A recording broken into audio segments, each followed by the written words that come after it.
Wish I could say I was finally over you, but that's not the truth. Everyone always keep falling in love again. The fuck's wrong with them? I don't understand. Maybe it will pass by, someone save me. For I pass out, I'm too lonely to be done. I'ma drink at this place. Yeah. Why am I the only one who's left in the rain with nobody to hold on to? Ooh. Why am I the only one who's feeling this pain when there should be two of us? And yeah, I know we both wanted different things, but letting go just comes easy to you, don't it? Why am I the only one who's left in the rain? If I had an option to be someone else, I would, and let go of you. I know that I'm obvious, fuck it, I'm made this way. But why didn't I stay when I had the chance? Maybe it will pass by, someone save me. For I pass out, I'm too lonely to be done in my drink at this pace. Yeah. Why am I the only one who's left in the rain with nobody to hold on to? Ooh. Why am I the only one who's feeling this pain when there should be two of us? And yeah, I know we both wanted different things, but letting go just comes easy to you, don't it? Why am I the only one who's left in the rain? The only one that's left in the rain.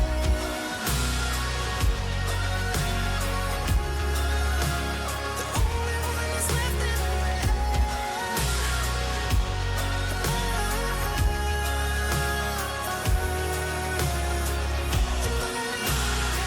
Am I the only one? Am I the only one? Am I the only one? Am I the only one? Am I the only one? Am I the only one? Wish I could say I was finally over you, but that's not the truth. Why am I the only one who's left in the rain with nobody to hold on to? Ooh. Why am I the only one who's feeling this pain when there should be two of us? And yeah, I know we both wanted different things, but letting go just comes easy to you, don't it? Why am I the only one who's left in the rain?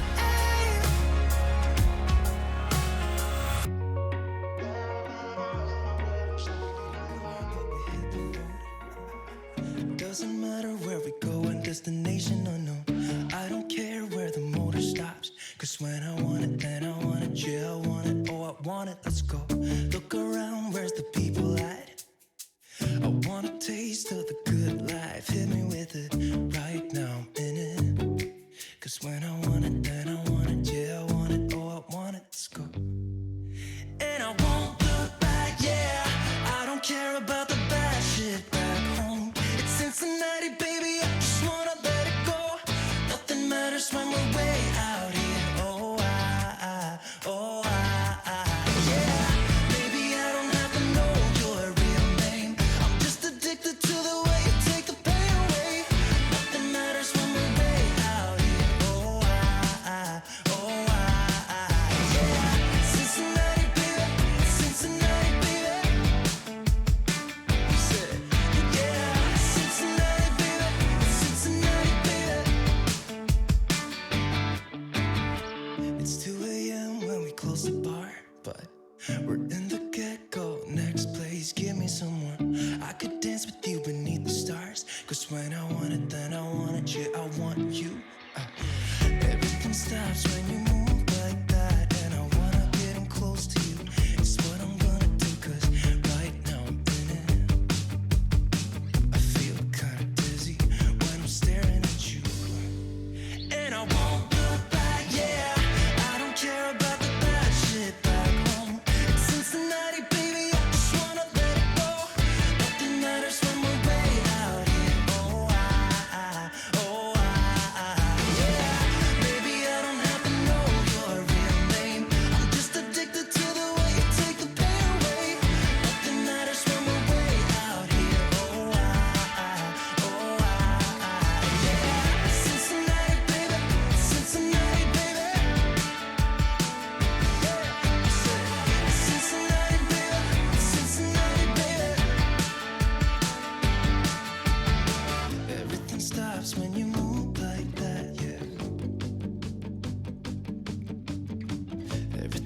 stops when you move like that, yeah. Everything stops when you move like that, and I wanna get in close to you. It's what I'm gonna do, 'cause right now I'm in it. Yeah, I'm fucking in it. I don't care about the bad shit back home. It's Cincinnati, baby, I just wanna let it go. Nothing matters when we're way out here. Oh, yeah. Maybe I don't have to know your real name. I'm just addicted to the way you take the pain away. Nothing matters when we're way out here. Yeah. Cincinnati, baby, Cincinnati, baby. I said Cincinnati, baby, Cincinnati, baby.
You came in summer.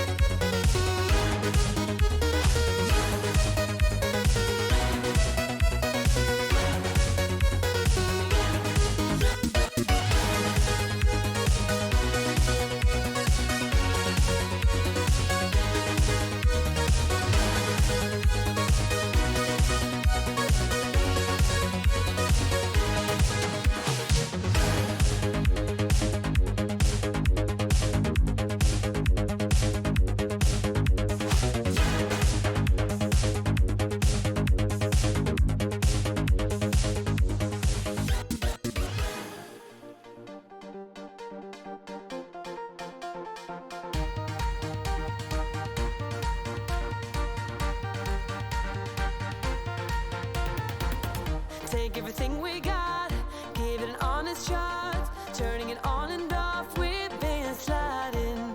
Riding the highest dream, keeping the fire real. I call for you. Hold your gun, cut the wire. Aim for fun, with a light your fire. I've been flying up the ceiling, taken by this feeling. Maybe we're invisible at last. Fueling every end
and maybe we're invisible.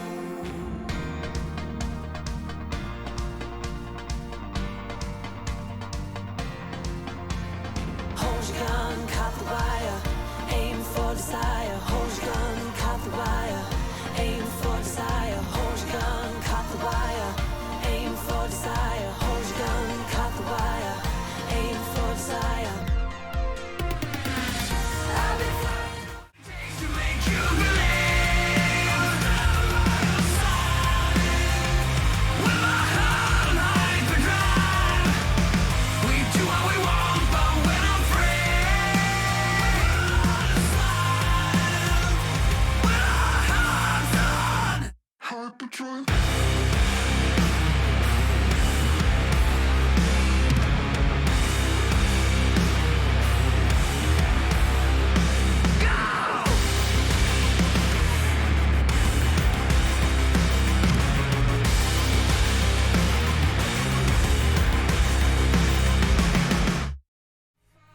Hello, chatto! It's Thursdays, and coming up today on Building a Nation with MTK Budapest, Haladash return to the Conference League final. Can they do a better job than they did last time and take on the mighty Real Sociedad? In other news, Junior Portier's contract may still have a couple of years left to run, but we hope to remove him this summer, get £100 million, replace him with a better goalkeeper, and have all the money in the world to spend on new wonder kids. All that and more coming up today on Building a Nation with MTK Budapest. And we're dancing.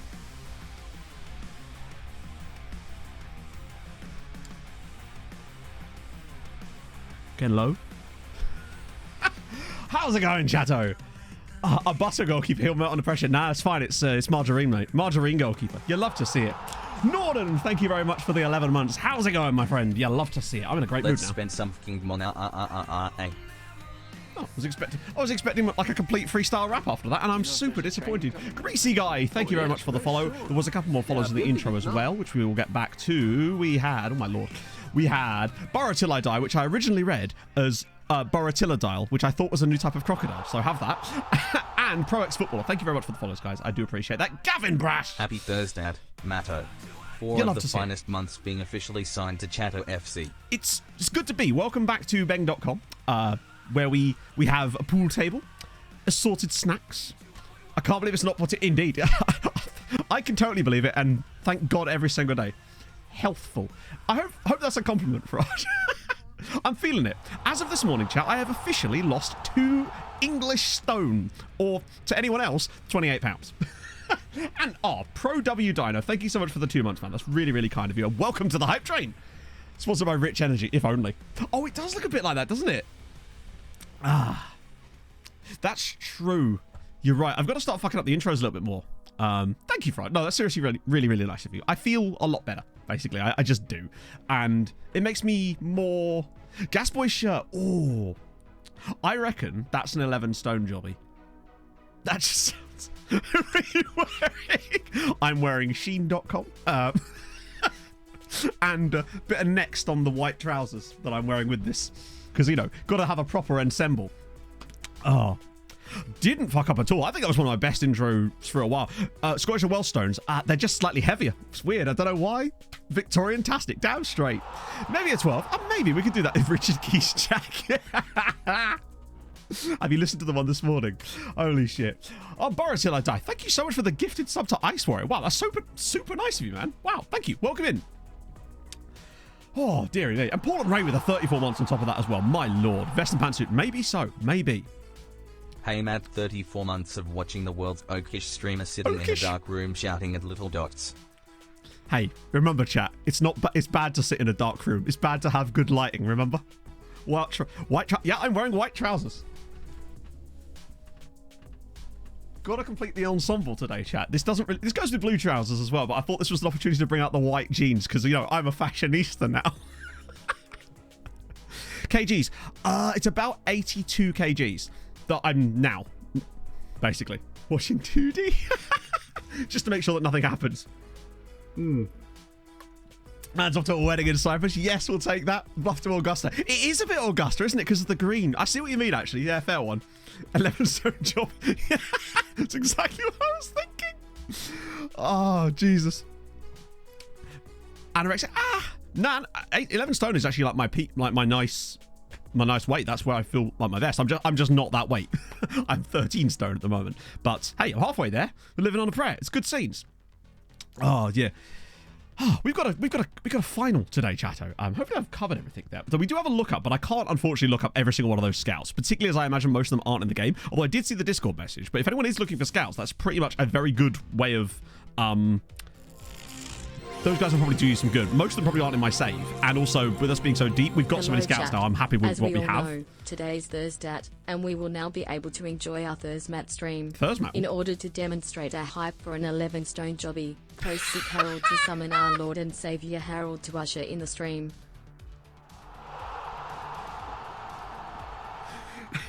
Hype for an 11-stone jobby? Fiorentina lost the Coppa Italia final.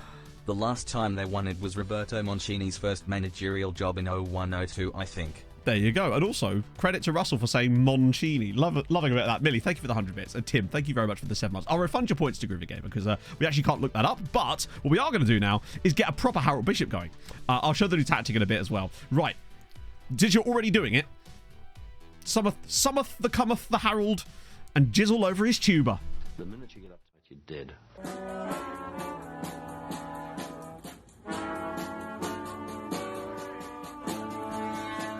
I get through Harold and I'm in the house where the coffee's green and the food is grouse. With sandwiches and lasagna too.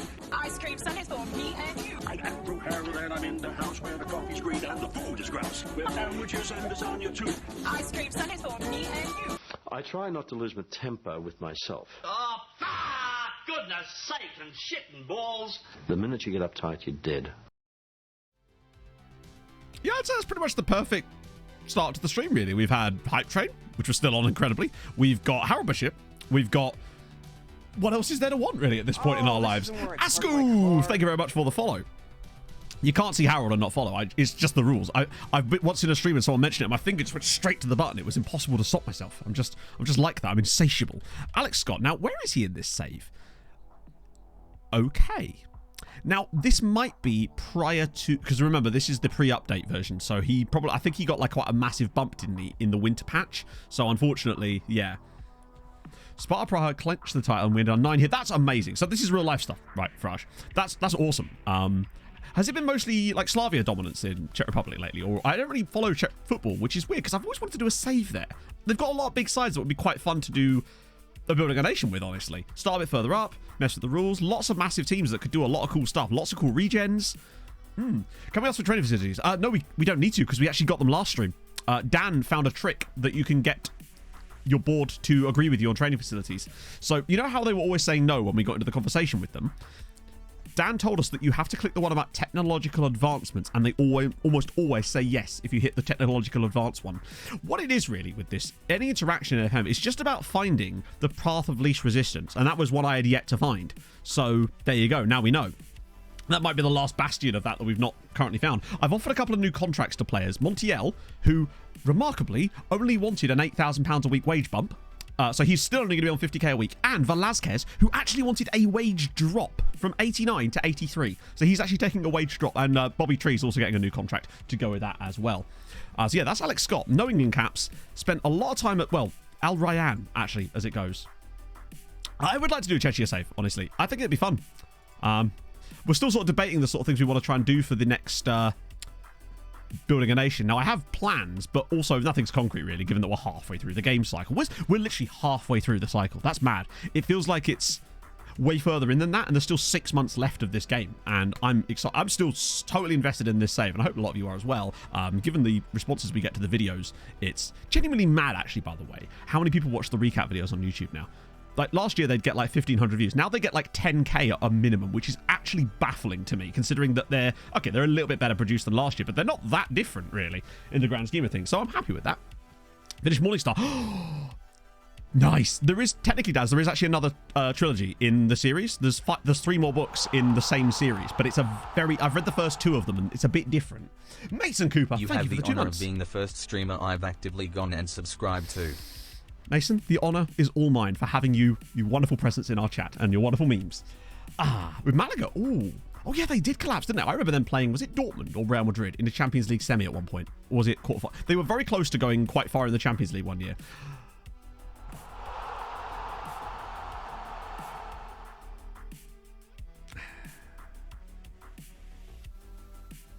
I was about to say, should we get on with this final then? And then Gaffer comes in.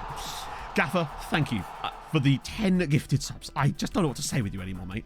But chat, now we have a chance to thank Gaffer because Gaffer is the person who is sorting me out an MTK shirt. He's bought it, I've paid him, and he's getting it sent to his place in Hungary before he comes to the UK. So MTK shirt with Montiel on the back is coming. And I'm excited. It's the third kit because that's all they had left, but it is dope. And I'm so excited to finally get a kit from one of these saves with an actual player's name on the back from the save, which I've never had before. And I'm super excited by that. And Gaffer, thank you so much for the 10 gift. That's super duper nice of you. Oh, dear. How did other teams do? So, well, the clue basically, Thomas, is that Haladash are in the final. Haladash are in the final of the Conference League. Debrecen did pretty well and got to the quarterfinals of the Europa League and actually only went out by a single goal despite winning in Spain, but it wasn't enough in the end. So there's that. Twitch Hoppers as well. Thank you very much for the 14 months. And if you have just been gifted a sub by Gaffer, be sure to thank him. That's ridiculously nice of you, friend. In Estonia, ooh. Leagues myself. Is there really not a database out for that right now? I swear Timo would have one by now. So today is final.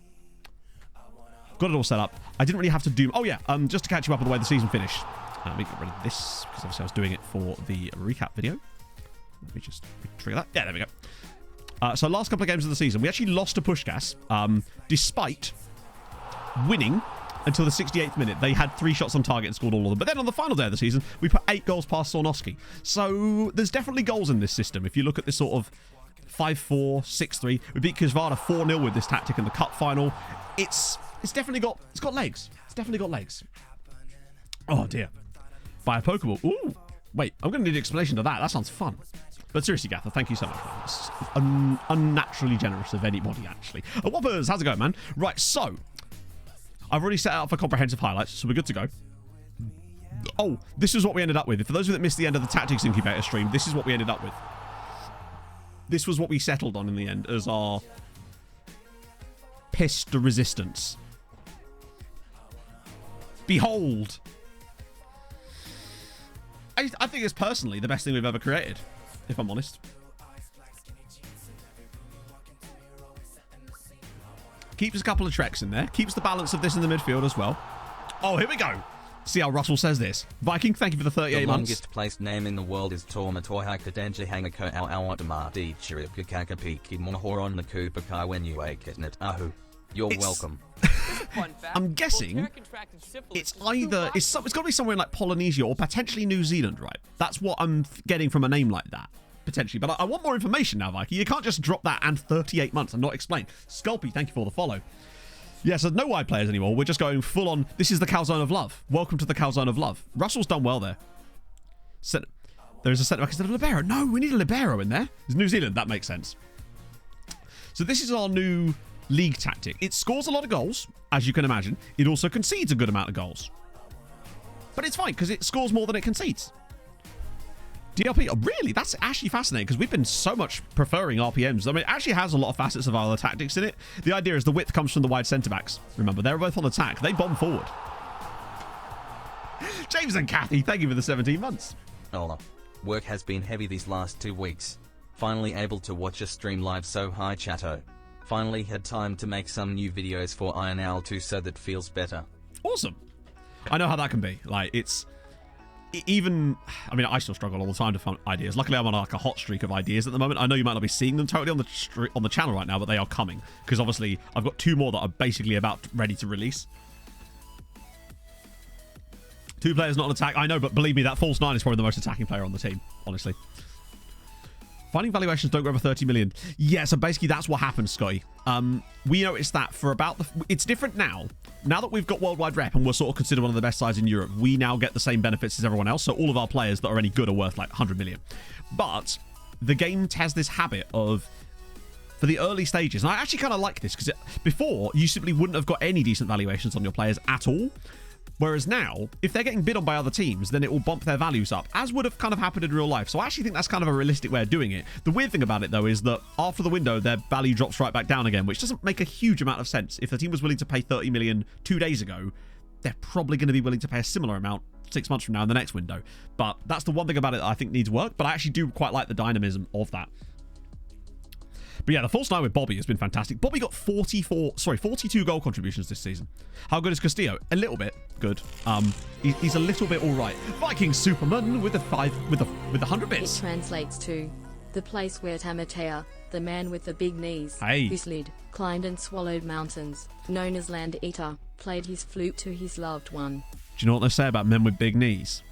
Fucking enormous knee pads. Just the biggest. Can't even kneel down. They're standing up when they're kneeling down.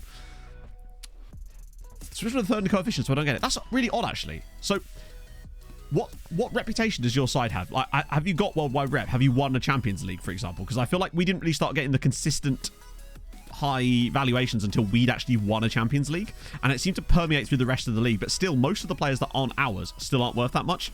Sorry, See Mudrik for a real life example. See Mudrik for a real life example of getting dunked on by Joey Swall. That's who. That's about all he's done this season. Right, here we go. Oh. Midfield including 2 Carrieros. We actually did look at Carrieros, but didn't you have to have a 3-man midfield for that? Or there was something we were looking at and we couldn't use either of the fancy names. Made us a little bit sad. Literally, the winning a single Champions League makes a huge difference. Where is music? Oh, here we go. I've missed this sound.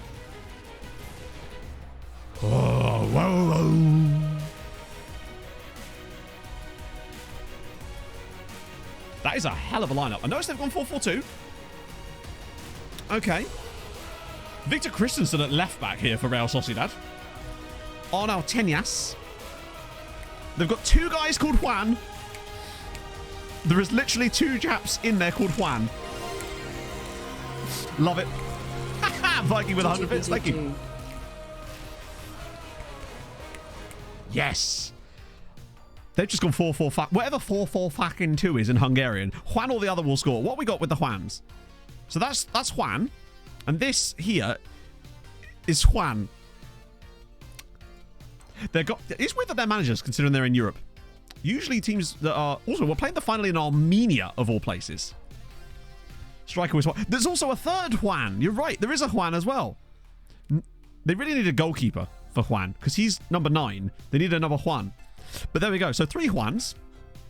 This is good. This is good. Zivkovic as well. I mean, look at this team. Jalilu, who's been so unbelievable for them. To be fair, Ashby-wise, he's actually very good. I just didn't really expect that much of him. Juan 2-3. Zivkovic obviously is an absolute... Which Juan do you mean? I guess we'll never know, Tasty Duck. Zivkovic is world class. Peralta on the left side here. Tell you what, he's bloody excellent as well, actually. Not one of ours. Toldi, obviously, in the midfield is one of ours. Kamil Kraus is a really solid defensive player to have in the midfield. I realise that you can't see me. Root Juan. Edvaldo on the right. I mean, he is genuinely astonishing. I love that they're playing him on the right. Just as like a winger. I don't mind that. Gonzalez, obviously, at left back. God. Absolute godlike left back. Could get in our team, probably. They've got Omar Ben Salah, of course, at right back, who's also fantastic. In goal, David Boateng, who's a bloody good keeper as well on top of that. Has he got caps? Yeah, 24 caps for Ghana as well. Oh, wait, no, Nigeria. They've got Peter Petrus and Felipe. It's the one area where I think things could potentially catch them. Although he's on loan as well. Never mind. Peter Petrus, I don't think he is, though. No. That's a good team. They might have a chance here. Not to mention that they've got like Phoenix Bardot, Thomas Aschauer on the bench. They've got Steven Solis, Chibani. Basically, the entire team is on loan from us. Yeah, except for these. He isn't, I don't think. Petrus isn't. And I don't think Toldi is anymore. Oh, no, yes, he is. It's never too late, Burrow, but it is quite a long-term plan. It depends on how much time you have, really. That's really what it comes down to. It's the brother of Jake Peralta. And this is his partner, Detective Terrible Detective. Let's go. Okay. So I've got it on comp because I feel like that's a fair enough one for us. It will allow us to enjoy the game. Just as a point to point this out, no Hungarian side has ever even led in a Conference League final in this save. Like, all 3 finals that they've lost so far have all been conceding and then just staying behind the entire game. It's not been a good time, but I feel like if any team is good enough to do it, it's going to be this particular Haladash side. There's a reason why they've started to really make progress in the league, although they do seem to always concentrate on Europe, and I kind of rate that from them. Detective Terrible Detective, that's the one.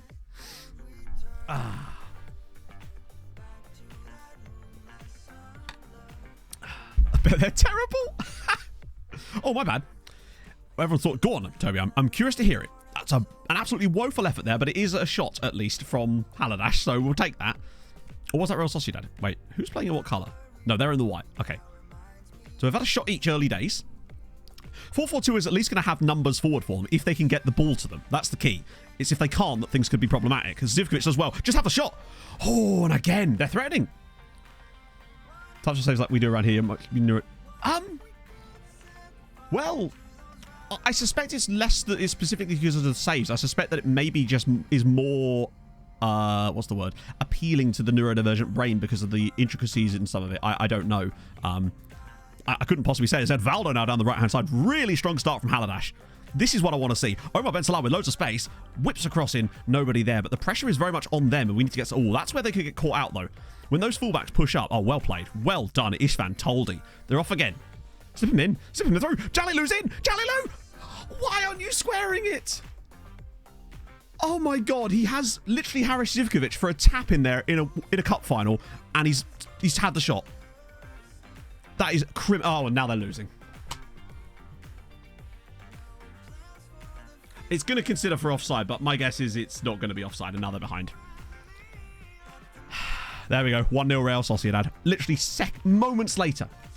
Rock V, thank you very much for the follow. You come in just as Haladash fall behind in the final.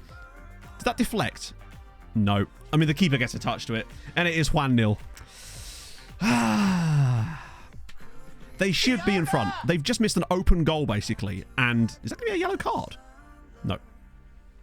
I'd be a lot better, Amata, if it wasn't quite... if things hadn't just happened the way they have. Toms, thank you for the follow. So Haladash basically have just missed an open goal and immediately conceded. I say an open goal. It would have been an open goal if he'd squared it to his teammate who was completely open. That's the whole point of a 4-4-2 is to create openings like that. And he just shoots from nowhere. And once again, a Hungarian side has still never led in a Conference League final. This is the fourth one of the save now.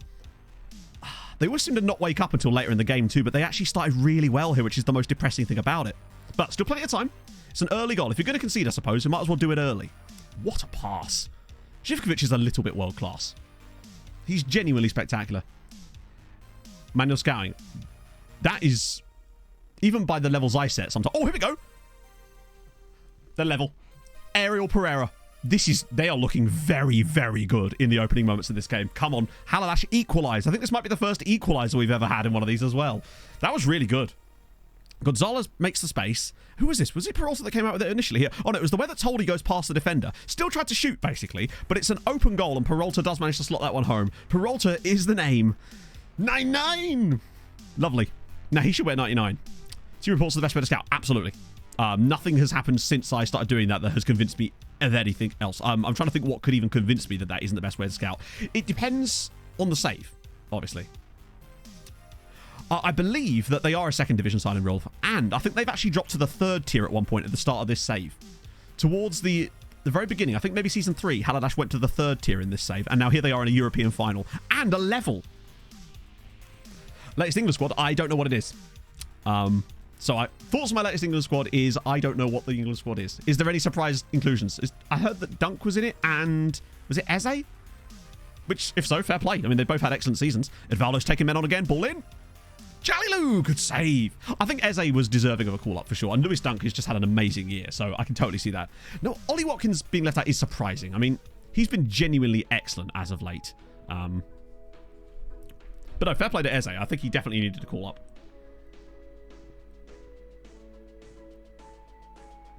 By the way, there's a lot of... Maguire's still in. My God. He just does... He loves a bit of Maguire, doesn't he? This, for the first 17 minutes of a cup final... Haladash has been really... is Pope injured? I don't know. I guess he must be. I don't really follow Newcastle's goalkeeping situation very closely. Uh-oh. Oh, good clearance. Okay. Yeah, no, I mean, Emery's got him playing some fantastic football. He's getting him into positions and scoring. Never guess what Tony was left at. Was he? God, who would have bet on that? What's the injury with Pope? So who's in goal for Newcastle? Is it still not Karius? Who is Newcastle's backup? I always forget.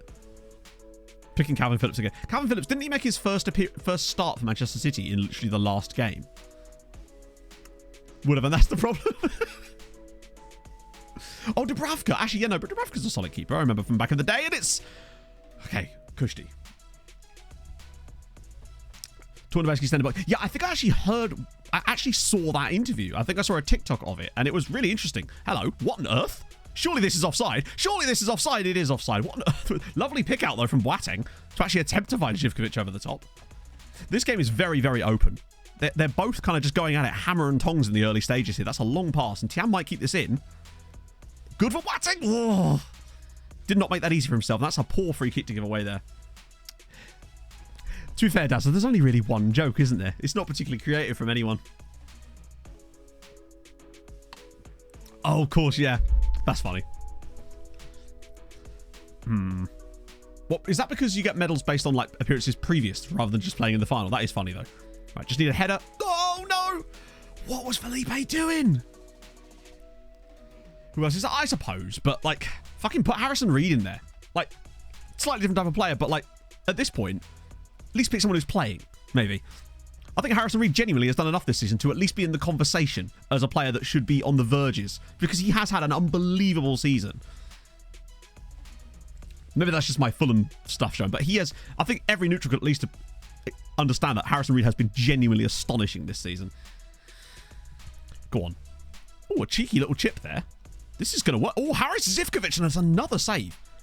26 minutes in, and they are forcing the goalkeeper into action. Love that. Mount to Man United. I didn't know it was a thing, honestly. But it does feel like Mount's basically not had any football for a long time, which is weird, because I thought he was looking like... I don't know, it just seems strange to me. Is this just a succession of managers that just didn't like him as a player? But then surely Frank Lampard would, right? Isn't Lampard like one of the people that brought Mount through in the first place when he was at Derby? Like, obviously, on loan. Oh, is he injured? Oh, okay. So then why would he leave then? Or is it just a case of Chelsea looking quite poor? But, like, Chelsea aren't going to be this poor next season, are they? Or are they? Millie, thank you for the 100 bits. Matt, I'd honestly bet you'd get called up to the England squad before Tony. He'd probably do the same. I reckon I could do a job. Do a job at right back. Obviously, that means I'll never get in the team, of course, because right back. Rumour of Polina to West Ham. I haven't seen that, but that is extremely funny. As Jalilu had a great chance to go over the bar, as if he'd moved away. Like, if Polina goes, which I really don't think will happen this summer, next summer most likely, if he continues his form, it will be to a Champions League club, because why else would he... What's he gaining at this point? Now, to be fair, West Ham will be in the Europa League next season, most likely, won't they? If they win the Conference League. People always forget the 6-year contract that Polina has. That's really kind of helping us as far as leverage for transfers with that goes.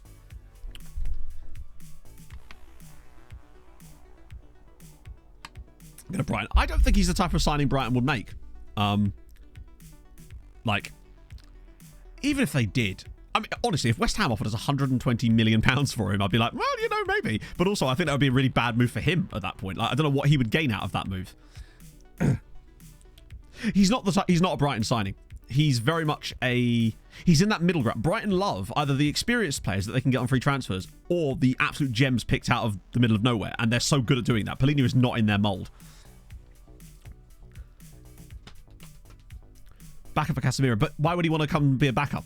Like, that's not the sort of player he is. Like, he wants to play football, so it'd be weird if he made this huge move and then just didn't play. That sort of defeats the point of that move, wouldn't it? Like, if Casemiro, say, maybe at the end of next season moved on or something, and they kind of went, oh, we need this success. Oh, for God's sake.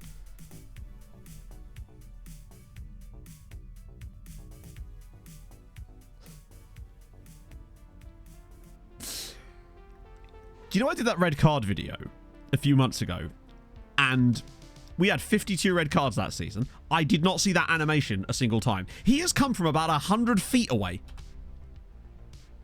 What is he thinking? Straight red card for Felipe, and Peralta's now gone off, and Bakhtiari is now on, and this is it. That's it. They've done it. They've had it. They were doing so well in this game. Yet again, Hungarian sides in Europe, man. What were they thinking? They've had the better of the first half. They've been the better team. And I don't know what system they're going to play. We'll have a look in a second. That is so disappointing. We all know what's about to happen. God damn it. Go another Premier Club. I think that's probably... The man does seem to love Fulham for some reason. I love how he described it as our cottage. But... Yeah, I think he's just one of those players that just plays for the badge wherever he is. But he does seem to have... He's certainly become like a cult hero very, very quickly at Fulham. I think if he was to leave, I'd love it. If he was to leave, I'd love it if he didn't stay in the Premier League. But I don't know. I don't think he's going to be leaving this summer anyway. Honestly. Liverpool going on McAllister, Mount and Ward-Prowse. I mean, McAllister would make sense for them. Ward-Prowse does seem strange for Liverpool. I know that obviously he's a great player, but he's more than a free kick and set piece merchant, of course, but I don't know if he'd offer enough outside of that to what Liverpool maybe want. I don't know. Thoughts on Tony Khan? I mean, he's done an okay. I mean, look, we're in the Premier League. We're staying up this season. He's clearly done a solid job. He just has made some strange decisions, and he's very vocal about his... Well, he's very vocal in general, right? What system are they actually playing now? My guess is they've just moved to like a 4-4-1 with a single striker. Although, actually, it doesn't look like they have. Have they gone 4-3-2? It looks like they're actually persisting with the two-striker system here, which is surprising. Nate Shelley's... Let me just get their system up here so we can have a look. Yeah, they are committed to this. Despite getting a red card, they've not removed a striker. They're actually keeping two strikers and going with a narrow midfield. Well, but I mean, to be honest, I couldn't begrudge Ward-Prowse a move like that, but I just don't know if that would be what Liverpool need at this point. I think this might have to be one of those ones where Haladas might have to try and get this on pens or something, if they've got any hope, but we'll see. Unless these two could combine for some absolute madness. They're going to have to play super on the counter-attack and hope for the best. Oh, that's a pass. Jolly loose header. Saved again by the goalkeeper, who's offside this time. They're pushing up high, yeah. I mean, if they somehow pull this off with 10 men, it would show the quality they have. But the issue is that and with Bakhtiari now, the man who came on when the red card happened is now on a yellow as well, which is concerning. What they need to do is get Živkovic into a good position. Like, get the ball here, build it forward, and then try and find that ball to Živkovic from these sort of positions. That's all they can really do. Edvaldo on a booking too. They've got a lot of players on bookings, which is concerning. But they're playing really nice football. Ben Salah's ball in. Jalilu could win this in the air again, and he does. Oh, yeah, well, Leicester's got a lot of players at the end of their contracts as well already, haven't they? So they were probably going to lose people regardless of whether they went down or not. But now it is just sort of... What it's done is prevented them from getting big fees for those players, which could be concerning for them. I mean, they're not down yet. They got that relatively respectable draw against... I say relatively respectable. They got a draw against Newcastle. Gonzalo! Thank you for the follow. Lavia's a lot younger. You're buying for the future there, aren't you? Patrick Cohen, thank you for the follow. They've actually not done too badly since going down to 10 men, you know. Arguably, they've still had the better of it. Tielemans, wasn't Tielemans looking like he was going to leave anyway? But yeah, it's just such a shame for Leicester, the fact that they've gone from that to that so quickly. I say so quickly. It's been quite a few years, but still, you didn't expect it. Or maybe you did if you're a Leicester fan. I don't know. I didn't expect it from an outside perspective. They can't afford to lose the ball in these areas. This is where they could get caught out, and I think they're about to. Castagne,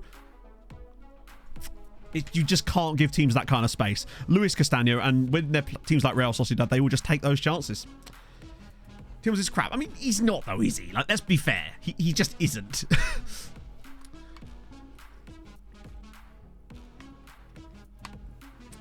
I think if you're calling a player crap, it's just, yeah, come on. Let's be realistic here. He can't run for the team. Okay, so if he's crap, why isn't he being linked with a non-league club? I'm sorry, but, like, come on. Like, he could be less effective than he was, but the idea that he's crap is just nonsense, surely. Is this just a case of, like, you don't like him? Ah, dear. Okay. Giraffes got to... Did you know giraffes can grow up to 14 feet, but typically they only have 4? Thank you, Buds, for the 14 months. And Liam, thank you very much for the 7 months on top of that. Trevor, well, they were hit very hard by the COVID situation. There was a Tifo video, I think it was, talking about this a little while ago. Oh, that's a good one as well. I still feel like Haladas are a bit unlucky to be losing this. Like, despite everything, they are still actually... Are they going to be the first Hungarian side to be unlucky to lose one of these finals? Because... I don't know, I still think they've got something to offer in this game, but I'm just concerned. Maddison would be interesting. Surely I've seen Maddison heavily linked with Newcastle, though. Like, really heavily linked. I believe so, Gorm. They went with the... I love those diving headers. They went with the light green, and they're going to use the darker green one as like a feature wall. But hilariously, I was talking to Viking the other night when we were playing Rocket League, and he was just like, so the one I actually wanted was the pink one, but then you lot all ripped it apart on stream, and now he didn't pick it. I feel so bad. Oh, dear.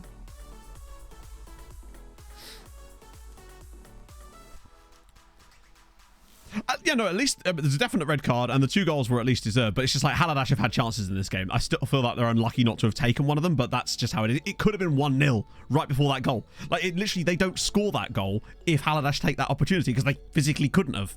And that's the frustrating thing about it. They've got a lot of work to do. We need to see some tactical changes from their mastermind manager, as this will be their 2nd defeat in a Conference League final. And Hungary's 4th, let's not forget. That's a ball. Go on, Jalilu. Find the pass this time, bud. Oh, he's offside. Jungle Boy, thank you for the follow. It was awful. Just the slander. Oh, God. This is not going to go in, is it? Oh. I think the pressure's going to start to weigh in now. They're still doing well, but they need to create something. Oh, okay, they're doing that weird stuff where they're pushing Edvaldo over to the side to play him more in his comfortable position, which could actually work if they can get him on the ball a bit more. Oh, yes. Go on, Harris. Jalilu, this is a tough chance. He has to do something here. He hasn't. Zivkovic into the box. Can he do something? Zivkovic goes for goal. I think he kind of had no choice there. Jalilu was completely covered off. Jalilu's not got the speed. Really, it needed to be the other way around, where Jalilu's playing that through to Zivkovic and not that way. Transfer windows technically open in a couple of weeks. But before that, we've got to try and do that loan trick, which we have to remember is the 2nd of June to test it out on. That was what we're trying this year. That's a great ball. Barquero's through. This could wrap it up for them, potentially. No. 15 minutes for Haladash to save themselves. And that's going to go out of play. Because subs just bad. I feel like whenever I make subs in games, for the most part, it seems to ruin the flow of matches, and the players just never seem to get up to speed and often don't really produce very much. Occasionally, you get one player that can. Labros has done it a few times for us, including in the Champions League final last year, actually. This is a frustrating result because they've actually done so well. I'm really proud of them.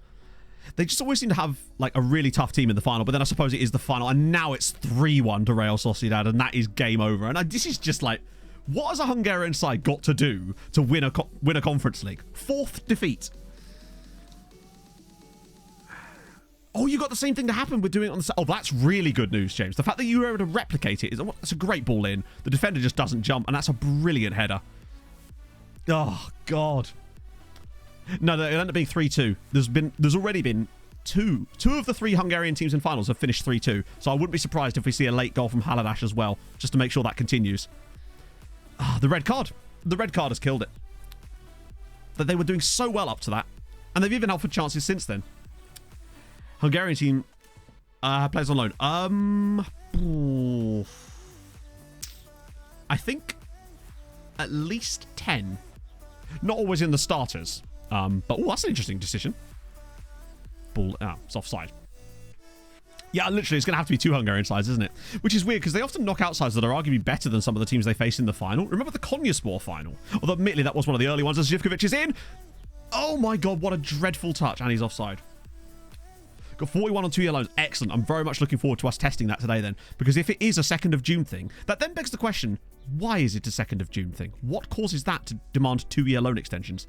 Because I'd love to know the logic behind it. But I'm also kind of worried about I might spoil the magic if I do find out, you know? Yeah, we only get 1 side in this competition at the moment. Now, if we were to fall down, which we might well do after this as a result of them not winning, we could end up with 2 sides in it again for a season. And one of them could be Ferencváros if they continue to be shit in the league, which could help. I think they can... The fact that Real Sociedad has been able to score 3 goals off of 0.78 is a little bit unfortunate, I would say. Boateng's not had the best of games, but that red card has hampered them so severely. Felipe wasn't particularly good in the last final for them either, was he, if you recall? I think he was the guy that was responsible for all 3 of the goals they conceded in that match. He has a terrible record of performances for Haladash in major finals. But they do become the first Hungarian side other than us to reach a 2nd final in the save. Watch them just never win it. Never win anything. Well, to be fair, Ferencváros actually did pretty well in the Conference League, in the Europa League. They actually came 5th in the Europa League group. Oh, no, 8th, rather. And they won away at Monaco in the knockouts and then just bottled it at home. But next year, remember, Ferencváros are going to be in the Conference League. That's the big deal. Like, they've come 7th in the league, which means Conference League for them this year. I think we've got a real chance at a Ferencváros final next season, potentially. TJ Lloydie, thank you for the follow. They are literally the Michael Ballack of Hungarian football teams. Yes, I do, Patrick. 100%. Nothing has happened since then that has convinced me of anything else. But it will depend on what type of save you're doing, obviously. What level of the save you're at, the team you're managing, the scouting range, all that sort of jazz. Because there are other options if you don't quite meet those requirements. But the thing I like about the team report scouting is that you can work it within your scouting range, providing it's not like, you know, a specific second division of Sweden or something. Mr. Clever, thank you very much for the follow. Watch the final next time. No, I mean, actually, that is a good point, but there's no fun in that. Then again, we did beat PSG that time by insta-resulting. Auto accepts when it's in your hands. But to be fair, with them already being out on loan, they're not on the dev list, because one of the things about FM23 is that they remove from the dev list the moment they go out on loan. So I have to manually accept them anyway, which I'm actually kind of glad of, in a way. It's because I did a good intro. You're right. I should deliberately freeze the camera if we get a Ferencváros final next season. Go for Ferenc. Yeah, I mean, it's still a good season for us. It's a step in the right direction, but it is disappointing when that's now the 4th time a Hungarian side has lost a final. You'd feel like just on the weight of averages, eventually one of them would just win. Facing the game glitch. What's the facing the game? Someone mentioned the facing the game glitch yesterday, and then never explained on last stream and never explained what the facing the game glitch was. What? I don't understand how there's a glitch. What is the glitch? Is it just that they're really good players? Because they're not always, but they tend to be better than normal players. Well, that's a good save, actually. Particularly good old Irvin Betrancourt. San Sebastian, they're a decent side. I mean, remember, these guys put 6 past West Ham after losing the first leg. But what I'd say is they're a decent side, and yet Halidash have been arguably the better side in many ways in this game. So clearly they're as good as, I would say, if not, well, not better. Clearly they've lost the game. But, oh, if there wasn't that red card, what could have been? It is the best one of kids that have James of... Yeah, no, surely everyone knows that. But what's the glitch is what I'm asking. What is the glitch for facing the game? Oh, come on. Are they going to score? 4 goals off of an XG of 1.13. Good. It's not a glitch. Yeah, so I was trying to work out what the glitch was with it. Isn't that just a thing everyone know about, the facing the game thing? You just type it into the search bar and there's just players. They're not all Wonder Kids, by the way. Most of them aren't. Millie is the only one that exists. This is true. Mike doesn't exist anymore. Yeah, we've had some... There was a pretty bad... We've had... Most of the time, though, I've had pretty good Millies. Like, I've had them on the last couple saves. I had Millie back on... I had Millie on a save before I even knew that Millie was Millie, if that makes sense. Before I even knew Millie. But it's the first year of hopefully having a Mike at some point. But I just don't know if we're going to be able to prime away from Arsenal because he's too good. I've only had rubbish. You need to swap saves, mate. That's what it is. I've never had a Bustanets one, weirdly. I've never had Azapardi's one either. I find that Azapardi's ones are never quite good. Do you want to talk about it? Well, that was massive disappointment. 4-1 defeat for Halidash, and we have entirely Felipe to blame for that. Moving company. Oh, nice. Do you still need help with that stuff, Viking? Because Pog is off that entire week. And I suspect that we're going to get roped into moving Sammy to Banbury as well at some point a few weeks later. Oh, he has low PA because of this. Yeah, I guess that makes sense. Well, we're getting to skip past this. Go away. Go away. So, we can't look at this until the next day, can we? Because we've got to wait. Right, now we can. That's so disappointing, man. I want to look at the actual stats for this game. Really? It's the next day. Crying out loud, FM. That's a fair one. But I'm more than happy to.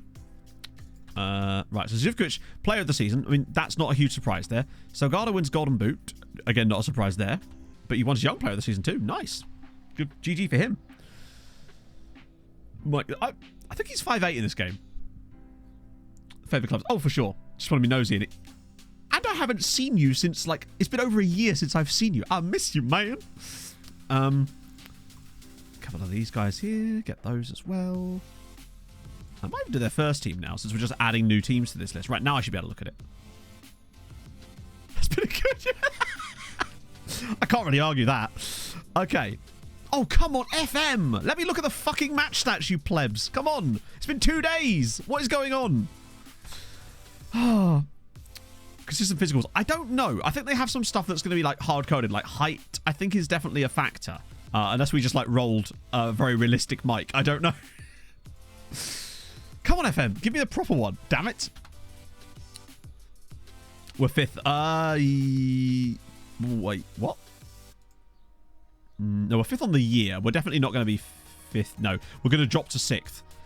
Because sadly, they had to win the final for it. Purchased a house. Maybe it was just me holding you back. This is very true.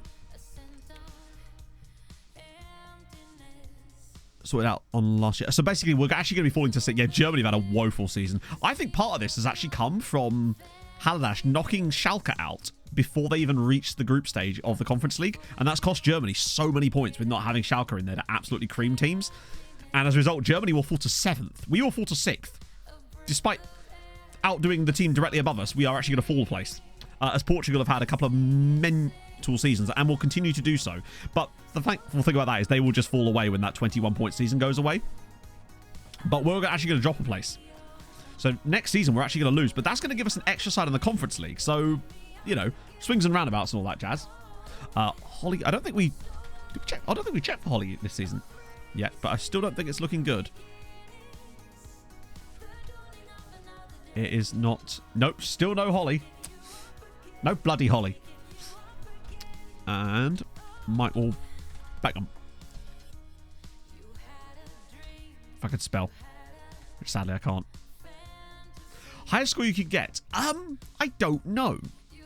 I guess technically the best you could get would most likely be actually with a smaller nation, because it would be divided by less points. So I suspect if you won the Champions League with like an Estonian side and then had the 2 other sides be in the final of the Conference League somehow, that would probably be the way that you get the most bang for your buck, because you get all the wins from the qualifiers. Liechtenstein, I guess, but like I think outside of Liechtenstein, I suppose. To give you an idea, the most points that you can allocate a country in the editor is 50, which is what I did when I was doing the reverse coefficients video. So the most you can give them is 50. Now, I don't think that would actually be achievable realistically, but that's the max that the editor will let you set it as, essentially. So did we get back to what the glitch was with the face in the game, or was just the glitch that it exists? Sick. Oh yeah, actually, that's kind of interesting. Club support where we're from, particularly where the area your favourite club is from. There's a decent chance of popping up in their intakes. We've also popped up at like Chester, Wrexham. Oh, I see. So, for example, if I was a face in the game and I told them like the Cambridge area, there's a chance I could rock up at Cambridge United, Cambridge City, Peterborough perhaps, Norwich City maybe, that kind of thing. Or is it more... That's kind of fascinating, actually. That's kind of cool. So Bobby Tree gets a new contract. About damn time. In a minute. So yeah, new contract for Bobby Tree, 4-year deal. Finally gets a bit more of a wage bump that I think he deserved, frankly. Going to UCL, did it with qualify for the Euro. Oh wow, that's kind of fascinating. That is really interesting, Brant. The fact that that's got that level of dynamism is actually pretty cool. Good to know.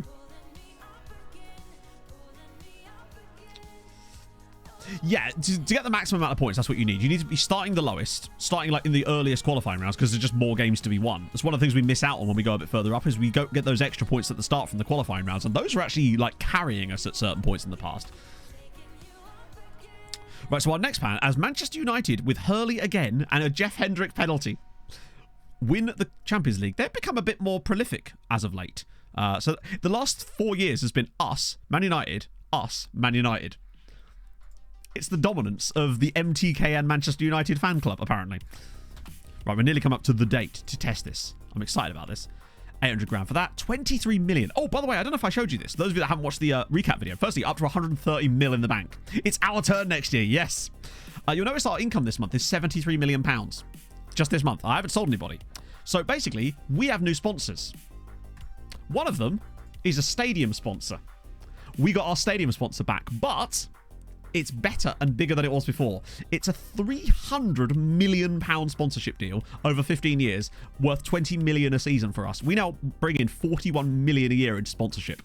So it's actually higher. Yeah. Yeah, absolutely do, Brant. I'm curious about this. This is just fantastic for us, because now look at our finances. We were a bit worried, and all of a sudden, Now, 130 million in the bank. And that's before we deal with the Portier situation.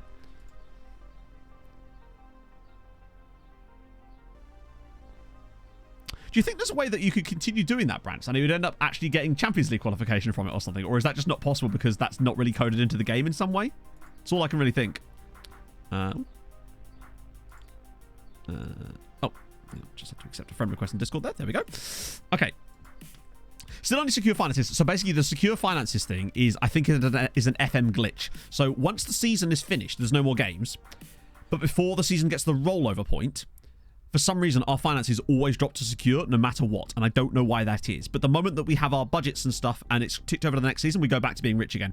So our plan to get the most money from Portier is going to have to be, firstly, is there anyone interested in him? If there is, we have to wait for that, really. Because if we start trying to offer him out too soon, then we'll lower his value dramatically. So the idea is that we'll wait until, hopefully, someone puts a bid in, which we have had bids most summers for him. So that's a plan. Let me just sort by this so I can actually see the damn guy. By the way, I checked. He's actually underperformed his XG this season as far as goalkeeping. So here you go. He's wanted by multiple... Oh, he was multiple teams. Now it's Real Madrid. Which is still fine. If we were to get... Okay. I'm going to plan this out now.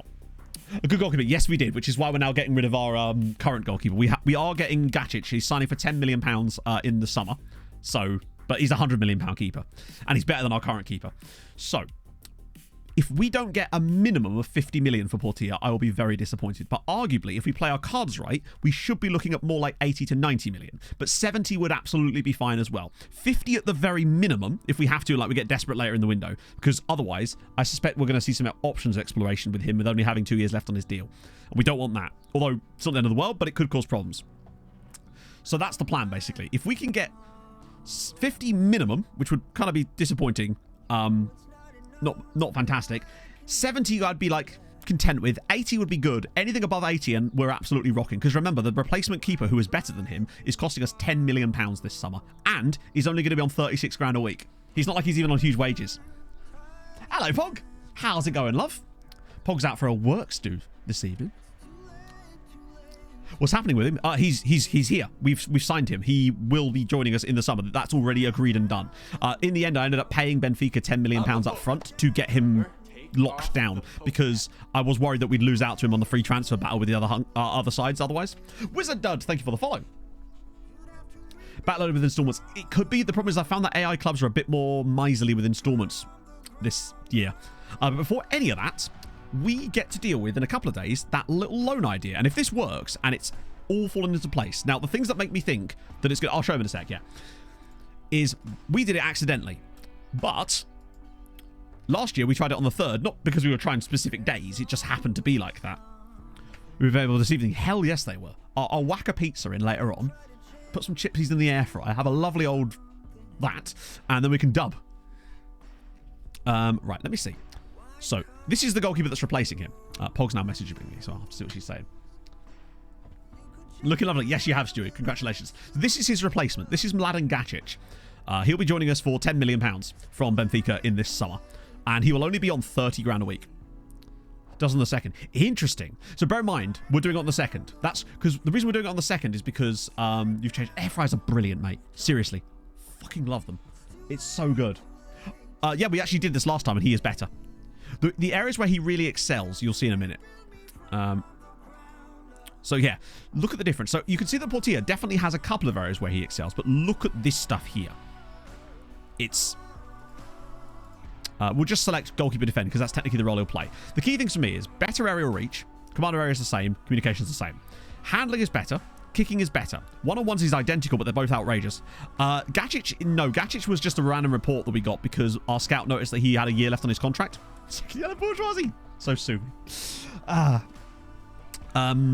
Reflexes are slightly worse, but his throwing is better. He does have higher eccentricity, but, and this is the key thing for me, he has a rushing out tendency, which is actually slightly lower than Portier, but he has a punching tendency to go with it. The problem I found with Portier is because he'd rush out, but he had low punching tendency, which I felt often meant that he'd come out for the ball and just not get it most of the time, or do nothing with it. And I feel like he's more balanced for that. Anticipation is better. Concentration is much better. Decision's slightly worse. Positioning a tiny bit worse. And then it's just kind of much of a muchness over here. Basically, they're almost the same. He's slightly better in a few ways that I think we're going to enjoy a little bit more. But also, the key thing about this is quite simply, we sell him for huge money, replace him with a guy who's not going to cost us huge money. It's just a chance for stonks more than anything else, right? That's the plan. Biggest underachievers. Did it really? To be fair, I actually agree with that because we got knocked out in the round of 16, remember? Albeit knocked out by utter nonsense, as you would have seen in the recap video, but Christ. One-on-ones. So I've noticed it a lot more in goalkeeper. In this year's FM, I've noticed that you'd think that would be the case, but I think it still applies when they come and claim balls. You'd think that would be more to aerial reach, but that's more about what they do when they get there. What's Pog saying? I mean, you could do that if you want, Pog, but I'm happy to pick you up later as well. I don't mind. So Champions League War winners. Wins goalkeeper of the season. That's hilarious. That's going to help us in a way. Like, him winning goalkeeper of the season is going to help us. It's going to put more attention onto him.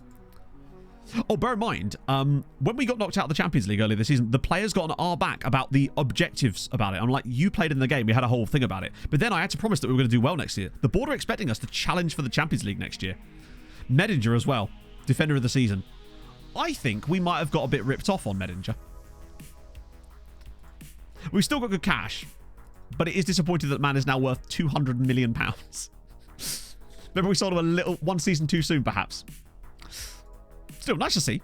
Any other surprises? Texi and Brandon Silva both in there as well. And Castillo up towards... I love that he finished above Valia. But we are going to congratulate Portier because we want to keep in his good books just in case something goes wrong. So Pogasic has got a new contract. So new contract set to expire. I'll try one more time to offer them out, but it's unlikely to be of much use to us, sadly. Although, we could maybe... Because our transfer window opens on the 15th, right? Challenges only means quarterfinal. I believe so. No. Latter stages means quarterfinal, I think. Challenge means something slightly behind that, I think. That's all fine. Oh, they're offering them automatically. Montiel's got a new contract. 48 grand a week. He still only wanted £48,000 a week. What an absolute Donny. There's a reason why he's going to be the next captain of this club. He only wanted an 8 grand a week wage bump. What a guy. Challenge is 7. Yeah, that's going to be tough, but I feel like we should be getting it. And Velasquez actually took a wage drop when I didn't even want one. Like, I was willing to give him like 100k because he was already on 89. His agent came straight in with 83 and I just went, yep, fine, whatever then. Like, crazy. GB Uncle Murder, thank you very much for the follow. Stud running. They must. I bet you they've got... Yes. Oh, baby. Now, obviously, some of these guys will be ridiculously expensive because it's France, but I figured we had to start fishing in the French pond because we might be able to occasionally find an absolute wunderkin. For example, like this chappie here, Paterne Kitimbala, with his 20 determination and driven personality, who's already worth £50 million at the age of 15. Okay. Needless to say, it's still worth looking at these. Club Vision. So this is what we've currently got. Because I think this might have happened off stream. So next season, challenge for the Champions League. Reach the final. So challenge for the Champions League means reach the final. Which is absolute craziness, by the way, but sure. And that's required. I hate the fact that we're at a stage now where we're required to reach a Champions League final. That, to me, has got way too much randomness to allow that to be the case, but there you go. Dibalag, thank you very much for the follow. Or, sorry, Dybala. Dybala Goat. Dybala. Thank you very much for the follow. I can't believe I just said that. Note to self, read things. Is the final in Kiev? Yeah. To me, it is a bit ridiculous that we're now required to reach a Champions League final. There should be never a season unless you're Manchester City, but you're required to reach a Champions League final. Amateur scouting works best between seasons 3 and 5. For me, anyway. Yeah, it's... it depends on tickets. I'm hoping that it won't be, but if it is, genuinely, I will be very, very upset that that's a situation you can even find yourself in. Because, like, we're still only the 17th highest wage bill in Europe, and somehow you're expected to get there. Oh, hang on. Wait, Vashas do want him. Oh, legend. Wow, it's actually outside a window and they're still willing to bid. That's surprising, actually. Partially understand your higher upside. The problem is there might not be that many higher upsides, potentially. Oh, okay, so now we've got an interesting one. So Vashas want to give him on a permanent, but Kekschmet want to give Alvinius a chance to play permanently for them. How long has he been on loan? Wow. Yeah, he's one of our long-standing loanees. One of those guys that comes in, has an 8-year contract, and then just stays the entirety of it. Love that. Right, nearly the 2nd of June. Time to test this out. It's the talk amongst yourselves phase of the stream. Well, what are we saying then? B- still. I mean, that's fair. What? Wit minus? What team is this? Oh, it's a Georgian side. Why did I don't think I'll probably give them a re-up there, honestly. Challenge for title, even though I got Richie. Yeah, so usually I find that, generally speaking, the club objectives are usually quite reasonable a lot of the time. They usually lag well behind your level, which is what you'd want, really. I hate the fact, because it'd be dreadful if you were in a situation where if you won the league surprisingly, their expectation was win it again next year when there was just no way. We've actually got players already to flip.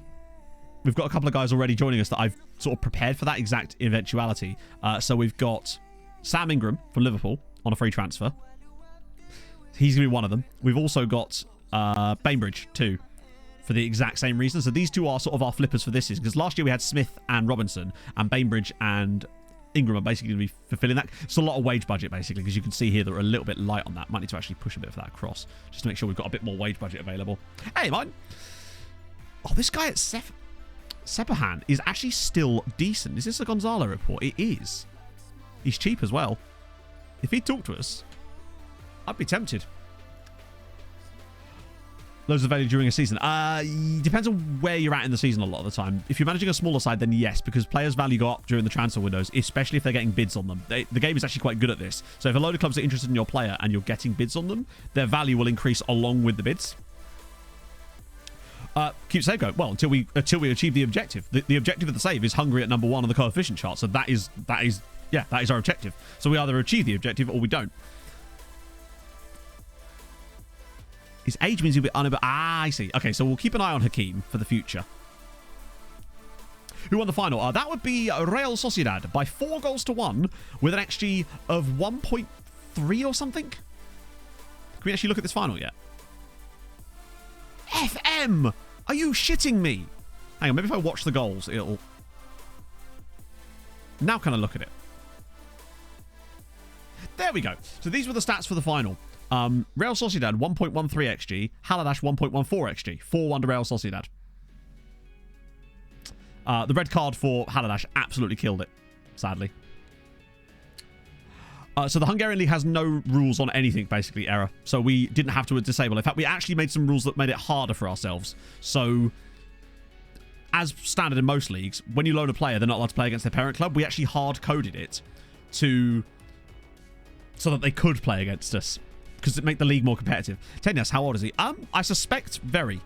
If he's a real player and he's in the game, probably like 36, maybe? Yeah, 36. So not bad. But yeah, yet again, we fall short in the Europa Conference League because of just randomness. What I would say is the last time a team scored a hat-trick in the final against Haladash, we signed their best player a few years later. So expect to see us be signing Castagna, or whatever his name is, in a minute. Okay, so these guys here are all still reasonable. Josipovic is not really looking great. It's the problem with the slightly more elongated version of scouting that we're doing now. It means that we're coming across less players, but when we find players, we're going to be really astonished by them. So this is Casanave. He's 18 years old. Are you battering my chips?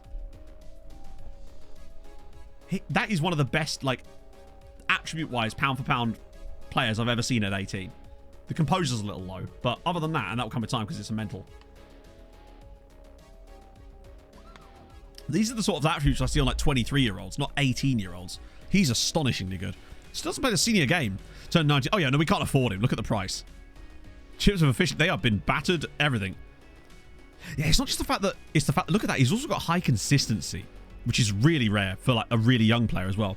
He's worth signing... No, he's absolutely not worth signing with the Portilla money, because the value that he would bring to us. For a start... Actually, let's get a Segrist report. Oh, I think we will get one anyway. There's just no value in the deal for us. If we're having to pay 30, 40 million pounds, the player would have to be... No, he could be world class. I would want to see a 5-star potential out of him, at least. I use Sans23. So if you do exclamation mark skin in chat, you'll get a link to it. And there you go. Doozy... No. Does he... Kasiaza? I'm sorry if I've messed up your name there, but thank you very much for the follow. Okay, right. Next day is when the magic happens. Sorry, so it's Tuesday now. We've got a reminder set up, so I'm just going to... There we go. I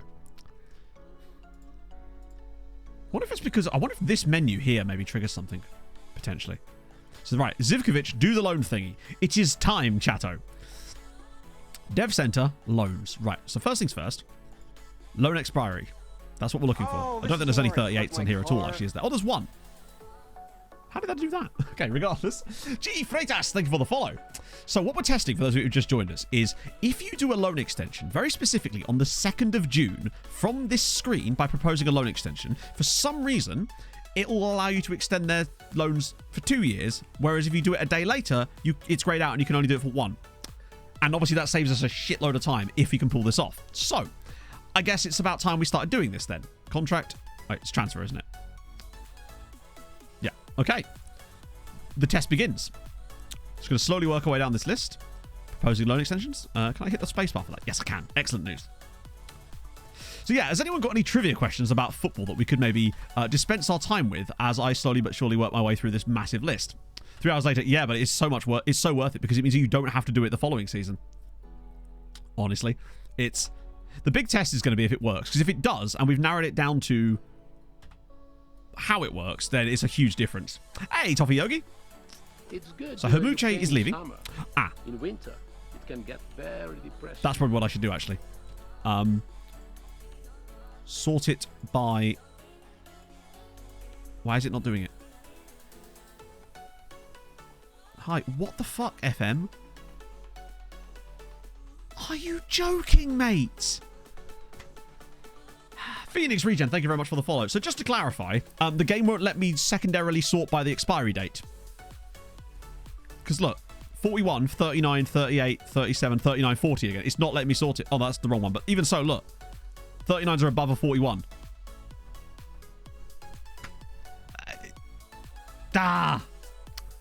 Fuck me. That was going to make it a little bit easier for us, but I just have to pay attention on the right-hand side here. It'll be fine. So Doc City, we don't need to extend. Joao Lopez, we don't need to extend. Sebastian, we do. Have I seen Brentford and Brighton doing FM things by doing Moneyball? To be fair, Moneyball, I think people just use as an example of what most people consider Moneyball isn't really Moneyball. If you look at it in like what it actually was used for originally. But I think people just use that as a going, hey, we found a good value player here. But the statistical analysis that they do is very, very interesting indeed. I think they have quite a lot of different strategy statistics, but it's interesting that both the owners of Brentford and Brighton, Bloom and Benham, or whatever his name is, both come from a like poker background, which I suppose would make sense given all the statistics and stuff that they would have to go through there. Can we trade your language into Big Prince? Even better. I mean, that should just led with that. I'd have called you Big Prince from the off there. Mohammed, we've already done, haven't we? Wait, does that mean...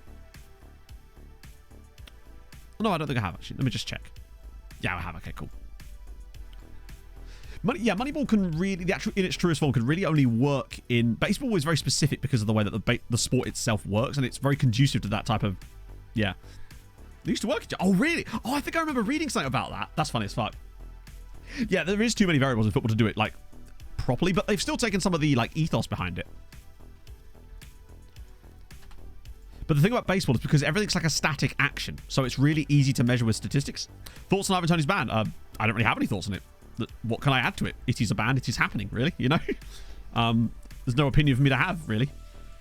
You know, player breaks rules, player is banned for breaking rules. Same with Mitrovic when he got sent off against United, you know? That's all it is, really. Took him a long time to work it out, but I suppose that's because of, you know, have to go through proper appeals processes and whatnot. Is there actually an appeals process for it, or is that already kind of gone through now? So we'll do Strawberry Ninja. Sorry, I'm one of those people that I feel like I don't need an opinion on everything, because either I may not have the full information on certain things, but in this situation I feel like I do. I just don't really have anything superly important to add to a situation like that, really. Paul Johnston... That doesn't mean I won't sometimes contribute things that are certainly not important to a situation, absolutely. But it usually has to be entertaining to me. At least a lot of these guys are. So we're actually going to be losing quite a lot of the loan farm this year, but it's going to be for good reasons, because they're going to be leaving on permanent transfers, and that's going to be sick. I can't wait for that. Each can score 10 goals. I suppose so, but I feel like it would have to be a bit more specific than that. Like, with Moneyball, they were specifically looking at on-base percentage rather than, like, running score, because that was the more important thing. If you haven't read the book Moneyball, the original book by Michael Lewis, I would highly recommend it because it is genuinely fascinating. Oh, imagine if we actually get Harris extended. Length of the ban. before choosing to appeal. That makes sense. It's weird that they wouldn't provide that information straight off the bat, really. You think that would come with the ban, be like, hey, this is the ban, this is why. But there you go. Oh, Awono might be the sort of guy that we could move to them permanently next season. There's a book, yeah, that's what the movie is based on, the book Moneyball by Michael Lewis, where he goes through and sort of chronicles the rise of well, obviously Billy Bean, and also, Christ, who's the other guy whose name I've forgotten? Bill something, I think. The guy that he sort of took that ethos from. It's really interesting. To be fair, most of Michael Lewis's books are extremely interesting. He's just a very fascinating writer. Jonah, that's the one, Jonah Hill. Imagine if it just was. We're not to say, hey, I think he could do a job. Guy's got good feet, right? Czech Second Division found serious difficulties with the market because it didn't allow me to see anything outside the Czech Republic. That is very difficult, but then you also have to think about it, like, would those sides be realistically signing players from outside of the Czech Republic if they are in the Czech Second Division? I suppose maybe from like a really nearby nation they could get players, but that feels pretty realistic to me. But it is going to be difficult, of course, managing at a lower level. Redacted's leaving. He's got a new operation.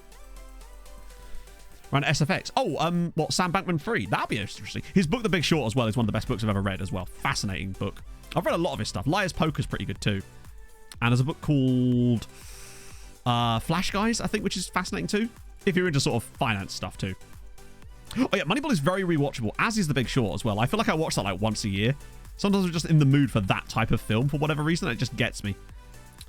Speaking of like new TV and stuff, Pog and I started watching this thing on Netflix of all places called The Night Agent. And I tell you what, actually pretty solid. Wait, why can't... Oh, I already did him, didn't I? Was not expected to be as good as it is, but it's got that... It's tickling a little itch for me, and I'm enjoying it. Pretzel. Oh, imagine if Pretzel went back to French Farage. That could be really useful for us. We're actually getting through this quite quickly now. Night Agent, yeah. I was pleasantly surprised by it, honestly. Just because I, generally speaking, despise most things Netflix produce, but I gave it a chance and genuinely enjoyed it. Oh, did you guys watch Ted Lasso last night? The Big Short about. It's to do with the 2008 financial crisis. I realise that sounds like the least entertaining thing for a movie or book, but I promise you, it's very, very interesting. Mainly because the acting... It's really well written. It's got great actors in it as well. Steve Carell's in it. Yeah, Night Agent is just spy stuff, but in a good way. I also started reading Slow Horses. Someone recommended it a few weeks ago on stream, and I had it, and I thought, fuck it.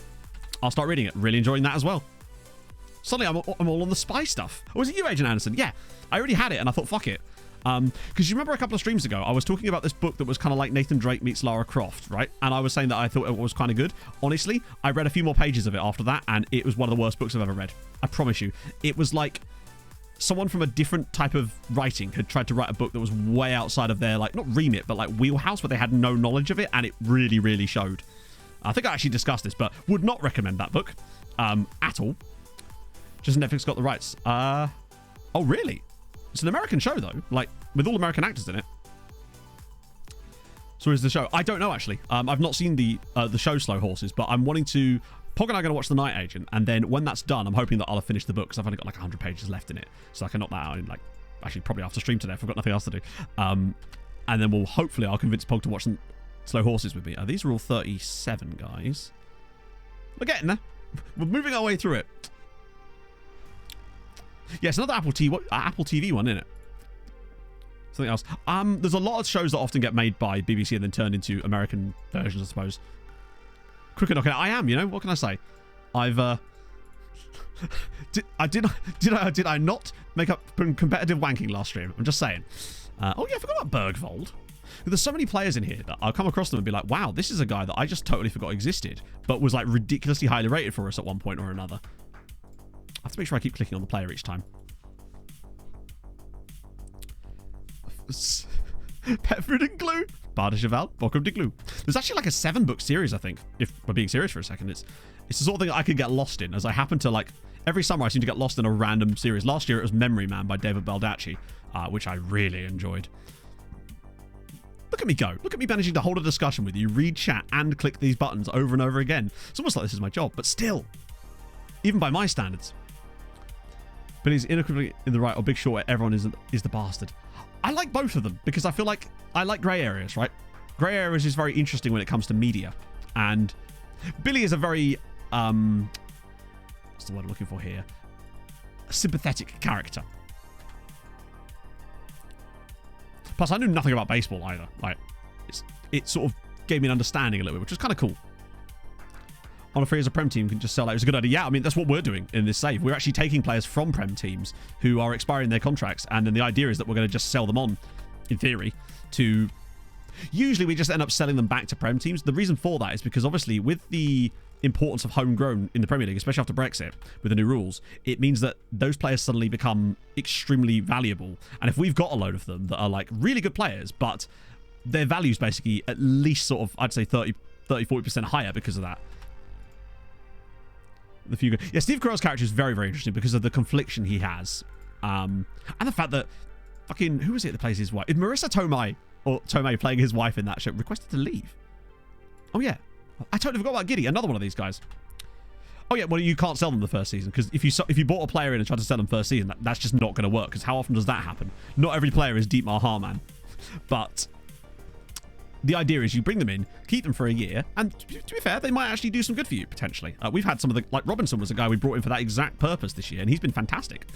But the idea is if we were to get a bid for Robinson this summer, then I'd be tempted. Because we'd probably get 40-50 million for him, and that's for a player that we paid nothing for. Now, admittedly, you do have to factor in the signing on fee, which is often a couple of million for players of this kind of level, but still, if you're making 20-30 million pound profit on one of these guys, and you can do a couple of them a year, we're basically doing homes under the hammer just with English Premier League footballers, which is suspicious. Right, we're nearly there, chat, with 3 more. And a 3. And a 2. Nearly there. Oh, no, we can't do him. Oh, even better. And a Tilligrim already has 1 left on his deal, and we're done. Oh. John Boy's Mariners documentary. No, I haven't, actually, but I do like some of their stuff. Right. Oh. Deep State. I've heard of that. Actually, I see that, and I raised you a show called Secret State, which is an old show from like 10 years ago, if not longer, called Secret State, starring Gabriel Byrne. It's a British show again. It's only like 4 episodes. Ridiculously good. Really, really rate Secret State. Okay. Oh, imagine if... Yeah. Finger tendons of a champ, chat. No arthritis for your boy. Speaking of arthritis, my thumb seems to have got a bit better lately, which is nice. Maybe it's just because things are warming up. Okay, now the moment of truth. Now, a few of these are going to be understandable. So he's failed to attract interest. Random. Okay. Most of them are not players we care about, not attracting interest. That's fine. Take away those. I'll do it in a bit. Oh, by the way, I did show this in the video. Look at this. Barrera, 49 goals in the league. In the league. Barrera got 52 in all comps and 49 in the second division. 49 goals in the second division is actually ridiculous. It's the most I've ever seen from an AI player since probably Panache. Yeah, SI. I have put that forward to some people at SI to get an extend all loan options in for next year, chat. I'm just saying that's what I've put it in front of the right people, hopefully. Yeah, I've watched Hadassah. We watched it last night. Those episodes are so long and I love everything about it. Squad depth and SM. The way we do our squad depth basically is that we pretty much just we rotate massively. So every time we have a Champions League match or a match we really care about, we just rotate our entire squad out. We usually have a second string that we can bring in for those games that have got lower squad statuses, and then it's usually okay. One thing I will say in this save is we very rarely have players complaining about playing times. Button obsolete. To be fair, I feel like it would still be a useful button to have, even with the loan rules, because you're still going to have loans, right? So it would just be a nice button. There's no real reason for it to not have it. Nobody wants one season anyway. It's just... Right, here we go. Moment of truth, chat. What we'll be able to tell if this works, because we'll see it in the thing. Is Messi a coach? I don't think so, no. I see Ronaldo become a coach way more than Messi, and even him very, very rarely. Okay, well, there's already some bids coming in here, which is good to see. But the question is, does the bid say end of next season? 113 inbox items. Right, moment of truth. Come on.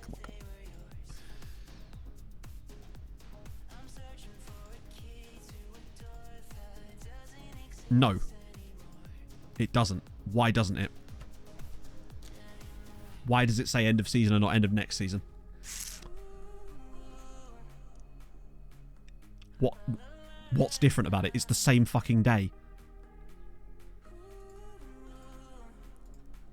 So basically, when we did this last time, it defaulted to end of next season in here, but you'll see here that it's blanked out. The question is why?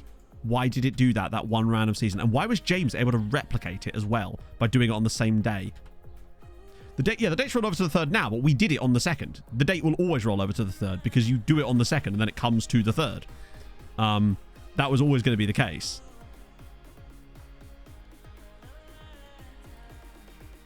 It says end of next season on the top.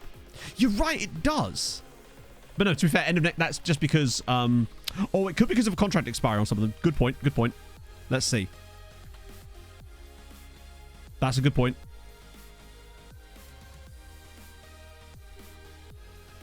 June 30th, 2038. But 2038 is next season. That's one season.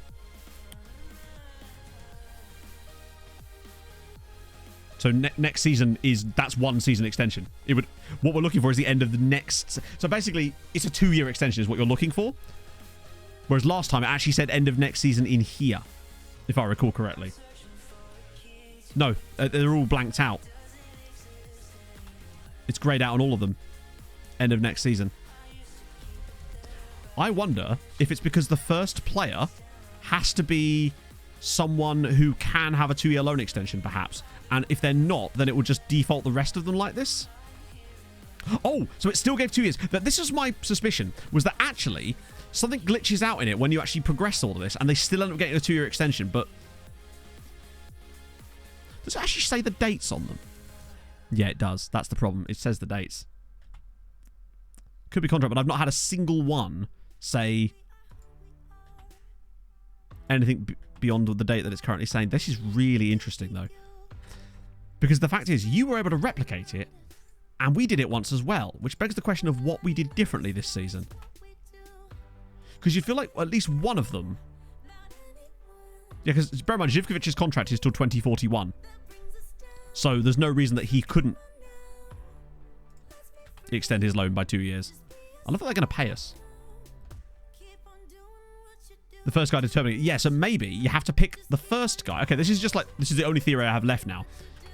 The other thing, perhaps, is I pressed continue once on the day as well to get the actual note to come through. And maybe if we'd done it at the start of the day, that would have caused something else. So I think next year, what we try to test this, because obviously we're going to get the loan extensions anyway now.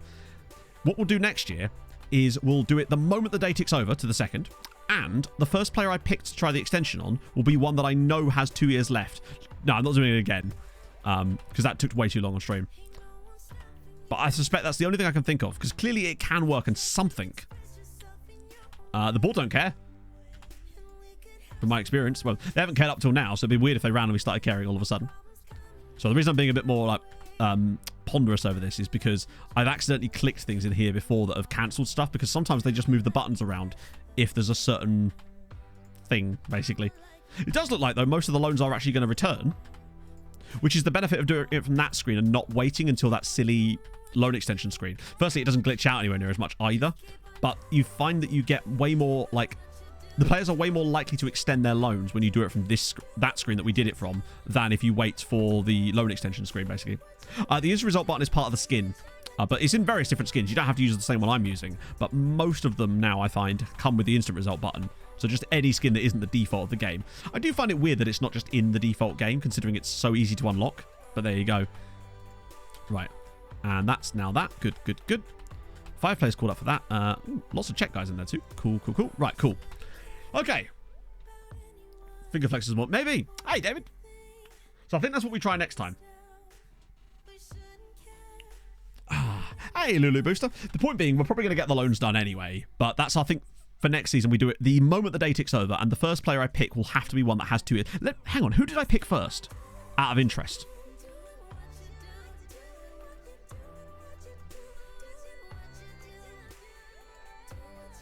It wasn't Grönstad first, was it? There was someone else. Can anyone remember who I picked first? I feel like there was someone above Grönstad that I did it with. Let's just get rid of that for a second, actually. Was it Zivkovic? No, I don't know if it was. I feel like Zivkovic was further down. I'll have to check the VOD later. If someone can figure out which player I clicked first, because I can have a look at their contract expiry date. Because if they are a player that has 2 years, were available for a 2-year loan, then that wipes that option off. And that would maybe mean that it comes down to the fact that I pressed continue once on the day. It was Godwin, who has 4 years. So it can't have been that then.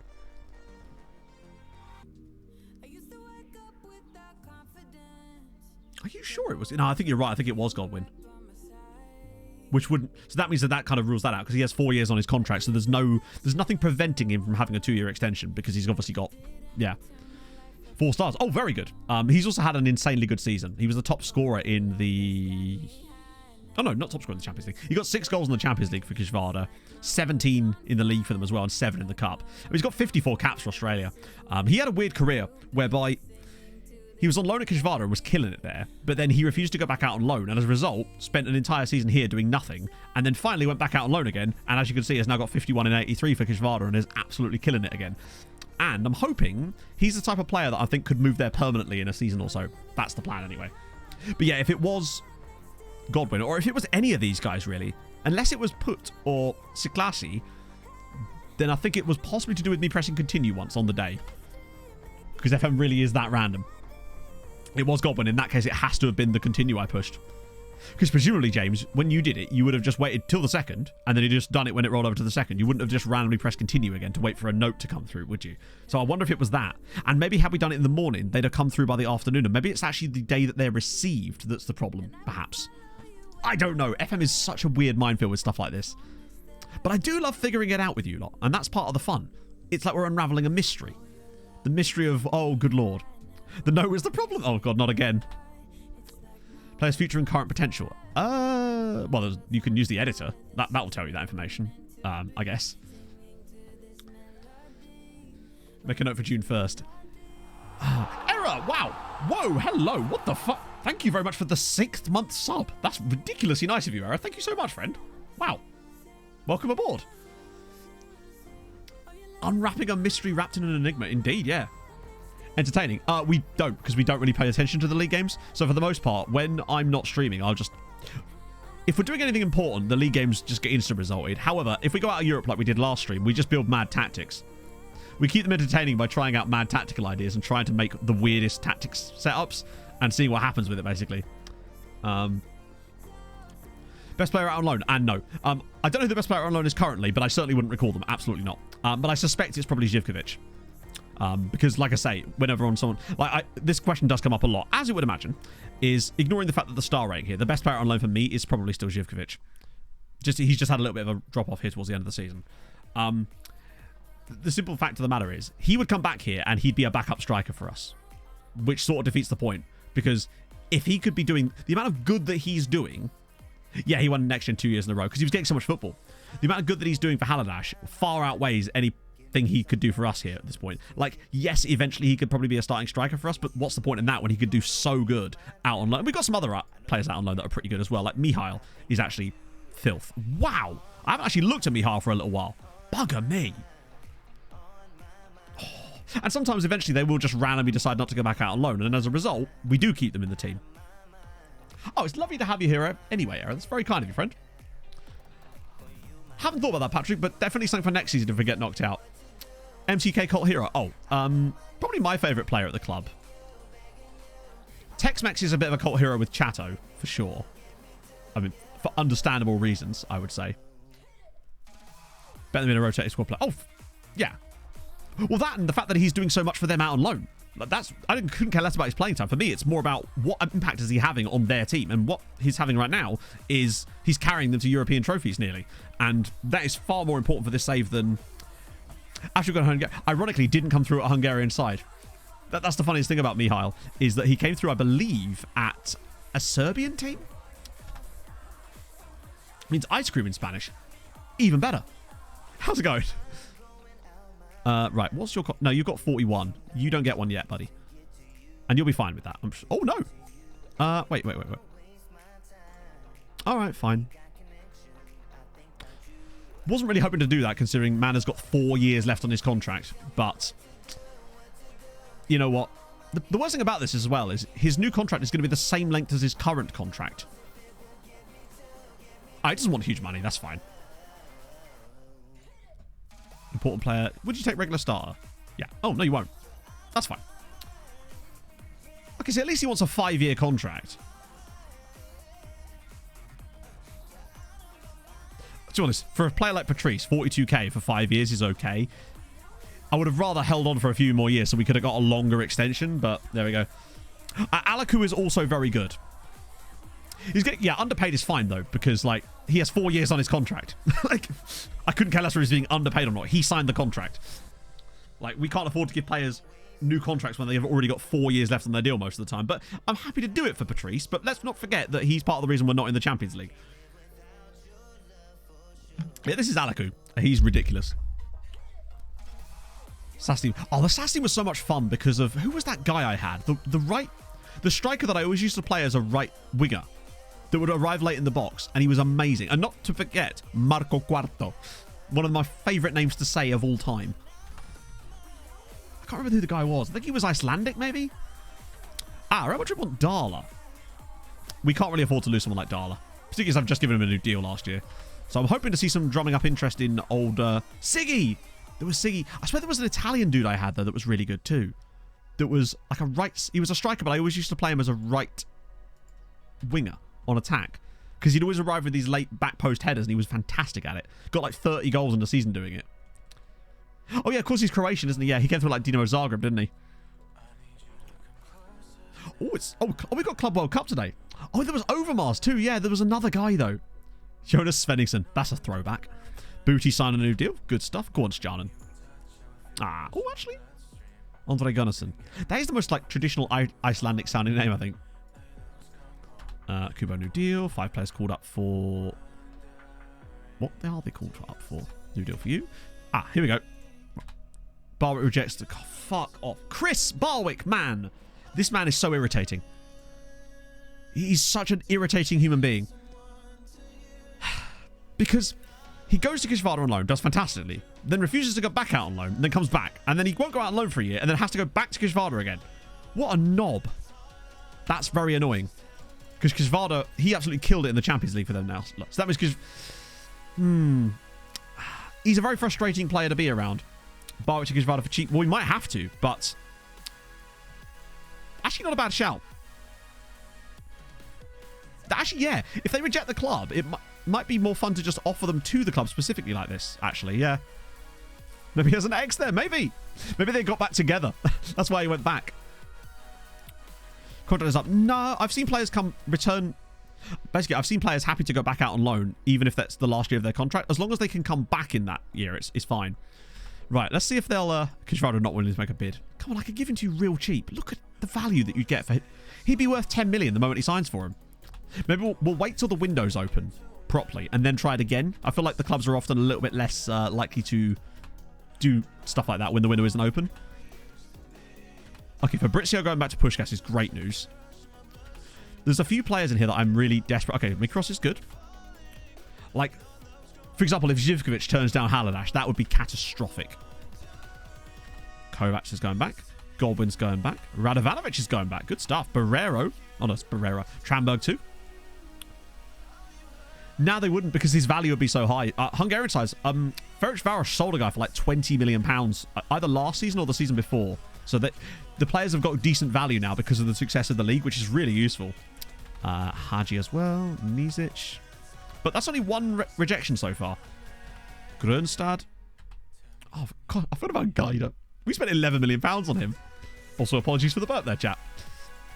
But yeah, I hadn't considered the idea of offering the players that don't want to go back permanent transfers, because it might be that they just don't want to go back on loan. Because I don't think he's going to do much more beyond that. But that's a good shout, actually. We'll try it again on Barwick on the 15th, which is, I believe, when the window opens. Yeah, you can see all the players joining us there. But getting all these loans done so early is super helpful.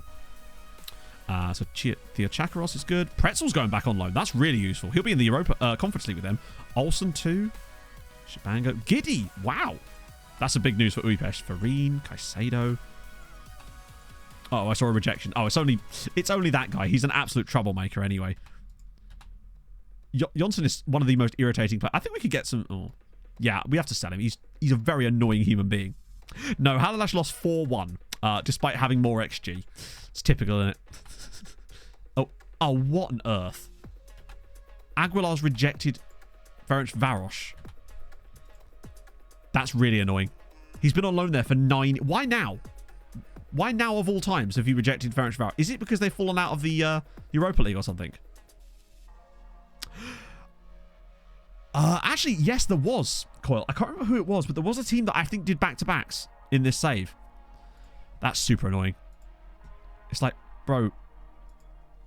League is currently ranked 5th, but we're actually going to be falling to 6th this year, despite having our best season in a couple of years, because Portugal just killed one. Wants to prove himself. Well, he can prove himself at the club he's already fucking at. It could be that something to do with that. But that's really annoying, because he's been their leading goal. Look, he's got 105 goals for the club. He's been there nearly a decade. That's frustrating, because there's no way they're going to pay. They can't afford him. Although, obviously, if I could just get them to bid, then it'd be great, because I could just drop the price on him. I'm happy to do that. Nilsson, good. Oh, yes, Edvaldo. I see key names in here, like these two. Oh, my days. Look at that. Edvaldo going back. Jalilulu going back. Zivkovic going back. Genius going back as well. Oh, Ferencváros made a bid. Right, beautiful scenes. The question is whether he'd want to go there. £7.5 million. Right, that's way too much money. Give me 3.5, and we'll call it even.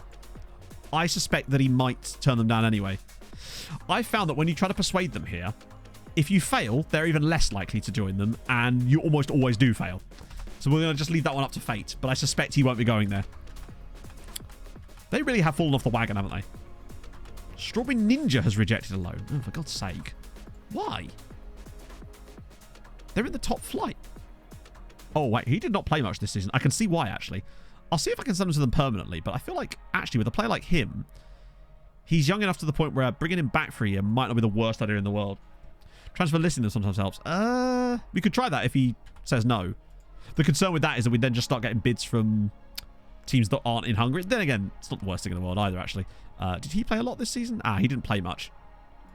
I'd still be happy to sell him to them if it just means that, yeah.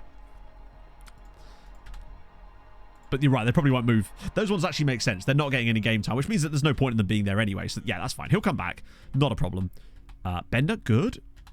Oh, another one up there. Otero. Don't really care too much about Otero. The reason he doesn't want to go back, by the way, is because they got relegated hard in the face. So I'm not really too fussed about Sergio Otero. I'll offer him to them anyway, but I don't suspect they're going to have the money to be able to buy someone like him. We always get a couple of... Oh, at least Urza's going back out on loan. As is Puskás for... What is this now? That's his 10th year on loan.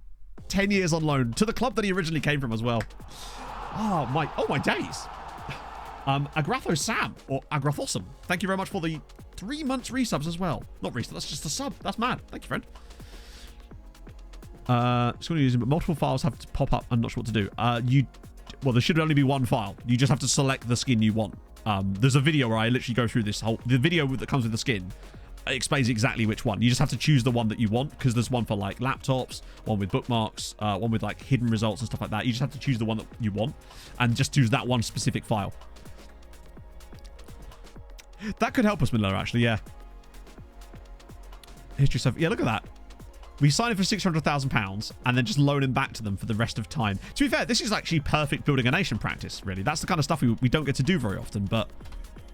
Our plan was originally to bring him back, but we got much better much faster than we anticipated, and it just made it pointless, really, to bring him back at this point. Or was there another rejection up there? That's a shame. Deramaze is actually quite good. And there's no way that Pekshi can afford him. Actually, to be fair, Man needs to be playing at a much better team. I'll offer him to them anyway, but they won't be able to afford him. Deramaze, I think, could definitely go to a European side this season, so that's actually okay. Morales as well. But all the Halidash guys have gone back, which is good news. There's still more, isn't there? They declined to make an offer. Not really a huge surprise there. He's rejected that loan. Okay, great. Yeah, some of the relegated sides tend to get this problem, which is fair. Rogstad, yeah, no. Ben Salah, of course. Mihail again, good. Francois Javier Hardy. So it turns out we just needed to spend nearly £20 million on a player for the loan file. Oh, Wono's rejected them. Oh, for God's sake, Christopher. I know you've got 1 year left, but Bud, come on. We'll have to go back in and check this once we hit the 15th. Oh, you went to the game? Nice. I've really enjoyed this save. And it ain't done yet either. That's a shame. So Kevin's going back. Oh, this is a big batch. Lovely news. Zoltan. Oh, by the way, in case you're wondering, this is what Zoltan looks like now. He was never going to be... Yeah, he's 29. He's actually one of the few loan players that's had a contract extension while he was on loan. So very rare do they get a chance to reach that sort of age. But Awono, I felt was worth it at the time because I thought he might have actually come back and done things for us. Because let's not forget, he was actually a player that we had in mind to actually be a striker for us at one point. No, I've never been to Hungary myself. I'd like to go at some point. Just take Pog to Budapest for the weekend would be fun. Heard it's a lovely city. I've heard from people that have gone there that they've really enjoyed it. He peaked the moment he generated, really, didn't he? All these Nando's going back. I love how he's just become a winger. Although actually he's played more of a striker this season, which is good. Yeah, I'm always hungry, mate. Is there something? Hang on. Something that changed for F24. What do you mean? No, I've never been hungry. Come on, look at me. I've never been hungry, of course. Budapest GP. Yeah, come on. I'm not made of money. Grand Prix. Are you serious? I have to sell my house. I don't even own a house. I'd have to buy a house and then sell it. Maccabi Tel Aviv. All the good Israeli players have disappeared lately. We found some really cool ones a couple of years ago. New contract for you.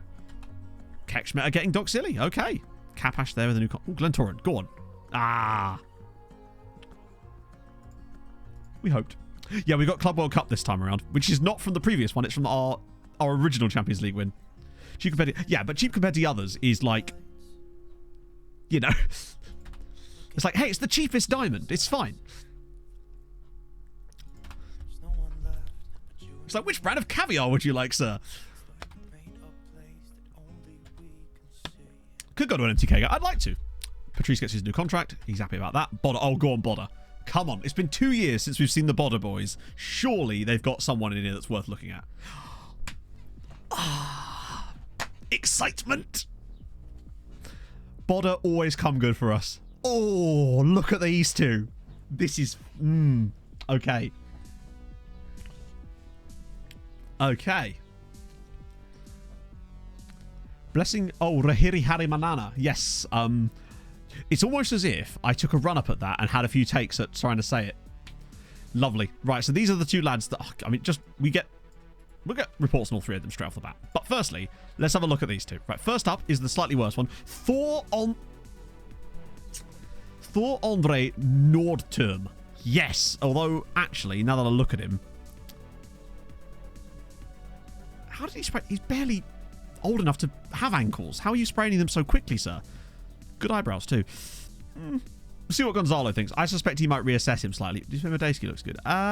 19, though. And no potential. He is quite good, but... Actually, you know what?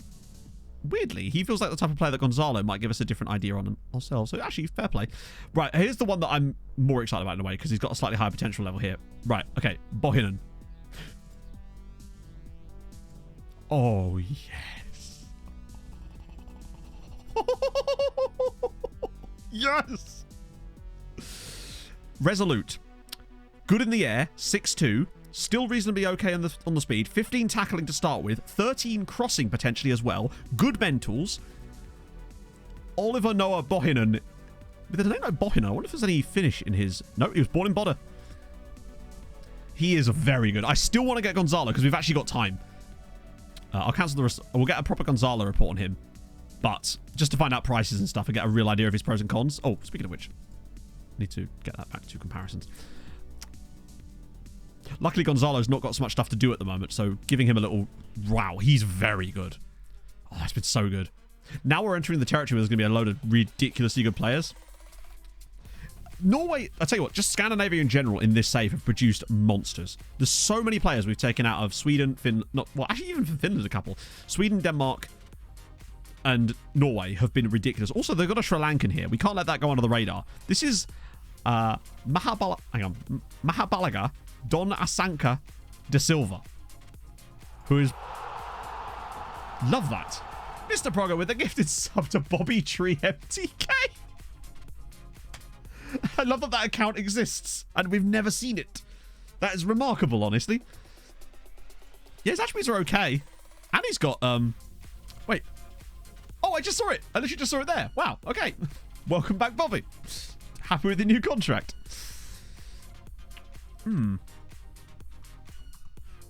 Okay. Cool, though. We have seen it now. It has now been seen. Was he really 6'5" with 14 jumping? But that is disgraceful. Right, let's just check the older players, see if their contracts are expiring. But are they actually worth picking up? Is Fernando, surely he's not expiring. Oh my god, he is.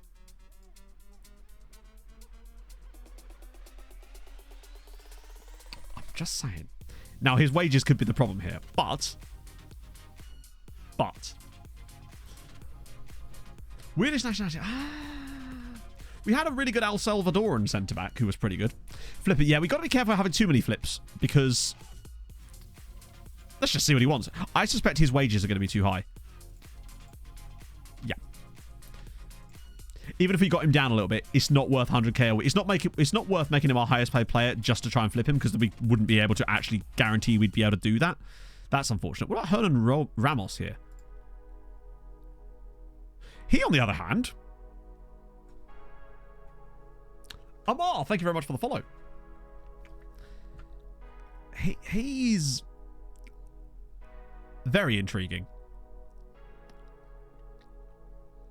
What would he want? If he's not wanting stupid money... to be fair, his wages would be pretty reasonable. Now, his contract's up at the end of the year, which means we could actually start getting him in like a couple of...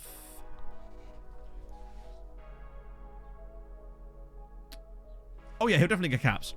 Yeah, I mean, this is a 3-star, but this is what I mean about how the star ratings can totally lie. Because of the fact that they're often based on form as well, you have to take that into account. And for me, he's a good... He reminds me a bit of Hidalgo, except much cheaper.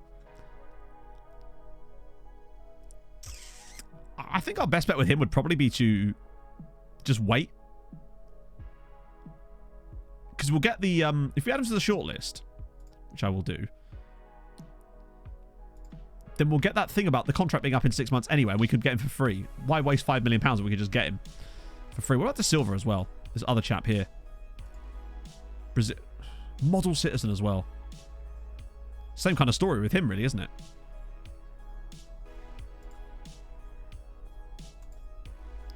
Star player. I mean, oh, they want him as a star player. Well, maybe give him a new contract.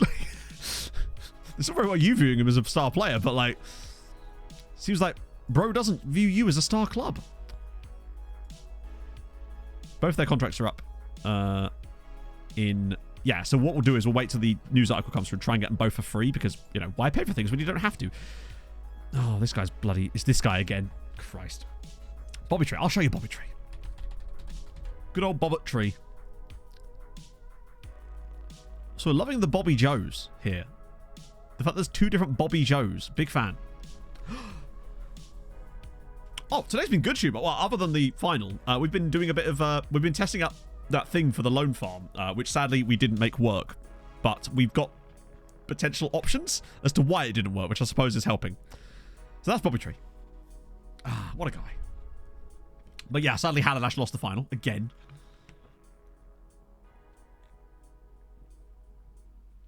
Our hot prospect. I think our hot prospect is still Blas Jurin. Unless it's changed. Yeah, no, it is still him.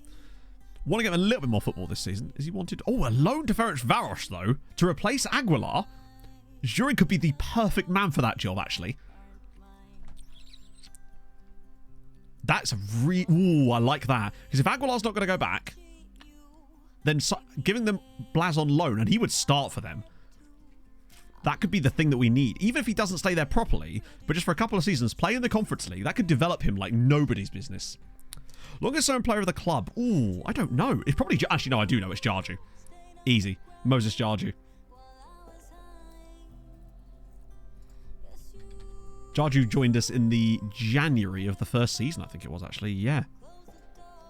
So he was a January signing first season, and now he's the club captain. Has been here ever since, and still actually has 3 years left on his deal, remarkably. Do I use mentoring groups? Absolutely fucking not. I am hardcore anti-mentoring groups. But let's not get started on that again. We'll see, Johnny. Depends on what time we get to them, I suppose. Right, let me just sort that out. Get rid of any of that.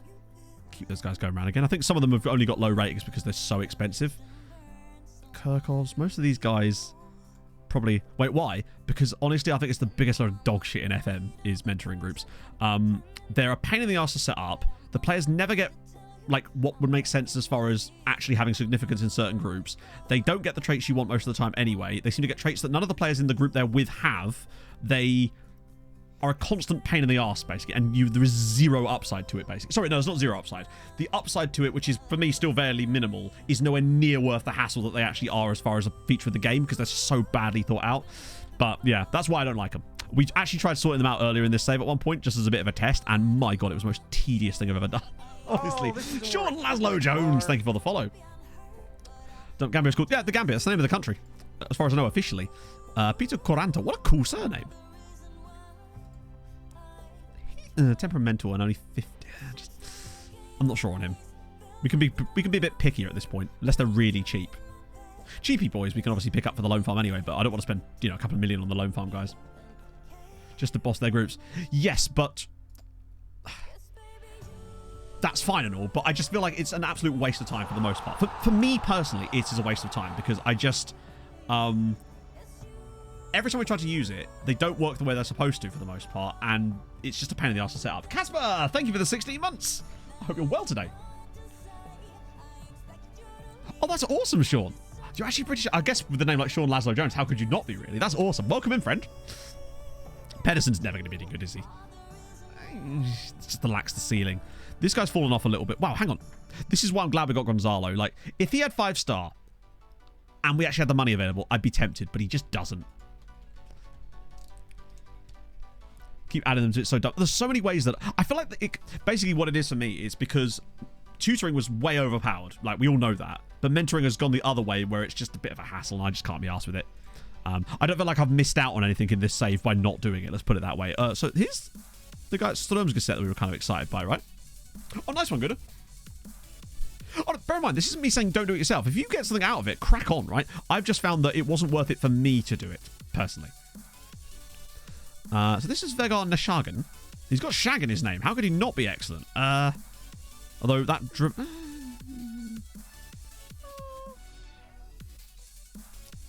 Basically, tutoring before was like, you'd get basically, what you do is you sign any player to your club with model citizen, right? And then you'd basically make them tutor a really bad player. And immediately they would get insane traits, really good personality stuff. It was way too overpowered.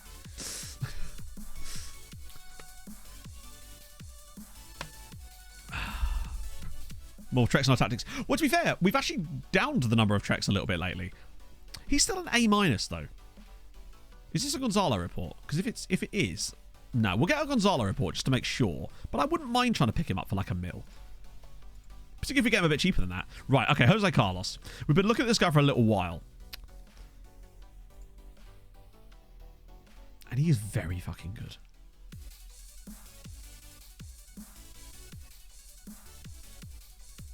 Start finding Damascus Strader and Shepsy. Oh, I didn't realise they were... That's kind of sick, actually, because we played... One of our Hungarian sides actually played against Damascus Strader in the Conference League a few times. He is shortlisted, isn't he? No, he isn't. Okay, we'll shortlist him. Basically, he's one of these guys that when we get the money, potentially, we can go after. But we kind of do have money. What am I talking about? I forgot that we got all that extra cash.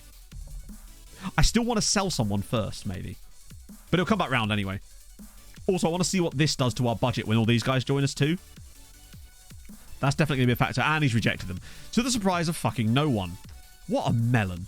Does 9 years on loan there, then just randomly rejects it. And now they've put a permanent bid in and he's just not having it. Oh, speaking of Storm's cassette. Damn. Oh, that's him there. Oh, that's why we knew about him. It was like a preview of that. Not got any kind of 5-star guys, but 2 guys that are nearing it, which is pretty sick. Once again, Norway coming up clutch in this save. I'm really excited when we get back around to Sweden again, because bugger me.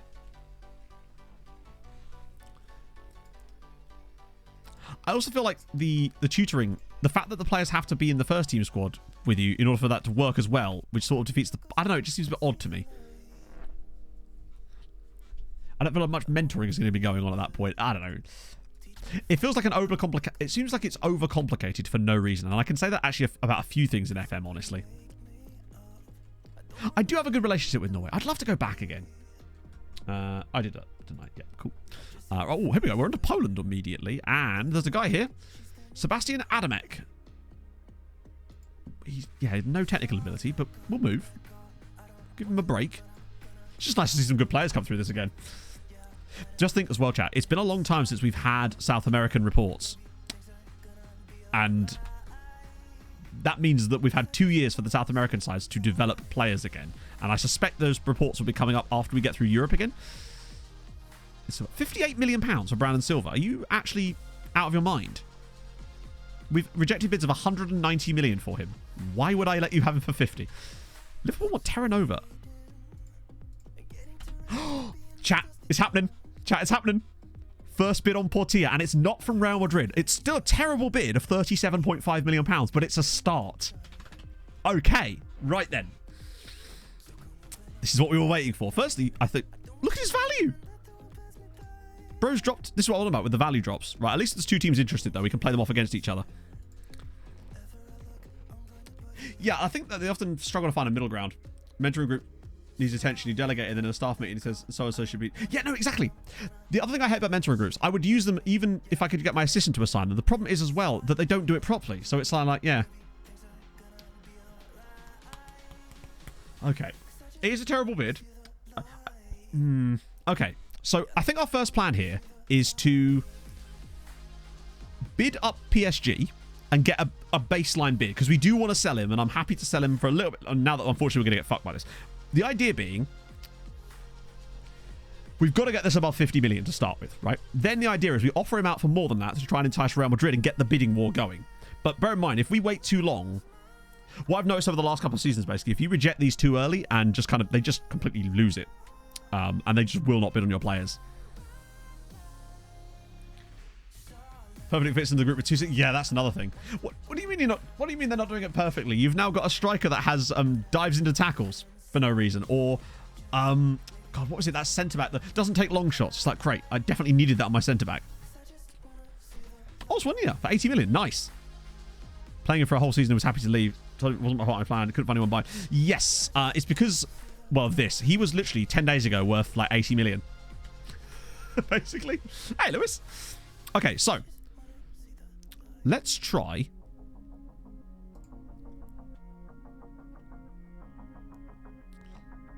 Oh, it's PSG. This is the tough one. It's tough to know where to put them. I'm going to be a bit bold here and actually offer him to them for what essentially will end up being 58 million. And if they don't, because if they disagree outright, it's a problem. If they're willing to negotiate, it means we can get close. And if they accept it, then we've got a great branching off point.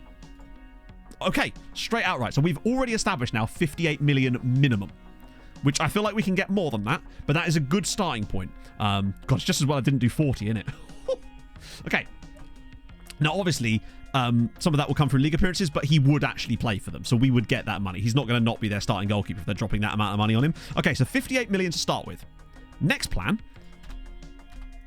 because this would go perfectly. Remember, the guy replacing him with is better and cost us 10.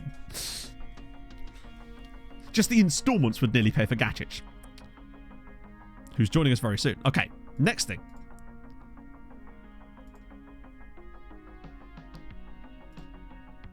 So, major interest from Real Madrid.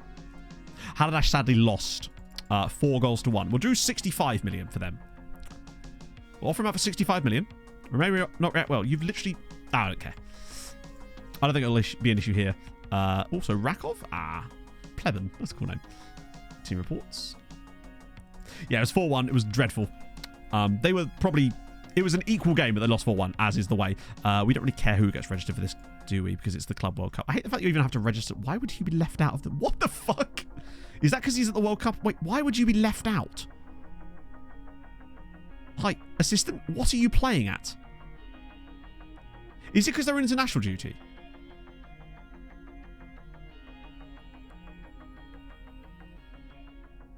Oh. You're right, he is, isn't he? That's weird. From last time. Oh. From last time? From 4 years ago. That's hilarious. You're right, they are. They're players that were in the squad from the last Club World Cup. As if it's like a continuation of it, but fine. Well spotted. That's so strange. Players removed, none. It's 4 years ago. I have no idea, Bobby. Right, see if Real Madrid take the bait. 35 minutes. Are you mad? Let's ask Miggy first. Hey, what's up? How's it going, man? Oh.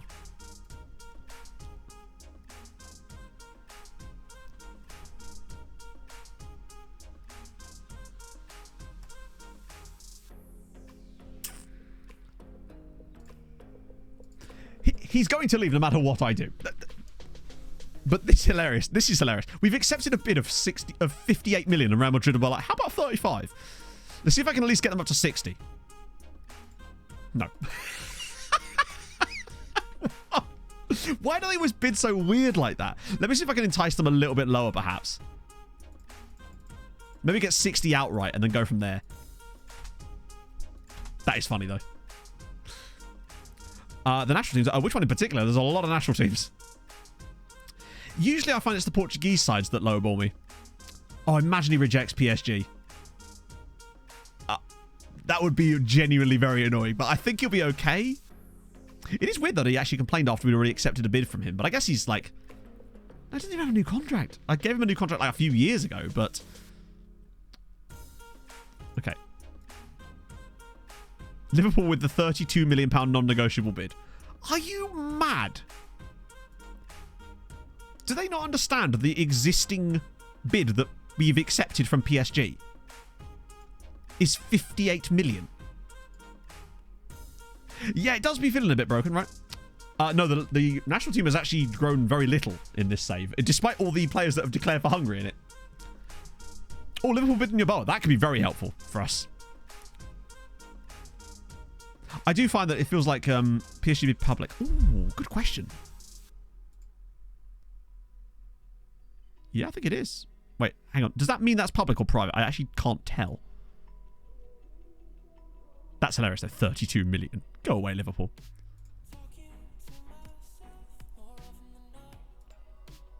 I'll just offer him for 60 again. Maybe Chelsea? We haven't tried Chelsea yet. Maybe they'll go for 60. Oh, hang on a minute. Right, no, Chelsea are workable. Also, bear in mind, these clubs weren't interested before. So, my guess is they'll top out at like 45. That's 51. We're getting there. 54 million. Not good enough. Didn't have any money left for the players' wages. That's funny. The Club World Cup, it's just sort of, yeah. Indeed, if it was truly realistic, Wookie, that's exactly what would have happened here. So we're not doing that either. But it's good that there's more interest in him, if nothing else. You said Liverpool in for Yeboah. Where was that? Oh, yes. Okay, that could be very fascinating. Wait, I have ejected those. Yeah, I have. Cool. Bowley must be gone. Yeah. Actually, yeah, he will be. Out of interest. Good shout. Literally, Bowley left last summer. What a shout. Luckily, Alex Clough is here. Oh, that's funny as fuck. Yeah, Slugs with the future site there. Right, let's have a look at Zag. I remember someone actually asked us to get a team report on them a few streams ago, and now it's finally here. No one there, but there it is. We have apparently paid them that. Watching Yamin, you can keep watching. Esther, oh, we're to Portugal now. Oh, Paulo Oliveira. You perfectionist personality. You've only got another 13 years, Inferno, to wait. Oh, team reports are next level broken now. Portier draws interest from Liverpool. Could be, I mean, it could be worth that, couldn't it? If only you'd bid that instead of bidding 32 million. Desperately wants to join Liverpool. Okay. Fascinating. Have you considered putting a sensible bid in then, you mugs? Right, Yeboah, what we say? 24 million. In summer. In winter, it can get now, bear in mind, Yeboah's contract is up next summer, so this is more of a kind of, we knew this was going to happen. We couldn't sell him last summer, so this is more of a, we've kind of got no choice. But if I can get like 30 million, 36 million for Yeboah, and then we offer him out and do the same thing again, try and drum up some interest from City, since he clearly wants to go there. Marina, thank you for the follow. I think we can get him up to 40, maybe. Right, is he wanted by other teams? City, okay, cool. So now let's offer him out for 40.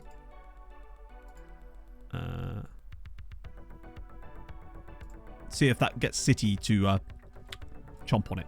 Because this could earn us some really good cash. Yeboah didn't play much last season anyway. It's This would be perfect if we could actually get the bid of Liverpool again with the 30. Oh, hang on. Chelsea have decided that now 35 million is valid. We're getting there, Chelsea. We're getting there. Right. 60. Okay. They're getting this. I think they are actually going to offer us slightly more this time. No, they've actually offered us less this time. Stonks. Negotiation. Players in the Scottish leagues. That's a very vague question because it depends on... You could be managing Celtic or you could be managing East Fife. So you'd have very different transfer strategies depending on which of the two you're managing. I love how the thing said Liverpool would bid 58 million and yet they've deadlocked it at 32. Like I'm going to agree to that, you melons. See, at Real Madrid are thinking at 60. Last time they walked directly away at 60, didn't they? Yep, and they have done again. Hey, Jason.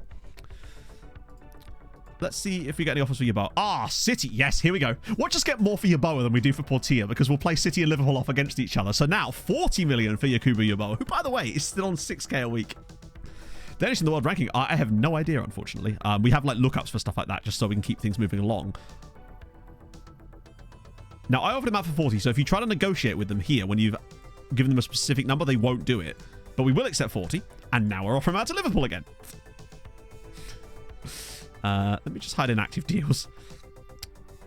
Right, so Liverpool's 30, and it's only 30 up front with Liverpool. This is 40 up front. So I guess the next step would be to just offer him out for 50, right? I love, by the way, right, this is something that has irked me for a long time in FM. 10, 15, 20, 30, 40, 60. Why no 50? Why is 50 not here? 50 is a really specific number that you would have in here, right? Why would you not have 50 in there?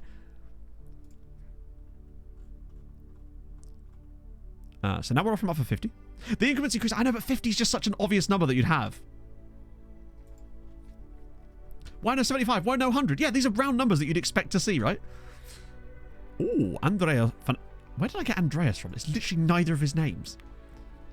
Yeah, 50 for me. Like, 25. There's not even a 25, is there? It goes like 15, 20, 10, 15, 20, 30. It's just... That's just not how I do maths, chat. I do my own type of maths. Okay, imagine if Liverpool actually came back in for him here. Possible switch. No, it's not happening. The news. Fake news, chat. If we were to get rid of both of them, though, for... no bids there. Interesting. Improving club European rankings. Interesting. Change currency. True, yeah. We might have to drop it down a little bit. They definitely did used to be, I swear, yeah. Oh, okay, right. New boys. Handshake time. Anyone for Jarju? Nope. Nope. Darla's going to say hello to Gacic. Montiel is going to welcome in Roger Herias. I'm curious to see what Babangida's going to be like. C+, okay. Oh my god, look at the assistant report on Gacic. God damn. We've killed it there. And then Osei as well. Let me have a little look at these guys. So we've got Babangida. I still think for 800k, he's superb. And he's definitely going to be a future Nigerian international without a shadow of a doubt. Also, remind me in a minute once we're done with this to actually have a look at sending some of these guys. Roger Herias. I'll show you in a sec. If I show you now. This is Roger Herias. So his actual name is Herias. You can't be called Roger Herias and not have your name changed to Roger Herias, can you? It's just... It's so close already. What are we aiming for? That's very vague. What do you mean with the players we were trying to sell? In terms of funds for them? Roger's... Wow, Roger's not good, is he? Why did we sign Roger? I feel like we've... That was poor. Okay, but luckily, Gacic is here to save the day. I mean, we've definitely traded up. Was he worth 17 million? Wow. Volatile yet media friendly. I don't know how that works either. I guess he's volatile when he's not on camera. Huh. That's... No, we definitely... How much did Herias cost? £2 million. Well, that's a bit of an overspend. He's actually not bad in his attribute-wise, and he has weirdly high... But that's because he's English, right? Right. Edwin Osei, he was a random pickup for... Okay, from Right to Dream. He's not bad either, actually. Damn. It was probably a bit of a meme signing on top of the fact that he was actually okay. I mean, who am I kidding? Of course he was a meme signing. Of course he fucking was. And then Karamoko was the guy from ASEC. So we'll get him on the dev list as well. Offer him out. Get a few of these new boys out. Mr. Report, a great fucking question. The answer is yeah. Basically, he's Roy Kent. It's essentially this. Now, scouting him. Yeah, his name was Harry Arse. Oh, yeah, also, where's Wonderboy Malloy?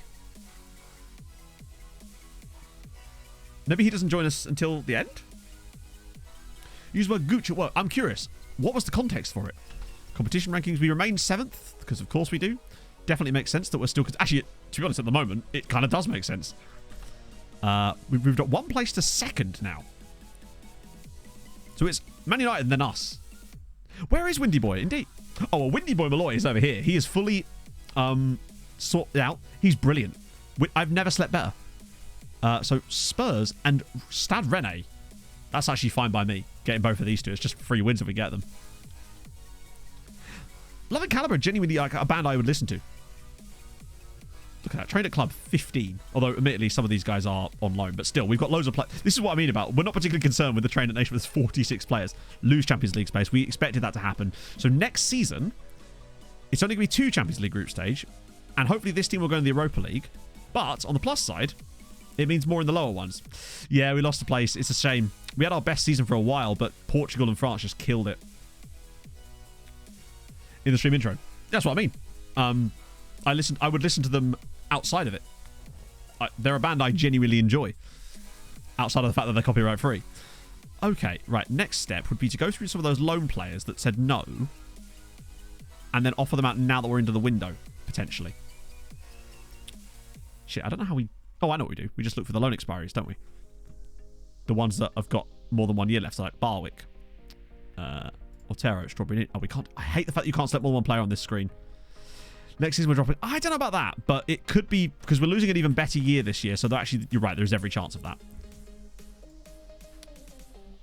But you know what? If that's what it takes us... If it takes us to drop down to have to come back up again, I'm actually okay with that. Strawberry Ninja. Offer to clubs. Oh. Ah, fuck. Wrong button. Yeah, we're going to get way more coefficient, and the clubs have already proven that they're like capable of doing better at the top level, so I think we could have a couple of 20-point plus seasons, potentially, if we play our cards right over this period. Toolbox transferring Cohen. I don't even know who was on loan at. Yanishevic is transferring Dongmo. We'll offer him now, I suppose, but I think that's unlikely. That's true. We had better check with the Champions League finalists so we can work out if we're going to be there or not. Such is life. I suspect it'd be weird if they held it in Ukraine like 3 times in 5 years. Strawberry Ninja, you did indeed. Also, who's to say that that's a nickname, Prepo? I'm just saying. There's every chance that that's a real human being. I think that's all of them. Yeah, these guys are from before, I think. Wait, where's Aguilar?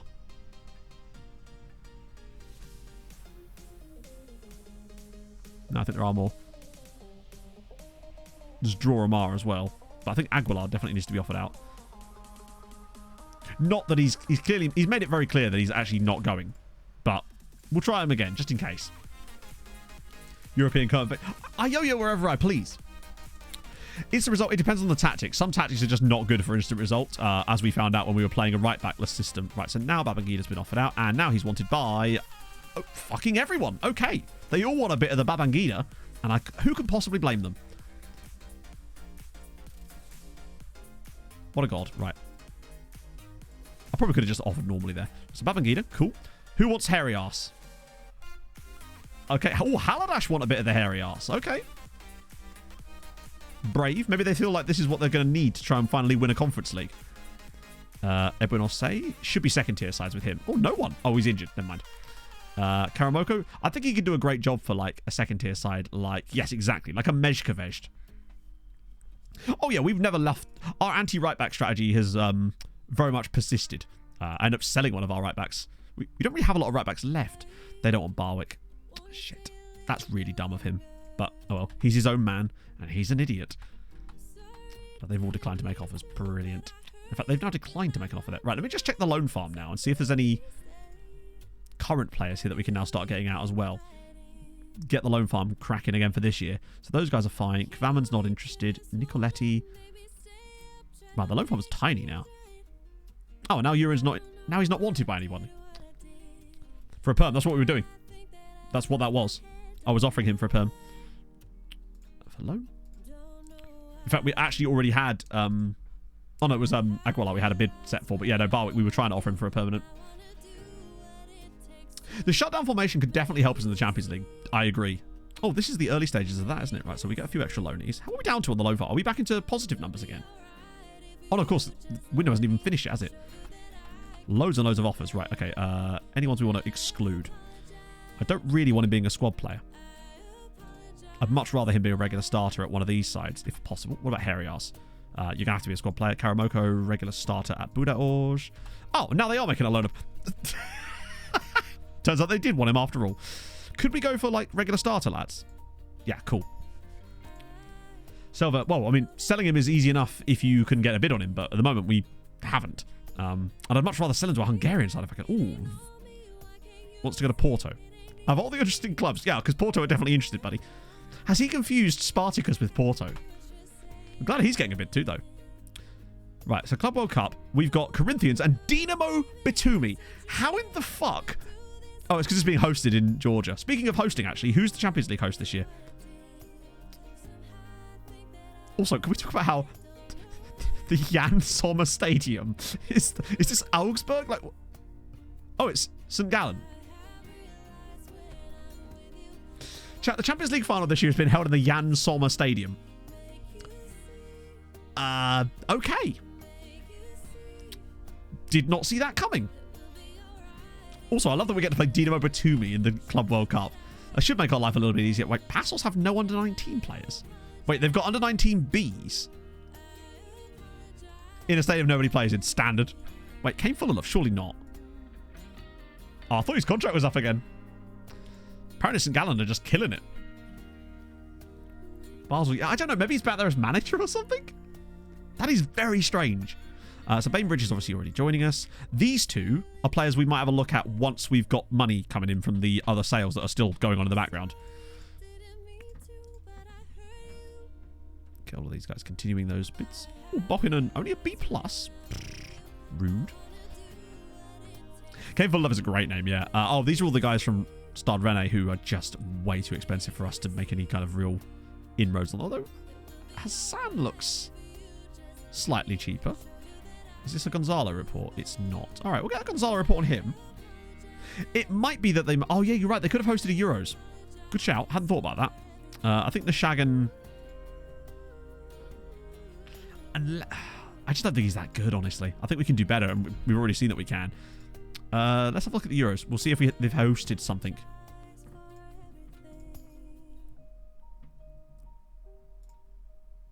Oh, no, wait. No, they haven't. Well, not since 2008, anyway. Hey, Leaf. How's it going? Play the Club World Cup. Yeah, we got the Club World Cup coming up soon. Roger Federer Stadium? Oh, it's a World Cup in Switzerland, maybe. Oh, imagine that. That'd be kind of sick. Let's check. Is that one already decided in real life, or is that one that's still available? 3 host nations, maybe? No, it was in Spain. Hosted. Oh, did you say they're hosting the next Euros? Ah, okay, so it's been built in advance. Yes, you're right. Switzerland and Austria. That would make sense. So they built it in advance of that, and they're testing it out with the Champions League final, I suppose. Hey, maybe we'll have good luck in that stadium too, because it's a brand new one. We've not got any bad luck in there, in theory. Maybe. Like a dream. Who are Arsenal trying to buy, and for how much? Please be loads of money. Arsenal are trying to buy Ergin Ujkai off of Uipest for £25 million. Didn't they sign this guy for free? He's very good, though, to be fair. They've spent £1.1 million on him last season, and Arsenal are about to buy him off them for 25 million quid. Oh, Hungary stonks. They've already got... How much money have they got in the bank at the moment, Uipest? 42 million, and they have a budget of £29 million already. Which means that they could have a transfer budget of 50 million. Potentially. Uipest, I'm telling you, they're coming. They are on next level at the moment. Really excited about them. Have they done any business already? I don't suppose they have. That's last season, isn't it? Oh, yeah, we're still technically in last season, aren't we? That's amazing. Yeah, Fabio Grosso has done a fantastic job at Uipest. he's mainly the reason that they've done the business. He's been here for the last 6 years and has done amazingly for them. He really has taken it to the next level. He's kind of done what Henning Berg did at Kjvarda. Yeah, that bank balance of 42 million. Fuck me. I mean, look at some of these bank balances now. Obviously, Honved relegated. Debrecen have got 20 million in the bank. Ferencváros have got 30 million in the bank. Even Kecskemét, and they're going to get a lot of money this year. Kjvarda got 25 million. Molfehever have got 15 million. We've obviously got 100 million. Even Pushkas, how much money have they got now? Okay, their Tycoon does need to kind of step up. Please tell me they've still got the Tycoon. Okay, good. They've still got the Tycoon. It's fine. I was worried that he might leave. They do need to get into Europe at some point, though. But if they keep spending money, it'll be fine. No offers for 5 players. We figured that would be the case. We're not doing those. Upgrade the whole league. The league is currently 5th, although we've slipped to 6th this season. And we're no longer at a point where we actually need to worry about upgrading the league, because it's kind of happening by itself. Because, also, speaking of which, we haven't really done any more stuff on this yet. Offer Portier out again while we're here. More time has passed since he's not decided to do that yet. Do another 60 million offer out. The loan farm is the main way, but now we're at a point also where we can actually afford to sell players to other Hungarian sides, which is definitely helpful. Oh, Real Madrid are in now.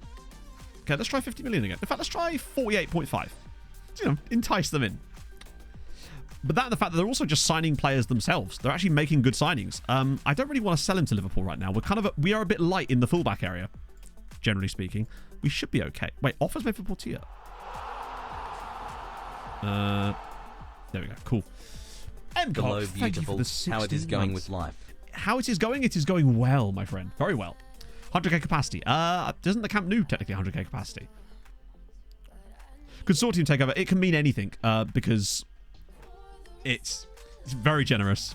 Well, you had to for the spine hammer. A consortium depends on... There's many different types of consortium you can have, and they'll invest certain amounts of money based on other factors. So, for example, we got a consortium takeover with Joe Lebeau, I think, but he didn't do anything for us money-wise, particularly. And they're still only offering 35 million.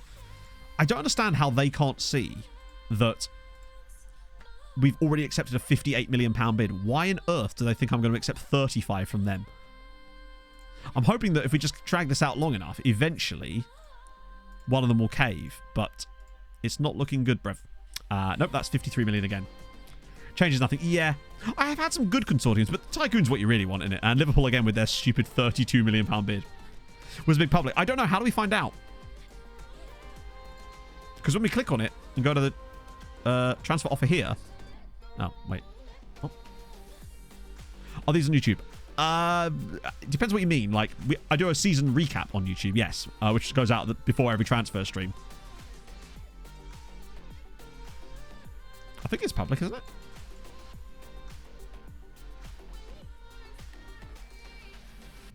But if so, there's no way we can do anything about it.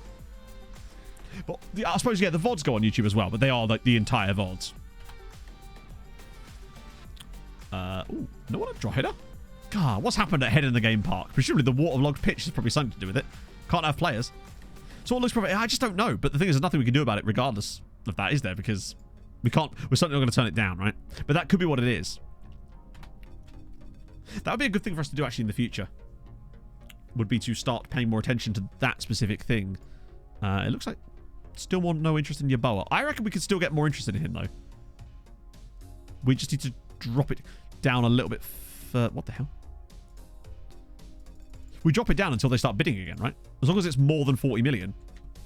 £7 million debt. I mean, it might do. Sometimes they'll like invest cash in the club. One day, randomly, our board ploughed £30 million into the club, even when we didn't need it, which was very odd. No way. Do you remember when we were worried about not getting Gacic, and I showed you this other goalkeeper, Mohamed Duzande? He's signing for Uipest. They are making moves, Chatto. This guy's ridiculously good. Like, what a brilliant player they could sign for that kind of price as well. That's an amazing signing for them. And it looks like this is happening. Portier is going to Paris Saint-Germain for £58 million. Lower than we were hoping for. But the moment that he had his value cut by the stupidity of the game, we knew we weren't going to get that much. But needless to say, it's still going to be nearly 60 million for a player we don't want. And we're replacing him with a guy we do want who's better than him for 10. It's a win-win. And lower wages. That's great scenes. So, first piece of business done. So now our finance is £150 million in the bank, which I still don't think is the most we've ever had. Not quite, but we're getting there. Huge transfer budget as well. Also, have those transfers officially happened yet? Oh, there's also all of these, don't forget. Let's not forget that all of these transfers are happening as well, which is worth another £25 million to us and another 200k in wage budget. Yeah, I don't know why that happened, Stewie. That is very annoying. I love how that now he's at PSG, he's immediately worth 250 million. Watch him be like the best goalkeeper in the world all of a sudden that just saves everything normally now that he's not playing for us. But you know what? It is what it is.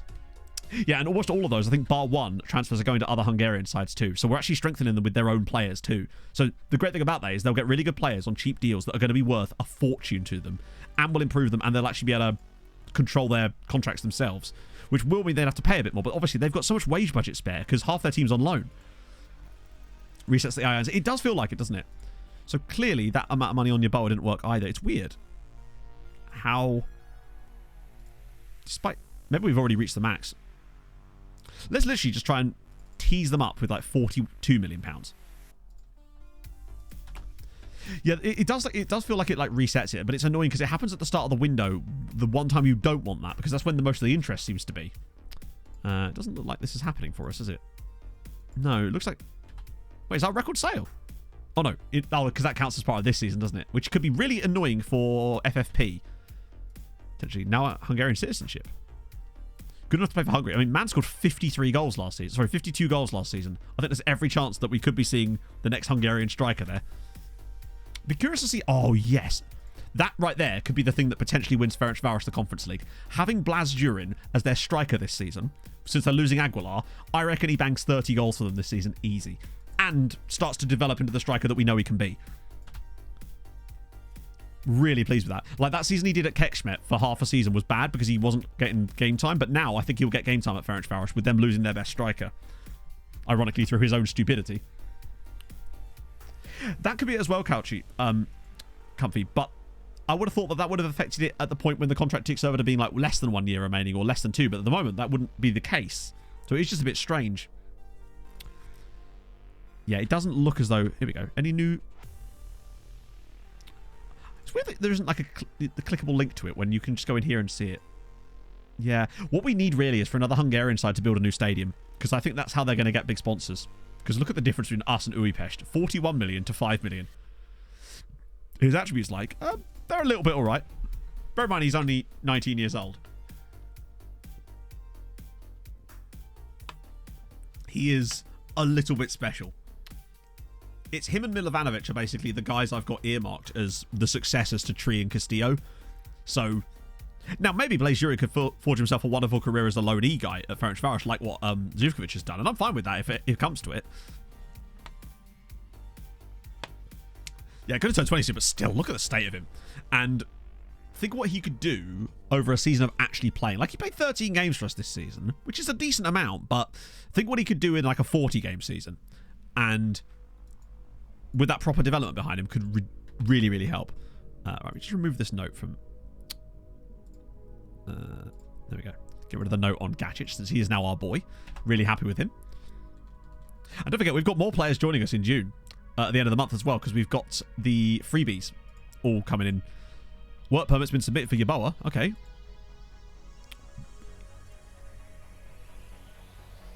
Wait, hang on. Oh, I can't offer him out now, can I? It's because of the skin, Adam. Most likely. I use a skin in the game that kind of adds a lot of things to it. So it's it kind of just takes the game and goes, hey, wouldn't it be cool if it could do all this extra stuff?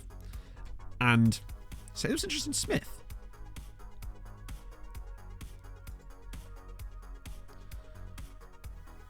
Oh, Navarro's wanted. Okay, so bear in mind, Navarro does have to go as well. Because he's basically maybe promised to sell him. He has got an extra year left on his deal, so it isn't as immediate. It's called SAS23. So if you do exclamation mark skin in chat, that's the skin that I'm using currently.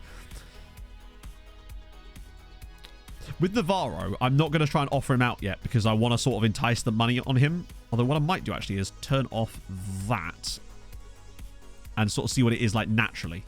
Maybe that's putting them off.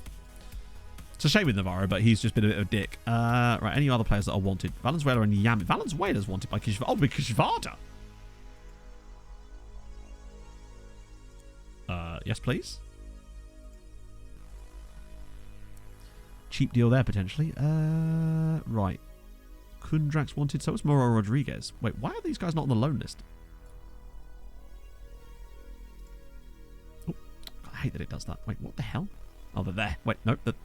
What the fuck? Where were they? I hate that he just jumps around the screen randomly like that. Right. Officer clubs for loan. Cool. Default attribute card. Yeah, that's just because those are my attribute cards, I think. But just change them back, right? Right. Anyone else? Cater? Who? I think a few players must have turned 17 that we just didn't notice, and as a result, need to be offered out as well. Just bump the loan farm up a little bit. Bing Sword isn't old enough yet. No, it doesn't appear there's any interest in Chris Smith yet. Which is a shame, because his value is looking good.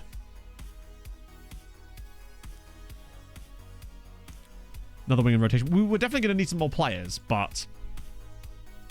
not so with my cards. Oh! In that case, what is it set up with? Bear in mind, though, with all these sales, we can actually afford to bring in a couple of the new guys as well. Oh, yellow. Oh, okay. Yeah, no. I saw RDF actually has a really interesting... I was watching a bit of RDF stream the other day, and he has quite an interesting setup for attribute colours, where he basically has most of them greyed out below a certain threshold, so they're just kind of not interesting to him. And then over a certain point, he has them like really obvious, and it means that you can see really quickly whether a player is good or not. Now, I kind of do the same thing with the blue, but it's an interesting way of doing it, actually. Yeah, I think what we do is we'll wait till the other transfer's gone through, and then we'll have a look at the shortlist and see what's what, I suppose. As PSG only beat ASIC Mimosas by 1-0 with a penalty from Jamal Musiala. They're not what they were, are they? They're not what they were. None of the clubs... Bro was literally wanted. Right. 2.5 mil. Loan offers for Kundrak. Right. Regular starter, please. If it's all the same, that'd be lovely. Yeah, it's... I could see that it would make sense to do that. I just like the colours how I have it, because I've got so used to having them the way I do that... Yeah. I used to actually adjust the thresholds depending on... Oh, wow. Hey, Romeo's getting a raise, apparently. That's great. Definitely needed that. Is there anything I can ask them for? They probably won't go for it anyway, but... Personal, no. Not even allowed more scouts. It's almost like we've got loads of them. Regular tours. Thank you for the follow. For a smaller screen. I believe so. Saz, you're in chat, right? Is the laptop one just designed for smaller screens? I should know the answer to that, but why ask me when we can ask the man himself? Oh, Hoyd. We don't have a Hoyd. We are Hoydless. Nah, not really, Mr. Prog. I mean, it has a little bit, I suspect. We haven't looked in a while, but I imagine it's like still under $1 million. 700k for winning the league. Mayday, Mayday. I've won a UCL final for the first time in my life. I repeat, I've won the UCL final. I'm not a choker anymore. You're bloody love to see it. Danny, thank you for the 32 months, man. That's awesome. Who did you win it with? Matches the output it currently produces. Just slowly scaling back our youth recruitment over and over and over. I should probably do some friendlies. Get them set up. In the meantime, God knows where our training camp is this year. Normal PC version. Ah, true. I used to have what was called a desktop replacement back in the day. So it was basically just a laptop with a giant screen. I'll say mine. I may have commandeered it from my father. But he was fine with it. What a great name. ES Bingerville. I want to go there. I want to go to there. Bit of Seoul FC as well. Intakes currently. I think it's our head of youth. It's Romeo. It's Romeo. Romeo is in charge. We're going Hoydless for a little bit since we were getting shit youth intakes anyway. We're just trying every trick in the book, essentially. Under 18's coaching style. Oh, that's a hell of a journey. Wait, no, I have to do it through here, don't I?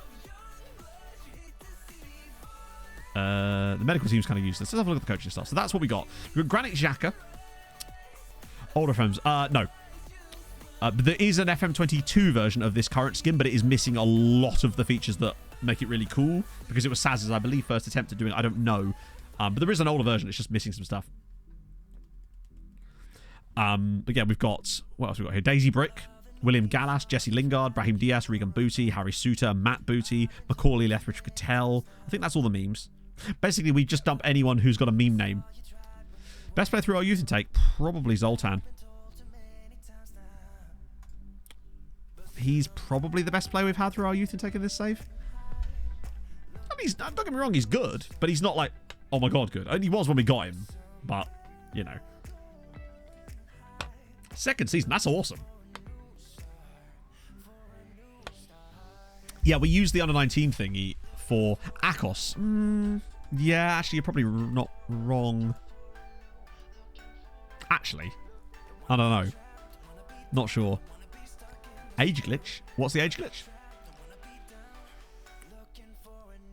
He's decent as well, though, Akos. We've had some guys, but they're not. We've not had any like worldies, really. Nothing yet. Anyway, they rejected it. Sorry, why were they on the list then? All right, we're going to play against Magic System. Zoltan 20. No, that's just how old he is. Zoltan is not an old player. New attendance record. Nice. 27,000. Wow, that's a huge step up. That's good as well. No offers for Roderick. Who? Oh, it's another one of the players that said wanted and now isn't because of reasons. I suspect it's that the clubs that wanted him were also interested in another lone player, and then because we offered those guys out at the same time, they all went for the other guy. Oh, wait, hang on. That wasn't a preseason one. I wish I could reorder those. I think you have to import them in a different order and then it does it, but such is life. Preseason 1. Preseason 2. And that one's empty, but we'll fill that up later. Magic is... I really should, shouldn't I? Yeboah's granted work permit. There we go. Yakubu Yeboah, £40 million to Manchester City. It's the last year of his contract. I feel like we owe him a big money move. And this is it. And also loads of money for us. Like 2 weeks ago. To be fair, we get through saves pretty fast these days. Like, you've got to keep up, Mason. Thank God for the recaps, eh? So there we go. Another of those. Bear in mind, Yeboah isn't a homegrown player either. He joined us at 19 years old, and thus it's another reason I'm not super bothered about losing a player like Yeboah, as good as he is. And we are probably going to have to look to... Oh, there we go. Right, what's the finances now? £190 million in the bank. Now we're looking a bit better. Already made a profit of £100 million this season. Okay. So what I would say is our next port of call is we play the game against Dinamo Batumi, just because it's fun. After that, start looking at our shortlist and start spending a little bit of this cash. Muntu. Oh. Quite nice attributes. Quite well-rounded. Romania have definitely not been the hotbed of amazing talent that they have in my previous saves. I will say that. Oh, yeah, of course. I was thinking to myself, why has preseason got less games? Of course, we're in there, aren't we? I've done that as well, JT. I can't remember who I did it with, but I noticed I was doing it, and my God. Kanto warns them about... I think we'll be okay. Do you know what? I think we'll just about survive. I am, by the way, going to play the ridiculous system against Dinamo Batumi. Porto identify Navarro as a target. I mean, they do not have the money to afford Navarro. 40 million? No. Absolutely not. They're not affording Navarro, not for 40 million. But if it drums up more interest, then fine. And it's going to make some more space in the squad for some of the new boys to come through. Which should be nice. Look at the number of players joining and leaving there. So Park Jong-woo is joining Vashas. I think he could be a really solid signing for them in the top flight this season. The first season back up again. Oh no, last year on my save, Romania was killing it. We signed so many amazing Romanian players, but this year we've got Carpenu and we've got Alaku, but they're both based in the game, so I don't know if that really counts. Though we did have them both last year as well. Okay, reasonable. God, I love how many Norwegians are on this list. I love everything about that. Limited, really? Who are you managing, Yasser? That's fascinating. We've got like 700 queued up at the moment. Norway is very much this year's Romania. What about Bellingham? Chat. Would you like to next season, maybe on a free transfer, sign Jude Bellingham? That way we could have had Job and then Jude in different parts in the save. Because his contract's got 1 year left on it. He might not demand that much money to come and join us. That would be quite funny to have had both Bellinghams in the save. Youth rating. I did say Jube, yes, and I'm sticking with it. Think Dion Dublin. I'm going to keep an eye on Job. No, I'm going to keep an eye on Jube. Him as well. These two we're not interested anymore. Too much money. Oh. I think these guys are kind of... He's a bit too expensive. Despite the money we've got in the bank, that doesn't mean I'm going to be silly about it. He's injured. Ah, shit. Jube and Jode. The Ballingham brothers. Boob Jellingham. That's the stuff they put on for an ultrasound, isn't it? Hey, Jube. Damn. Now, in fairness, almost all of the players you're seeing that are returning here have got pre-arranged transfers to other Hungarian sides. So we're definitely going to dip back into the positive numbers. Carpenter is a Dortmund top. Interesting. Valenzuela's going. Okay. Yeah, we might have to pick up a few players. We're selling everybody.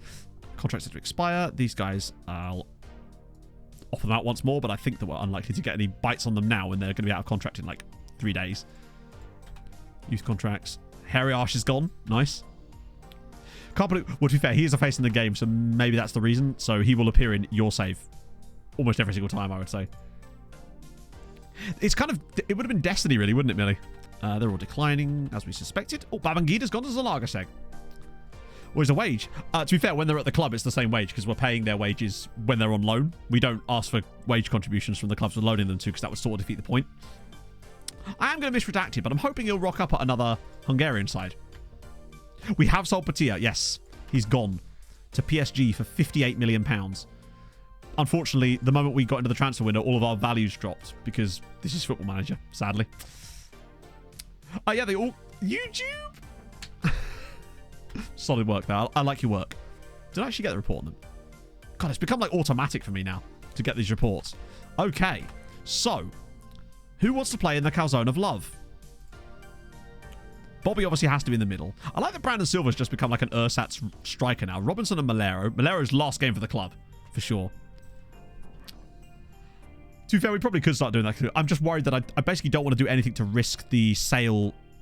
What is this system? This system is the best system that ever did exist. This is the calzone of love. And we're going to watch the next game. Because, what is this, please? This is a tactical revolution, Katie. And you're here for it. Ersatz. Ersatz is a great word. Really very useful. Okay, so I'm going to pee first. And you can do your Wikipedia. Not Wikipedia. It's a mid-journey quiz today. And then you're going to witness the calzone of love in all its action. Right, back in a second, friends.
Interesting. Okay. I went to get a drink as well. So, the correct answer was Rayo Vallecano. I don't know if anyone got that. I didn't see it when I had a little look in the chat. Also, a little bit of can opening ASMR there for you. I don't know. That's what I was a bit thrown by it, because I was like, none of them kind of looked like it. Can I share the prompt use? Logo for Rayo Vallecano, --V space 4 --Q space 2. That was the exact prompt. Obviously, imagine at the start, but that was the prompt I used. Just do that. Right, cool. Calzone of Love time against Dinamo Batumi. They ain't ready yet. Also, I love that they've got a guy up front who used to play for us. Of all the teams, I do it like the best of them. What can I say? Right, we move. Well, that's a lot of players needing match sharpness. We go with the WM, yeah. Machine quack quack. Throwing it back to the pun days. Adam from last stream did some testing with this system, and like, it's not good, but it is also very good in the same breath. But we'll get an idea of just how good it is now. We're definitely going to concede a couple here, but I suspect we'll grab a few of our own.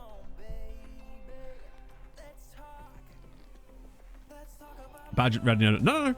I specifically tell it the name. Basically, what I do is, the reason I still use V4 is because it's worse. If I used version 5.1, it'd be way too obvious what club it was, because it's actually really good at replicating teams now. So what I do is I give it the name of a club, and it makes a badge that looks kind of like the badge, but kind of doesn't. And so that's how I do it. Key highlights. There we go. Try the WM. Oh, we're not far away. We've got the Calzone of Love. What do we need?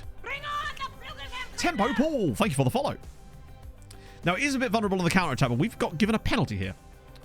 How's the libero play? I wish I could give you a proper answer, JT, that's like, this is useful to you, but I promise you, I couldn't possibly give you an answer that is beyond, it's a libero. Enjoy. Oh, Malero, this might well be his last ever goal for the club, as well, as he does leave us in like 3 days to join Palmeiras over in Brazil, and he's scored. There we go. Lovely scenes. There you go. That's the Calzone of Love right there, chat. That just looks a little bit like the inside of someone's stomach contents. And also, this is like giving me like... Ugh. It's making me feel uncomfortable. How angry was Twitter? They weren't so much angry when it was submitted.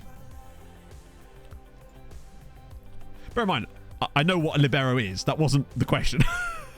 I'm aware of what a libero is. The question was, how does it play in this system? And unless that wasn't the question, I don't know. Because I mean, I could just read off the description of a libero too, but I didn't think that was what you were asking. Oh, go on. Montiel's dribbling through challenges, and it's now 2. Beautiful. I've gone fucking mental phase. Yeah, I mean, every artist goes through one, right? I think it's because the game doesn't realise we've got blue shorts on. Because we've only moved to blue shorts as of last season. Oh. Glorious. We do need a Frankie. That would make everything better. Frankie makes most things better. But look at this. 2-0 up. Cruising. I reckon we get at least 5 or 6 here. It's the dream. Gormalera's in again. Pops it through for Bobby Tree. Still keeps the ball. Castillo. Good save.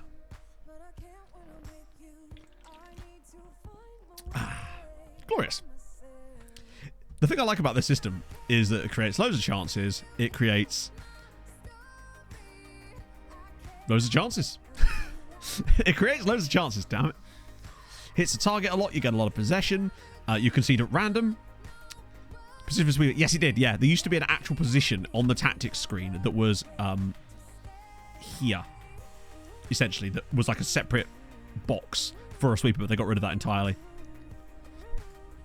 Robinson was brought in initially as a player we flip, and I think that is still part of the plan, but he's been a really useful cog in the machine for us last season, so he's kept his place, basically. I love that Lucas is starting this game and not... Oh, no, of course, because Gacic hadn't joined us yet, so we couldn't register him. So Lucas is going to have to play in goal for the Club World Cup. To get bookmarks, you have to go to the page you want, and then you hit Control-D, and that should bookmark it. Or... it's hard to explain. That's the best way to do it, though. There is another sort of more cat-handed way of doing it, but I can't show you that on this screen. Look at the football. We're just toying with them. Edge the box. We can't really afford to lose Ian right now, that's true. He's actually become so important to this team that I think a couple of new guys this summer will be fine. There's Brandon Silva with a thunderous effort. Highest XG you've seen. Ooh. I think we've had like 12 in a game before. Friendly, I think. But, good save again. Montiel, and again.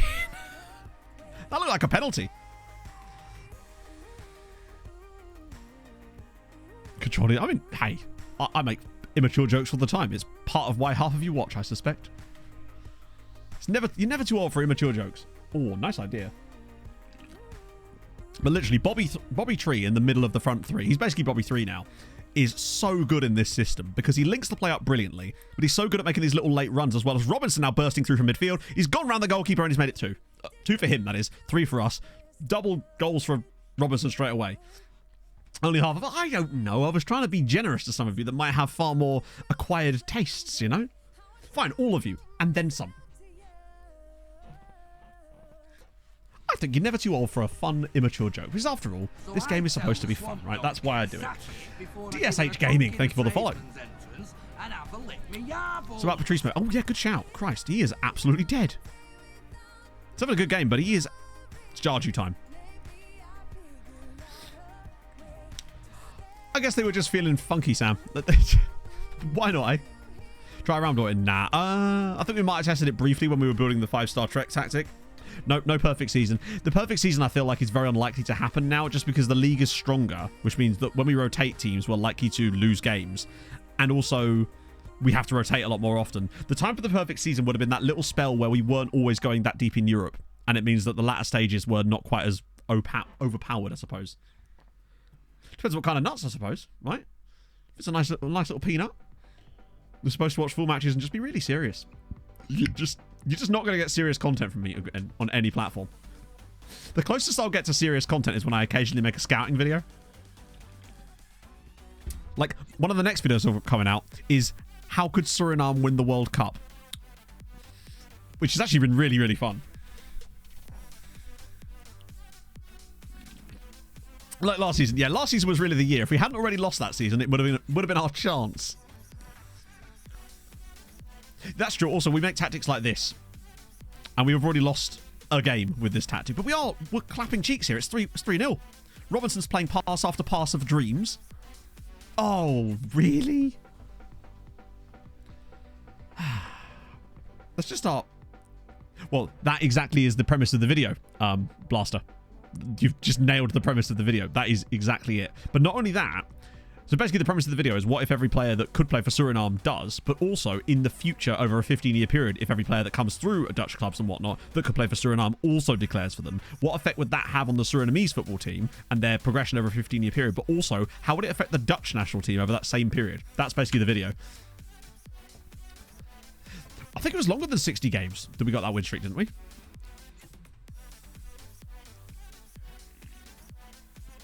Oh, 3-0 is a little disappointing, actually. I feel like our goal difference is... That's okay, I suppose. Strong defensive performance today, though. That's what we needed. Jarju getting a bit more game time, despite the fact that he is somehow still here. He's getting it in spite of being here. But Robinson, again, he's a pre-season merchant, I must say. Like, he's very good at the early part of the season. So I haven't actually recorded it yet. I'm probably going to be recording... Unless something goes weird with my schedule... basically, I've recorded half of Career Resurrection with another FM creator, but we're waiting to record the second part of it, because obviously it requires a lot of simming. So I don't know when we're going to be doing that. So if it isn't tomorrow, then the Suriname video I can record tomorrow. And then it'll probably be out Sunday, honestly, with stream. Do we plan to go? My guess is we'll probably end up at around about 30 seasons. Unless we somehow get to the objective sooner than that, of course. Well, that's the thing, Flofies, because that's my thinking behind it. If the video does do well and people actually really like the concept, then I'm happy to make more in that same vein, as you say there, with African nations. Curaçao's another interesting one. And that was originally going to be the plan, but then I looked up all these amazing former Dutch players, and almost all of them were eligible for Suriname and not Curaçao. A few were eligible for Curaçao, but mostly it was Suriname. Is it clear? I'm not going to tell you who it is. The save ends when we reach number 1, yeah. Angola have a few. Yeah, I mean, think about like Algeria for France and basically loads of players that play for France instead of African nations. It's going to be where it's at. So that's going to be interesting as well. Potentially maybe players that can play for Ireland even. Nations like that. I think that's kind of interesting too. So it has a lot of potential if the video does well for a little mini-series, perhaps. That was a great effort. Morocco, yeah.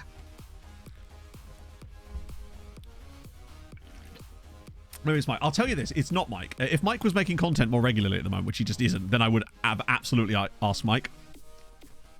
But Building Nation said, we don't really know yet. It's a sort of, if it's possible and everything works out properly, we're looking at either Estonia or Malta. Potentially.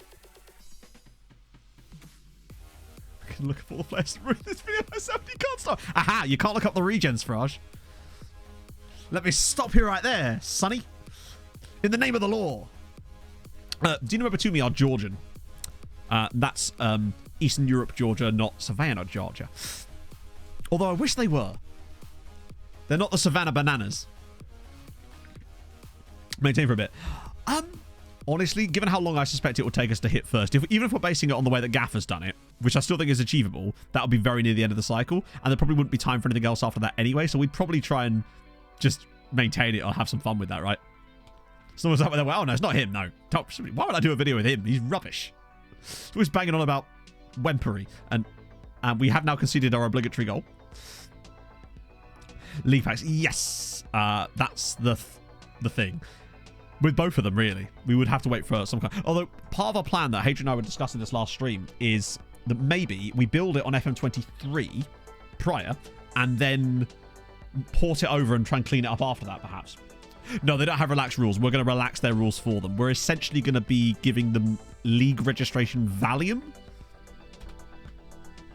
I have no other way of putting it. Yeah, it's hosted in Georgia. That's why we're playing in Georgia. They didn't qualify through the league. Imagine that. This isn't that other video I did where that exact thing happened. I wonder if Skinnerino can play there. He's not going to, but... Oh, we only get 3 subs. Useless. Survival Specialist. We could... A live version of that would actually be quite fun, to be fair. We could do a red zone chat. How about that? It depends, Patrick. It depends massively on the tactic. So if your tactic involves you sort of babysitting a little bit in games, then it's probably not going to work. We used to have a right-backless tactic we'd play in our Africa save, and it was great normally, but then when you take it to the editor, the game just did not like it. There might be an Outcast to Icons next year, potentially.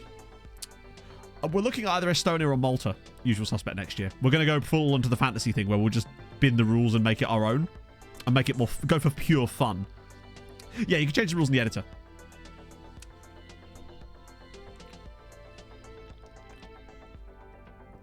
Oh yeah, no, Suriname, even players that exist right now, Van Dijk, Denzel Dumfries, fuck, there's a couple more as well. Wijnaldum. Could you destroy a nation? Probably, but I just don't know how fun that would actually be. Maybe it would be like a one-off video I could do. Fun always trumps realism for me, yeah. Can't remember when's best alone players out and how do you offer them to clubs in your nation. I'll show you, if you remind me, Gunnar, after this match, I'll show you the exact process. But it's best to loan them out, well, when you're in a transfer window, basically. Is a Ruben? I don't think so. Wait, what did I say? Premier League, yeah, Premier League is going to be in the summer. Because there'll be no football on, and thus it's going to be, maybe certain people will be more interested in it. Plus, it's just such a massive project. Right backless was very fun. San Marino Andorra save. Yes, I have, and I've considered it not happening. Just doesn't interest me. Those saves are so overplayed to the point where I just don't have any... What would I don't think I'd be adding anything to it, right? So, it's just... Yeah, it just kind of bores me, basically. I like the teams that are just a bit better than them and don't get anywhere near as much coverage for being quite low. That's why I wanted to do Malta or Estonia, basically. Everybody does Andorra and San Marino saves, and I'm basically a hipster, is what I'm saying. Oh, do you remember, Wassa, with the Africa one? There was... Well, we all remember the Cape Town Spurs situation. Armenia and Kazakhstan are too far up. Like I said, I have already decided. This is not like suddenly going to randomly change. Estonia and Malta are the ones I would like to do. One of those, possibly. What is Premier League? It's basically, are you familiar... I mean, this is going to be hard to explain if you're not familiar with what Premier League is as a concept, i.e. it was like a magazine-style show that aired on Sky Sports, and still does, in fact. Essentially, I'm recreating it in FM. Counter-attacking tactic. Counter-attacking? Bah! I live on the front foot, Brazio. I was born in the front foot. For a tiny island. Yeah, that's what would be kind of fun about it. Year-long save. Because the goal itself is essentially like a year-long goal. So I know that it's going to take a long time, and part of it just comes down to the fact that because we're making content on it, it keeps me motivated with that because it means I don't sort of lose focus. I know that I'm making videos every single season to talk about the save on YouTube, and thus there's people that really want to watch that, and it keeps people enjoy. And honestly, it's just a case of people enjoy the streams, hopefully, and I enjoy doing the streams and having this dialogue. With the world's oakiest streamer. There you go. Case in point. Thank you, Rob. How's it going, man? It's very, very kind of you as Castillo slots it through and it's 6-2. I think that's going to be offside. But it's just about finding the right save. Sometimes it's just a case of like a good player in the save or something funny happens, and making content definitely helps. Moldova might be, but like I said, Estonia or Malta. Those are the questions. That's what I'm choosing between. Teraf, thank you very much for the prime. That's very nice of you, friend. Wow. So kind.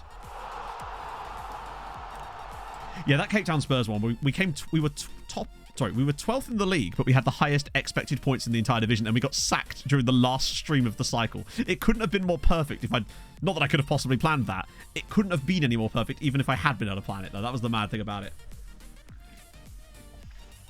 Like, Estonia have some fun teams. Malta have got really fun teams. I've managed in Malta once before. I don't know. They sit. I'm weird. Some teams just feel nice to me. Some nations just feel like nations I'm like, yeah, I could do a save there. And Malta and Estonia just, they tickle my tipples, chat. And I have no explanation beyond that.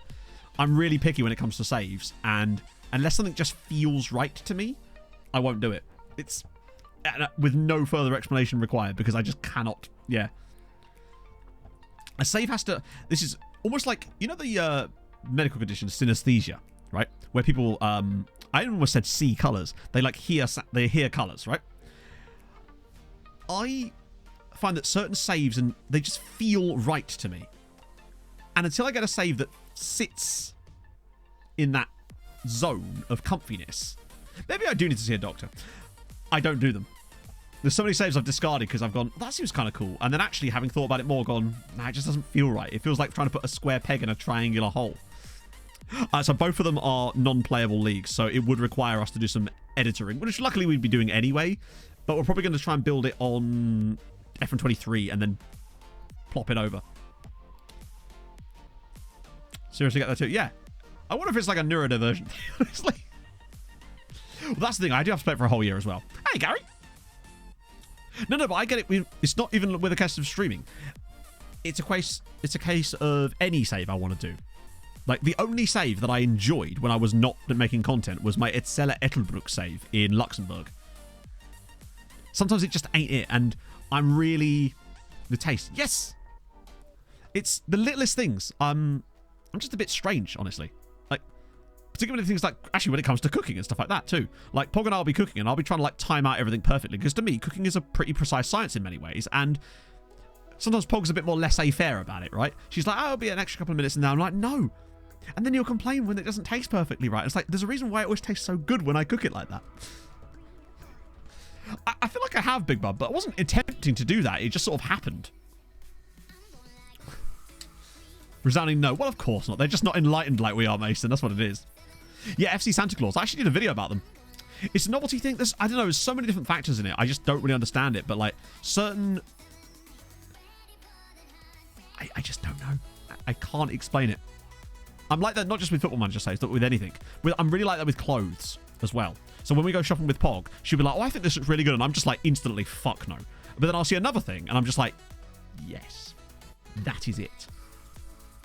And I realise that's just having tastes that you enjoy and stuff. But, like, I can't often explain why. It's often just... things sort of have a certain je ne sais quoi. He said, being extremely pretentious. It's my job.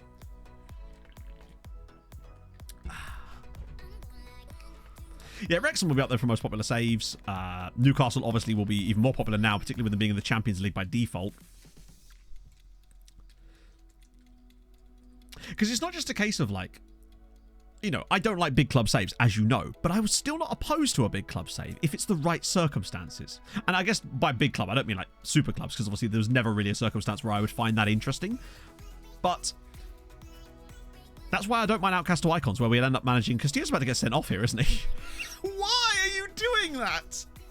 What is the point? Did he watch the cup final and go, you know what? I did a bit of that in my life.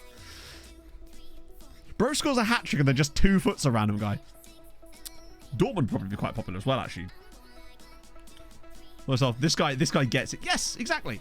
I actually think that shirt rather suits me these days, now that I can pair it with a white vest, some white shorts. I think part of that is just coming down to the fact that I feel more comfortable in clothes now. That sounds weird. I mean, I feel more comfortable in actually caring about clothes now. I was always comfortable in clothes. I'm not a closet nudist. And you know, if I was, so fucking what? Edinburgh City would be really fun. Like, here's another thing, right? The idea of doing East Fife for the beta is stuck in my head. No idea why, other than the fact that my granddad used to play for them. And I think that partly is it, but it's not the only factor. It just feels right in my brain. I'm a never nudist. I always have some kind of clothes on. I think England, saves in England, I think can work, but they have to be the right ones. This is why I was more than happy to do Blue Star should it happen. So that's the backup. In case in case building a nation is simply not possible, then we will be doing Blue Star on stream. That's the plan with that. Hungary, thank you for the follow. You've got to do Scotland. Would it be? Yeah, but would it be weird if I just did Scotland again, or should I just do something really weird? Do an international team save. Tell you what, right? If I find out in some way that there's gonna be national team improvements this year, then maybe I'll do a national team save in the beta. I would love to do, maybe when I move, actually, do local team. South American save, nah, sadly can't do it. It's not possible for me in terms of content, sadly. Scotland was fun. I enjoyed managing Dundee United. Blue Star, Newcastle Blue Star. It's a lower league side in, Newcastle, obviously. Oh, so the concept with Blue Star is the idea is we're going to try and win every trophy before Newcastle does. Whereas the local team, well, I obviously can't tell you that because that would be doxing myself. But the point being, when I move, I would no longer be doxing myself, and thus doing my local team would actually be quite nice. Women's team coming at some point, yeah, I know, but that's. I'm glad they're doing that in the game, but it's not a draw that's going to make me want to play a save with it. It's just like, if it's available in the normal save and you can do it in journeyman saves, that'd be fantastic because it just adds more content. But I'm not going to be rushing out to do a save with one of the teams for any reason particularly. But it would be really cool if it was. Hopefully it will be. I don't know why it wouldn't be. In journeyman saves, it's more teams to manage. Can't go wrong. Unfortunately, yeah, doing a South American save would just not work for me on stream. We've been like, Africa didn't work for us either. What's Twitch done? Oh god. What are you talking about? I look absolutely perfect. Cambridge United, no. Like, I always say Cambridge because it's the nearest place people have heard of. I live nowhere near. I'm like half an hour away from Cambridge. Like, I have some local sides. One of them is actually going to be in the game next year as well. And then there's another one that's even more local that aren't in the game but are in via like extended databases and stuff. Oh, I think they'll have to be in the same universe. There'd be no way they wouldn't. But the question is, which side flow? As if there's like one side and two sides. It's like, well, it's the north, obviously. Bigger improvement on FM22 than 22 was something. Absolutely fucking not. No. God, no. FM23 added basically nothing over FM22 for me. In fact, it actually made a few things worse. Whereas FM22 introduced a lot of good things. Around Peterborough. Oh, yeah, definitely. When you're on the desk. Oh, Leafy. God damn it. What a way you were half the stream. However, from 24, well, set pieces need to be worked on. International management needs to be worked on, but I don't think it will be. I would just like a lot of the stuff to be ironed out as well. FM23 is, for me, genuinely, this is going to sound strange now. It's the best version of the game ever, but it's also the one that has the least improvements between cycles. 24 has to be the jump one. I mean, Huntington. Oh, no. Not that side of Cambridge, no. Although, yeah. Never been to Huntington. It's the least improvement, yeah, but it is still arguably the best version because it still has all the best stuff. But Peterborough Sports, oh yeah, I forgot about them. A lot of people do the 1 year off, and hopefully they took this year off. I'll say that for you. Did I miss it? I swear I was on. I think Guno puts. Oh, lone players in the same nation. So basically, what you do, dev list is a great way of doing it. Firstly, so add them to the dev list, and then set the dev list up so that the rules are nation Hungary, for example. But the other thing you can do is when you go into the player's profile and offer them out, go to details, loan offer, obviously, then targets, then clubs in nation Hungary. You might think that hitting excluding foreign clubs here works. For some reason, on previous FMs, we found that actually doing it this way seems to get more offers. Don't know why. Might be entirely apocryphal for all I know, but it's just something we've done ever since then, honestly. Oh yeah, the Saz skin has improved. Bear in mind, a lot of the things that have improved about FM23 are things that Saz has put into it. Cambon St. Neots. I've only been to St. Neots once. My friend was, I say seeing this girl. Wanted to be seeing this girl, and I had a car and he didn't. So I ended up ferrying him up there, sat in her house, just chain smoking, and then came home. Bear in mind, I was like 18. But yeah. Oh dear.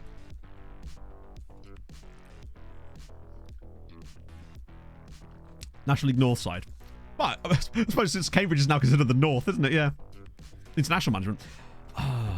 Training effectivity stuff. The way that the national pool works in general needs an absolute overhaul. Ooh. Fuck it. Yeah, crack on, lads. Well, you know what I mean. Like, as an outsider, I was just like, this is not going to happen. How do you, so that's part of the skin, Sebastian. So it's a special feature of this skin, which I love the most. And yeah. Did I really? Oh, there you go then. Plus, literally, we were talking about Bishop Stortford the other day, and I literally said that we used to have like parties there. So yes, that is not really my local side, but kind of.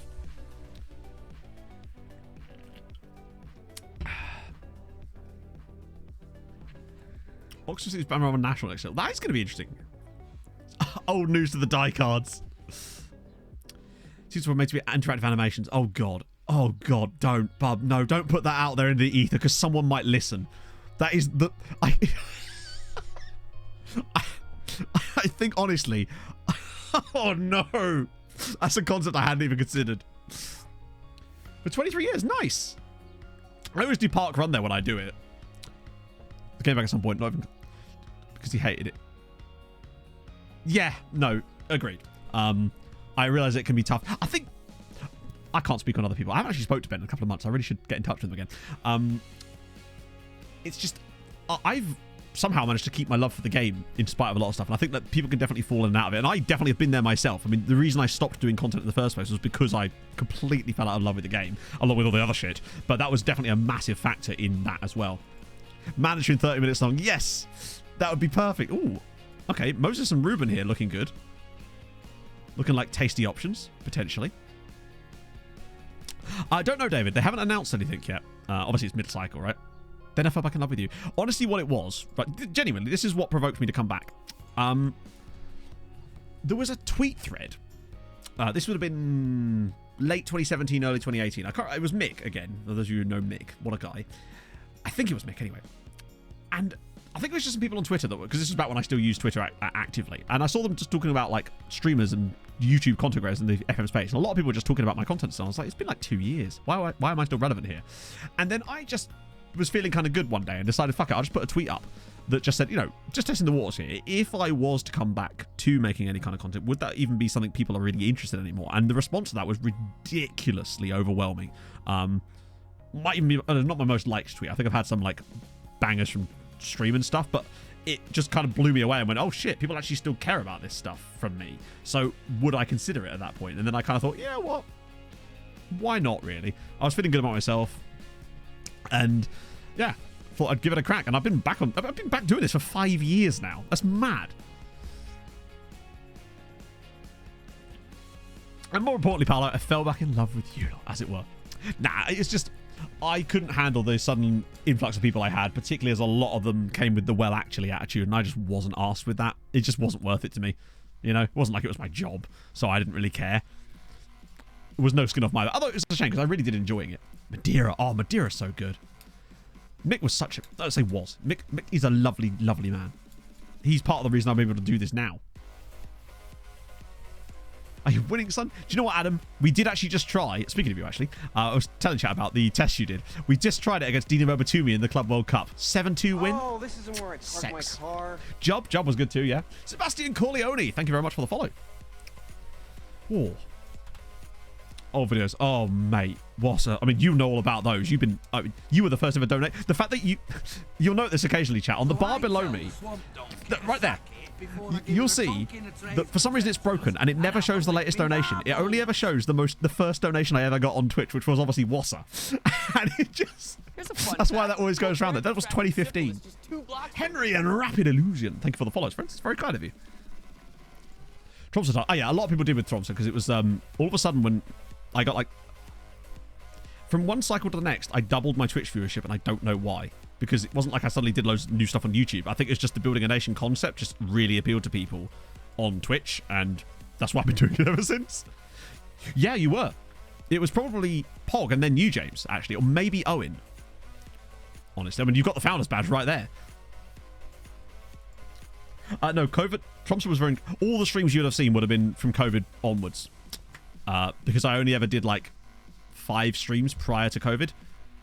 I did the Jason Bourne stream in 2015, which Wassa will remember, because that's what that donation's from. There was another random one, which I can't remember. And then there was the 2 Admiral Vaca ones I did. Yeah. Oh, no, it blew up. Loads of people started streaming during COVID. The Portsmouth Club World. Oh, yeah. The one where I put Pog in charge and she put a goalkeeper in, or like an outfield player in goal. Yeah, Millington in goal. And then we lost the Club World Cup and we would have done like the heptuple or something. Well, it's just, you still can't afford a card. What can I say? I'm easily pleased. Fan and watch the stream. And Brian, I'm very thankful for that, friendo. Oh, dear. In live. Oh, yeah, it has to be. That's why I don't do the Let's Plays on YouTube anymore, really. YouTube only series. Probably Outcast of Icons, actually. Genuinely. I think the concept of it was just super fun. It spawned a lot of memes. I was trying my best to sort of make the stream vibes come across in the videos, but I realized that's just not possible when that kind of stuff. Bolton was fun. The rebuilding ones, I think they just kind of got a bit stale, which is why I didn't do one last year. Notts County was fun as well. They're just... Yeah, if you just... But I actually have like screenshots of the yearly stats for the channel, and you can actually see the decline over that period, which is why I went, nope, none of that. That's a good question. Was he in goal for that game? He must be, right? No, they have Donnarumma. What on earth? Oh, he's leaving in like 3 days. 190 cats for Italy. Oh, the agent ones have been really fun, but that's a completely different style of video, and I'm so glad I made that. Polonia was really fun, actually. That was the first sort of building a nation properly, if you think about it. Paris FC, I'm ashamed we never got to finish that. I know. Interesting, Agent Anderson. Is it just because it was such a shock in the completely different vibes from what is essentially kind of serious content with Nordic Nomads and whatnot to my actual personality, which is that I'm a raving wanker who doesn't take anything seriously and actively refuses to do so. Route to PSG. Oh, of course, the same with us, isn't it? Of course, yeah. The reason we can't play our goalkeeper in goal. We can't play him anywhere, actually. I should stress, he can't play anywhere. In goal is not the issue here. I mean, true. I kind of want to see how we get on against Corinthians with this, too. Yeah. I think I kind of do. It's not like there's a lot on the line here, right? It's only the Club World Cup. Metal Hell. Oh, that too. Never been to a rave. I used to know a girl that went to a lot of raves and stuff. They did look kind of fun. Interesting. What you're witnessing, Sebastian, is the future of football here, right here, my friend. Be more pure. I've had the opposite. I've had a few people complain that I was far too, like, what's the word? Not obnoxious. Brash, I suppose, with the streaming side of things. And they, because it was when I first started putting the VODs on YouTube, and obviously people started watching that sort of stuff, and then they'd come over from the YouTube side of things and be like, what is this? And far too... I mean, I haven't had something like that in ages, you know. I nearly got one in Tesco's on Monday. The truth is out there. Oh, God. You rarely ever see my hands, but I'm furiously masturbating the entire stream. That's a lot of time, because you rarely ever see my hands, but I'm furiously masturbating the entire... I love that you just had that to hand. I love that you just had that. Yeah, it basically can't be as vibey and free-flowing as Tahane. as streams can. But I am trying to get that same vibe across with the videos a little bit now, because I'm just doing mad shit that I want to do. And I feel like I try to do videos that I feel like that we would have concocted together on stream, basically. A few YouTubers. I kind of watched Tom, Clates, Zealand the most. I don't really watch a lot of FM YouTube because I like to try to keep my brain pure in terms of, like, if I come up with ideas, I don't want there to be any parallel thinking in there. But if I do, it's usually because it's in my recommended, and I often get like Z's stuff, Clates, and Tom especially. Now, I wonder if that's just because we're in this like little, the type of content we make is this kind of weird miscellaneous stuff, and I like it. I like being miscellaneous. Plus, those two are smashing it. Right, cool. Possible for my brain to be pure. How are you not overrun on the flanks? Let's see, what we do is we actually... See, you notice that it's called the calzone of love. And so the reason for that is because what we do is when we're on the pitch, we actually fold the sides up so the flanks just become the wall. No, I've had people that watch me and said they'd never played FM. And I'm just like, what are you getting out of this?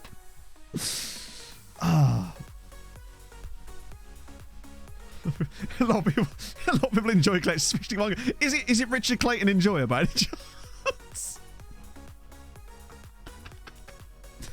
Oh god, yeah, people like different things, right? What is an FM? Yeah, good question.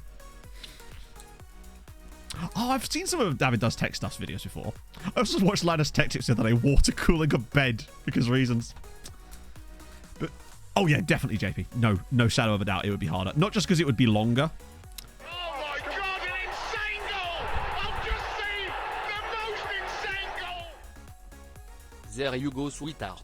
Buy yourself a pretty frock. Millennium, thank you very much for the £20 donation. And yes, I will very much go buy myself a pretty frock. I've actually had my eye on a couple of t-shirts and jumpers, so I might pick those up instead to go with my new aesthetic, where I dress like a person that actually has looked in the mirror in the morning. Oh dear. Thank you so much. That's really, really nice of you. Massively unnecessary. Hitting vintage. Nah, mate, Sheen. This is Sheen. This was like £6. Full summer dress. I mean, it wouldn't be the first time, would it? I've dressed worse for stream. Drippo Matto. I'm wearing a necklace, for fuck's sake. I don't do that, but now actually, that kind of works. Yesterday, while I was waiting for the recap video to render, I was looking through, because I always have to take a thumbnail picture for each of the videos. And I was looking through the thumbnail pictures, because they always get saved in the same folder, over the last 6 months, going, Jesus Christ, you have a neck now. Where's that come from? Looked in the mirror. Potentially, yeah. It's a frock or nothing. I'll get Pog to pick me one out. Kieran Trippier. That'd be a classy neck you're thinking of. Yes, indeed. You dress like you have Riz and the Riz will follow. If you Riz it, it will come. Favourite player to manage in the save? Oh. Probably still Montiel, honestly. He's just...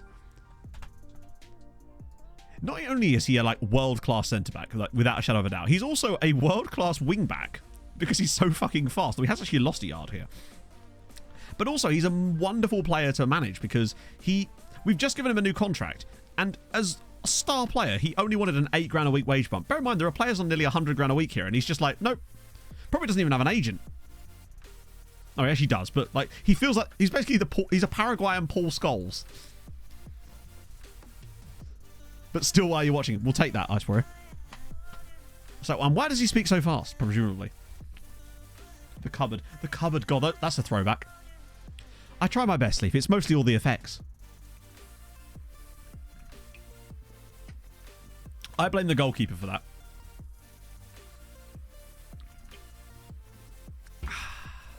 That's definitely the keeper's fault. Okay, we're actually losing to Corinthians. This tactic is clearly washed. Because I spoke... How does that occur, Wasser? He just walks up to you and goes, hey, you speak fast. Let's be friends. To be fair, that's kind of what I did at uni. I just saw a guy. I was like, he looks like a cool guy. I'm going to sit down next to him and introduce myself. How I made my first friend at university. Last time you were here, can you talk more slowly and do Scott? Last time you were here.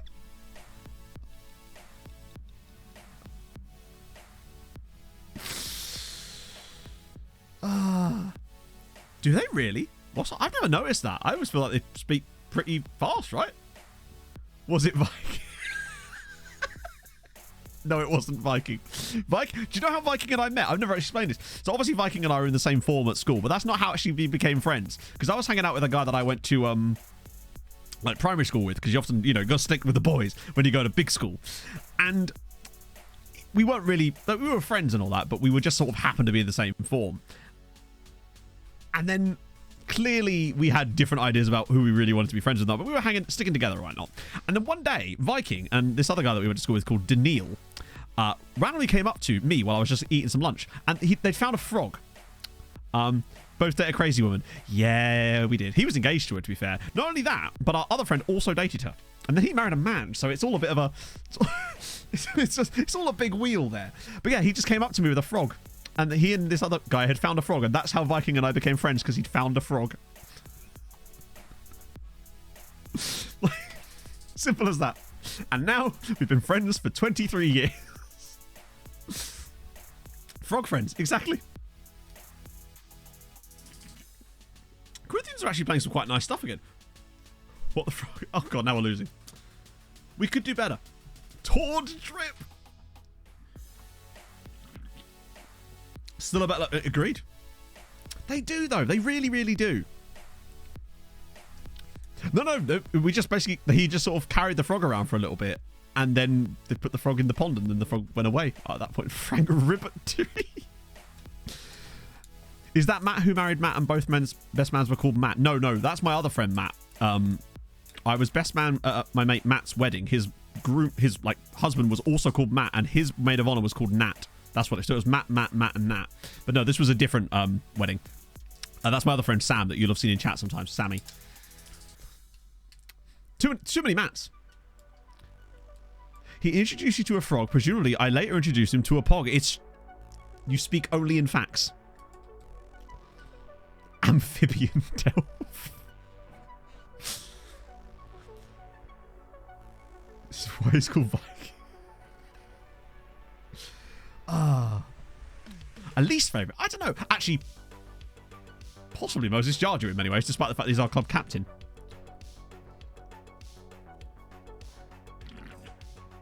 I like to think that they are judo stadiums. No, stick with it. You're committed now, Wasp. Judo stadium. This is a perfect... Look, we haven't actually done that well in this game. We've got a lot of possession. Leaf creature. And it's 2-2. We're back in... Has Dala scored both goals in this game? We're doing a fine job. Do you take Matt as your husband? Well, they just kind of look at them. But on the plus side, I practiced real hard, and I managed to get the rings out of my pocket during that particular ceremony. That was such a fun time, though. I had such a good time. Made wedding friends. You know me. I love making wedding friends. It's what I do. I miss weddings because I get to make wedding friends. It's great. Oh, mate. To be fair, if we did a BTCC meetup, Wassing, you'd almost certainly meet my friend Matt, because he's the one I go to BTCC with. With a real Matt police. Oh. We need Viking to be your co-star. One day I'll just have Viking around, and he can stream. He plays FM sometimes. Hadash lost 4-1, Julius. They had almost identical XGs, and they lost 4-1.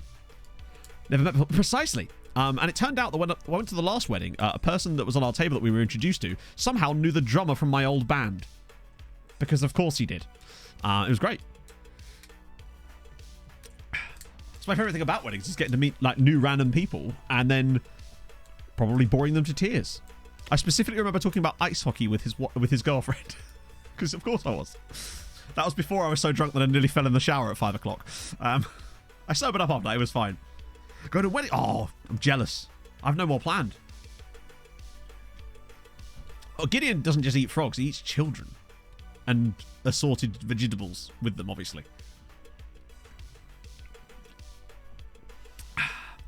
Brad's father started breakdancing and fractured his collarbone. No! That's... Best man at my wedding. Well, I'm not married. So no. But I suspect that when I do get married, I'll probably have to have 2 best men, honestly. Because I was best man... I had like a 3-way pact to do best meneriness with 2 of my friends. But I was also best man at Viking's wedding too. So I feel like I will have both of them as like a double best men. I'm about to get spit roasted in the church. It's going to be great. A 3-pack. So basically, my mate Dean and my mate Sam, I was best man at Sam's wedding, hence the one with the rings in the pockets and all that. He was best man at Dean's wedding, and that meant that in theory, when I got married, Dean would be best man at my wedding. But I was also best man at Viking's wedding, and thus, yeah. Alternate words. Yes, now you're talking. You can line up a 5-a-side. This is the problem when you're extremely popular with your friends. When everyone wants a piece. I've developed a niche, and it's just being a best man. You're 2 best men. Yeah, that's probably what I'll do, honestly.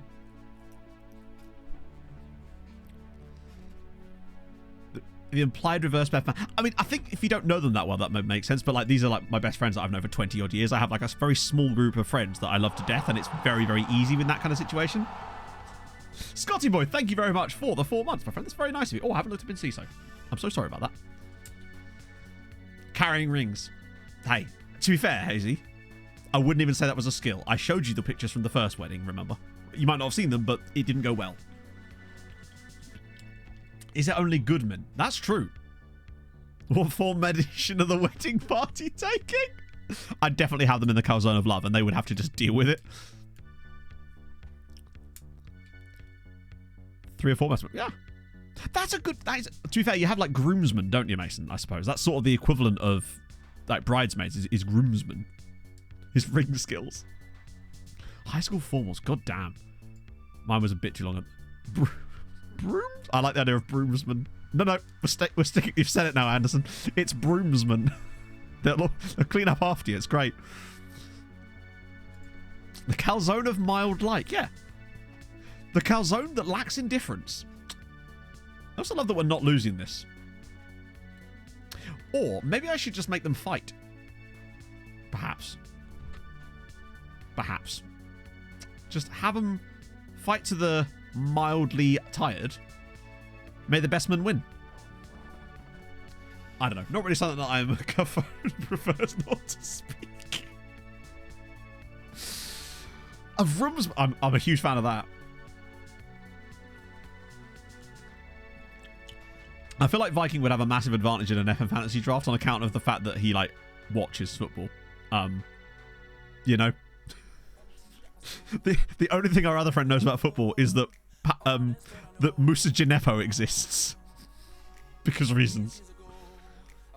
Maybe more problem. No, not a fight to the death, but like a fight to the like kind of tired, maybe. Stamina, innit? Swimmer was a poolsman. It's true. Someone that's really good at pool as well, surely. Also, I love the fact that we're actually winning this game. The Calzone of Love is about to actually win us both matches in the Club World Cup. Great times. Fight until someone can't be asked. That's basically just every fight, though, isn't it, really? Pog is very much aware of that, yes. Bear in mind, it's been a while. So, like, my friend D got married in 2014, and my friend Sam got married in 2014. So that one's kind of already been locked in for a long time now. And Viking obviously got married in 2021. So that's kind of always been, oh, great, we're going to play Man United again. Do you know what? I'm still going to play the Calzone of Love against them. I don't care. I'm playing the Calzone of Love against Manchester United. It's a good system. Like, what was the first that we had? We've had a 7-2 and a 4-3. This system provides goals, chatto. Just not always for us. We're going to smash Man United 9-7. It's going to be fine. I love how we basically signed no one today. We've only got half an hour left. Should we have a look at the shortlist quickly? Maybe sign a player or two. Just for, you know, for the funnies. Okay. That's for later.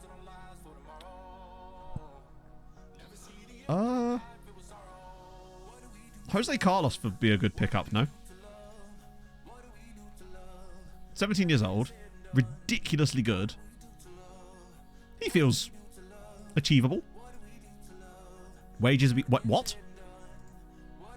Okay, now we're definitely getting him. What the fuck? Oh, his contract's up in 6 months. Wait, does he have an extension, though? Yeah, not risking it. Can't risk that. Because if we try to wait for his contract to expire, I guarantee you they'll just extend it like they always do with these guys. But 6 million is much better. Easy. 9. Oh, Pog and I had Indian last night, actually, so that was delicious. Wait, what am I doing? Only looking at one player. Useless. Right. Next. next on the list. There's Mikey Holford, but he's worth way too much money at the moment. A Drawsman. He can't get... He's already joining us. Hang on, let me get rid of these guys here, because they're either joining other clubs or not available. Philip Rolfe is also leaving. These guys are for another time. So really, it's about these guys up the top. Max is already on loan somewhere else. Sam Van Dam's very expensive and it's worth 25 million. I am not... Oh, God, he's actually good, though, isn't he? He's already got a Belgium cap.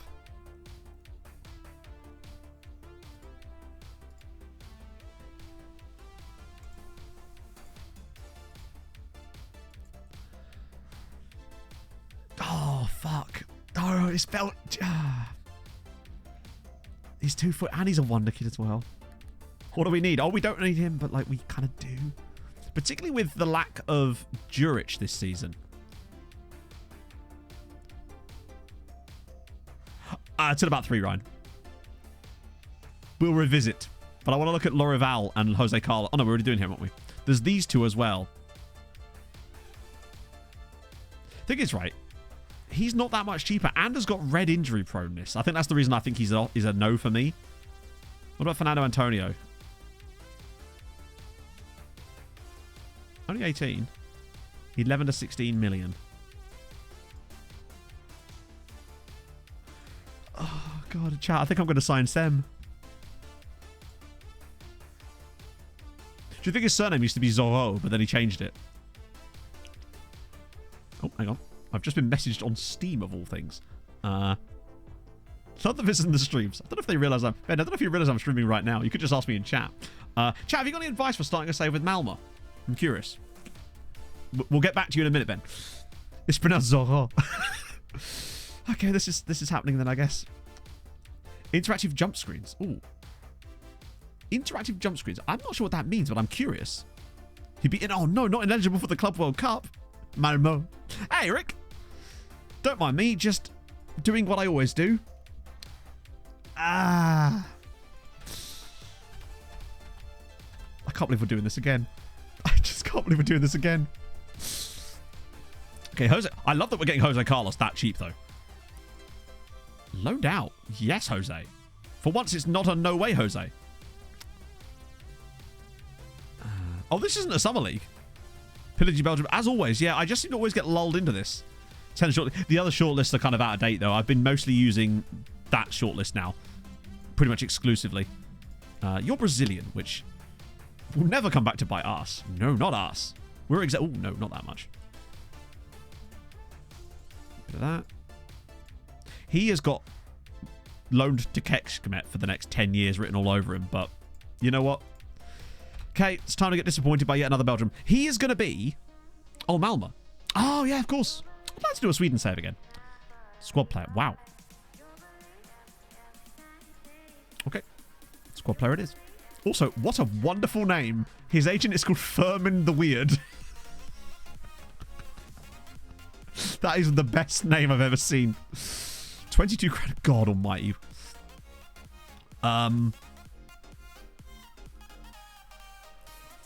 He already has a cap, and I have to expect that he's going to get more, but I've also got to expect that I need to put in more clauses here. I don't know if I'm going to be able to get away with that. Ah, oh, fuck. I'm not giving you that. Like, I'll give you a 5-year deal, but none of that nonsense.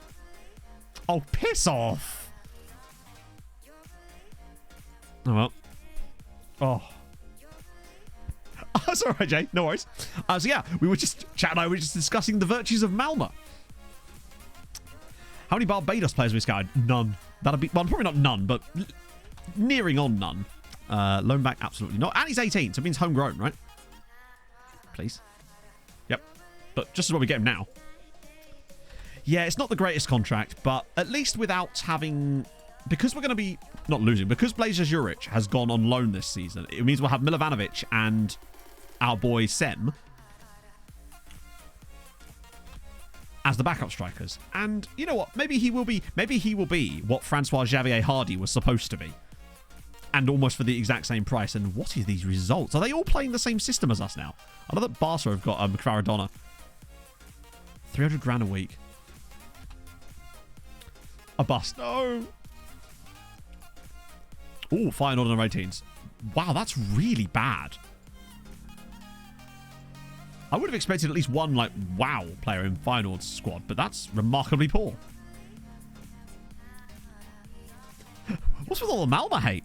I've never been, and apparently... Is this just like a Scorner thing? Right, so let's get these two guys in.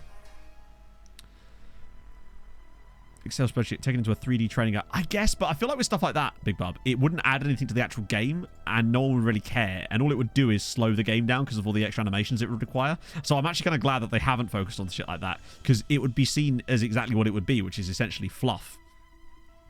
Other cost-made signings. I don't think there's been that many yet, because obviously it's only had 15 days. Usually they do a lot of business towards the end of the window, but we'll still find out. As we are about to play the Calzone of Love against Manchester United. So, other signings for Hungarian sides. Wow, there really haven't been any at all, have they? Budapest have signed this guy, James Gilchrist, from Al Nassr, for £7 million. They really do have some great scouting. 40 grand a week for an American international there. Any other ones? Wow, just nobody started doing anything until then. And then Kishvarda signed a guy from us. They also signed Konechny from... Kishvarda have got mad money. Budapest did sell that guy to Arsenal for 25 million. So that's them, presumably with like 50 million in the bank now. 47 million in the bank. Wait, where's all the budget gone? Did none of that go into their budget? Or did they buy someone? 60k, that's a loan fee. Nothing yet, they'll get there. Continue console versions. To be fair, I don't think it adds anything. And I'd much rather them not spend their time introducing things that don't change the game in any way that actually matters, to be fair. And I think that's the biggest problem lately has been that exact thing. Plans for FM24. So probably building a nation, unless it's not possible. We're looking at either Estonia or Malta, most likely. Should that fail and it's just impossible because of the new loan rules, then probably the Newcastle Blue Star save I've kind of had in the back pocket for a little while. Pretty much.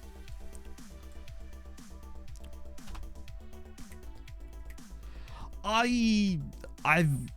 makes you think that, Wasser? First player in your team to win the Ballon d'Or. I actually don't know. I'm surprised we've not had anyone like even closely nominated for it yet. But I feel like Castillo would probably get close potentially. If he has another breakout season, then there's a chance. We, by the way, should get absolutely trounced by Manchester United here with this tactic, with this team in this tactic as well, considering it's not even our strongest lineup. We should get destroyed. Smaller bumps, I suppose, but like, I don't know. Yeah, there'll be new match engine graphics just for the manager timeline. It's now even more dynamic than it was before. I love the fact that doesn't even work properly as well. Oh, go on. Oh, my life. Although, doing nothing is simply impossible. I think this year they have no opportunity. They have to do something. This needs to be a big step this year because of what last year was. I don't think you can have two in a row where there's zero change, essentially. Zero change effectively. Because I'm trying to think of any feature. Literally, the only feature that's been introduced this year that I actually use and like think is an addition is the music for the Champions League and that graphics and branding, which I would not have expected as being something I would care about. Sure, new gen face. One of the mega. Yes. And we all know why the new gen faces look the way they do. It's just, but I still think that could possibly that would need a new match engine overhaul as well. I think. Squad planner. Yes. I was unable to plan my squad before. So Calzone of Love is actually holding its own against United here, remarkably, in the Club World Cup. I think when we're on the attack, it actually looks pretty solid. Oh, good lord. And Lucas has done a surprisingly good job, considering he's barely played in about 5 years. What we need to do is get the ball and actually be able to turn around in these positions. Like, if we could break through their little press here into these positions with their actual head up, then fire the pass. That's what we want. How on earth did he not put that in? The goalkeeper's literally moved out the way. Just needs a filter to be useful. I'm trying to think of anything that could actually make it useful, and I sure as don't believe a filter would help with making it useful. It would make it less useless, but I can't think of any scenario where the dynamic measure timeline would be useful. Yeah, that's the thing, the support profile stuff. The moment I saw it, the first thing I said was I turned to a creator that was actually sat next to me at the time and said, you know, this is not going to affect anyone's actual save. It's just more fluff that doesn't do anything. It's more fluff. It's more stuff. It's more screens to ignore that don't have any effect on the save. And that's... Although, honestly, I think there was many ways that if it was going to affect the save, it could have actually been a negative thing. The whole, like, supporter confidence shit, that could have ended up being worse in many ways if that had started affecting the saves too much. Speaking of Deans, here he is with the 34 months. Yo. How was the intro? What have I missed? Did we win the football? Wow, I am late. So this is what I mean, chat, about how he doesn't know anything about football. Man's favourite player is Musa Gineppo. Right there. Thank you, Dean, for the 34 months. I hope you're well, man. We were actually talking about you earlier as... something... Oh, interesting. So teams can pass the ball in front of goal. I'm sure this isn't the case, but it felt a bit to me like we need another feature here. What have we got? And I feel like in any other year, it would have just been a normal feature.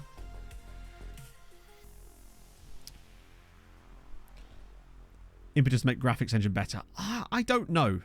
It'll have to have some changes to it, presumably.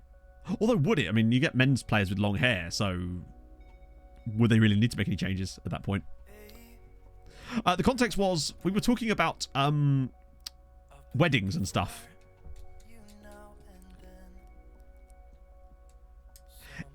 It does feel like there is this weird... I don't know how to explain that, but I know what you mean, Usual Suspect. Take a national team jobs where it messes up the order of the seasons. Really? Here's another one. If you're just simming a save unemployed, you sometimes will randomly take over national team jobs without you actually accepting the role. So that's fun. That's actually caused me crash dumps in the past too. Because if you get fired from that role while you're on holiday, it tends to crash the game. I've had this happen a few times while I was doing overnight sims. It would randomly take the England job for my manager for no reason, and then get sacked from the job later, and then crash the game. I think that the AI transfers would be such a really cool thing. And there have been improvements this year as well. It's just, unfortunately, improvements are not new features. But yeah, that makes... I guess that kind of does make sense. I can see how that would break the setup, though, in some ways. We've been alright in this game. Turns out the Carl's Zone of Love is maybe not the perfect tactic to use against Manchester United. Who would have thought that? Who could have possibly predicted this outcome? But it's fine. We're making subs now, and it's all about to get better because Hidalgo's coming on. Oh, no, he's not. Hidalgo's staying on the bench. It would be nice if the stadiums didn't look the same as each other constantly. 22 in the Champions. As in Hossiu, the Manchester United guys, then yes. Don't you disparage the calzone of... Maybe the filling wasn't as tasty as I'd hoped, Adam, all right?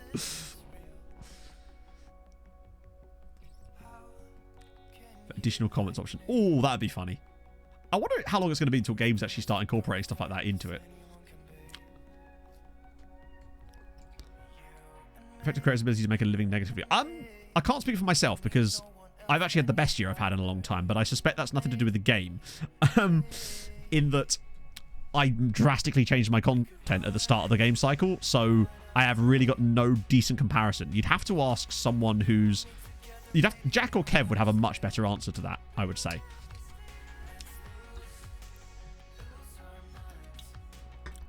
Because if I'd have been doing a Let's Play again this year, I might have had a different... But to be honest with you, if I'd been doing a Let's Play again this year, it wouldn't have been probably because of the game that things wouldn't have been working out. It would have been because of my content quality, you know? I would like more pre-game features, like more toggleable things before match, before the saves. I realise that obviously causes problems, but I would like to see a little bit more options there. It'd be nice if we could at least score a goal against United with this system today, just to prove that we could. But we've proved we know this all along. We're just, you know, we're just slow balling them. Right, come on, get across. Slow balling them? Slow playing them. Recommending signings for Malmo. I couldn't possibly tell you. I couldn't tell you a single player that plays for Malmo, sadly. Not since the days of... Who was that player we had that was from Malmo? Sliders for things like that. Yeah, just control the little things. Making the pitch a bit brighter. The green is a bit... Actually, you're right. The pitches are a little bit washed out sometimes. Oh, yeah, Zlatan definitely played for them. That's not quite who I was thinking of, though. I was thinking about the guy that I had... on Nordic Nomads. That's a good point, Barney. Because this is one of my standard comeback whenever someone says it would look fine in 2D. My response to that, and I believe this is a correct response, is if it doesn't look even slightly same in 2D and 3D, then the match engine is not fit for purpose. To me, that's like saying, trying to explain something to them and then them going, I don't understand. Then you have to explain it in sign language, even though you're explaining the same words. Like, if those two things are disparate enough to not make that work, then yeah. Sorry, I only understand that in semaphore, please. Make a list of buttons you wanted to be added. I'll make some buttons that does nothing. Saz, can you make me a big button that appears on every single tactics page that just says win? You'd expect so, Dean, yes. You'd like to hope so. We're 5-0 down here, and I feel like that's harsh. I feel like we've played better than 5-0 would suggest. As it was nearly 6-0. Maybe you could make one for Kev that just has a big button that says do a football. Huh. It feels like we were kind of in this game up until they scored the 3rd and 4th and 5th goals. Imagine the manager says that in an... Oh shit, I praised them. I accidentally praised them after a 5-0 defeat. Thank God we've got pre-season coming up. It's fine, we'll sign a nice Belgian player to make ourselves feel better. Oh God, look at all this. Plus, we've actually got quite a lot of people joining us in a couple of days anyway. Do a football better than play a match? Yes! Did you use the ironic stance? What's the ironic stance? Calzone might be cooked. That means it's just ready to eat. Tastiness. Oh my... Oh, speaking of Suriname, Chateau.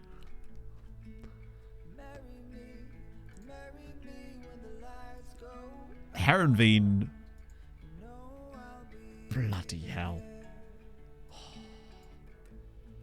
Got a lot of heart, the Heronveen chat. So much heart that they put them on their kits.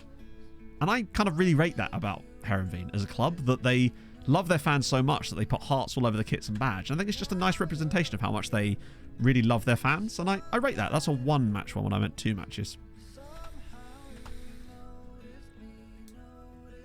Very hearty kit, yeah, agreed. Have a player from all your saves you've done on Twitch, and if so, why? I don't know about a player specifically. I tend to not like separate. I don't let players sort of. Oh, hello. That would be interesting. I tend to not let them supersede the saves too much a lot of the time.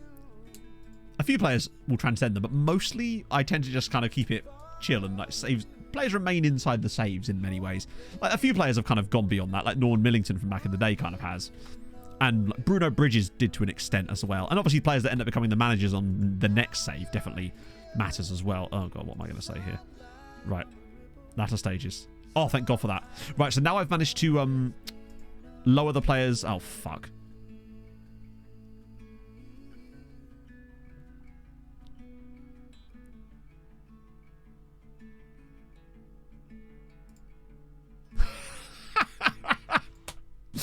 None of them want to be managers. They've seen how I have to do it. Younger players could have worked, actually, yeah. Close the loophole. Imagine that was the only update for the next game, bub. Training camp squad. It's perfect. We're ready to... I love that we're going on a training camp to the Ivory Coast. This is sick. Slow clap. Slow, sarcastic clap. I'll be out for that. Okay, let's get the new guys in. Dogmo. Nice. Good stuff. Oh, Vitesse. Go on. Oh. Yes. Boschka. We take a bit of Boschka. Although, he's 17, which means he's got a face, so I must have looked at him before. Oh, no, I might not have looked at him before, because obviously we've got the 2-year scouting now. It now takes 2 years for us to go back around the team reports again, because we're up to, what, 700 and... Oh, no. 689 team reports now. It's dropped off a little bit. About bastard time. Any oldies? Kamalo. Why was I looking at him? Was it because he used to play for one of... Oh, no, it was a guy I nearly signed. So why did I put him on a shortlist? You don't need to be in this report because you're already joining us. Matavina's at Chelsea now. Probably not going to be able to sign him. Most of these are. I love how sometimes they randomly tell you which scout did the reports, but most of them they just don't. I actually quite like the change. It's quite fun, but I feel like it's not been implemented properly. And obviously won't be implemented that in real life. Hi, this is Ruben. He's got a £1 million release clause. Is that worth it to us? I would say so with those kind of pros. I think if Ruben's up for it, he feels like a nice value at £1 million. Particularly as he reminds me a bit of Barrera. Oh, Boschke's already fully scouted. Oh, well, I'm scouting him again anyway. You're on a shortlist, Thompson, and now you're no longer 5 stars. Terrible in real life. Oh, I think it's going to massively favour big size in real life, for sure. Right, now all the guys are leaving, so Ruben's interested. Cool. You can have none of that, but you will get a loan, which will be nice. You'll enjoy that. You can go to Zalaga and score 53 goals like your compatriot did a couple of years ago, mainly last year. So 17. Luckily, you are Spanish for the moment. Temporarily, in your current state, you are Spanish. And that should be enough. Boom. Lovely. Oh, a bit of yoga. One sec.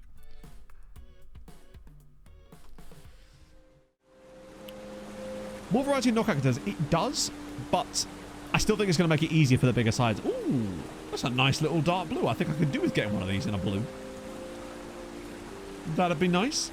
They do need a draw for the fixtures in this. It feels like with all these new licenses, and then you just get way less draws than you used to get before.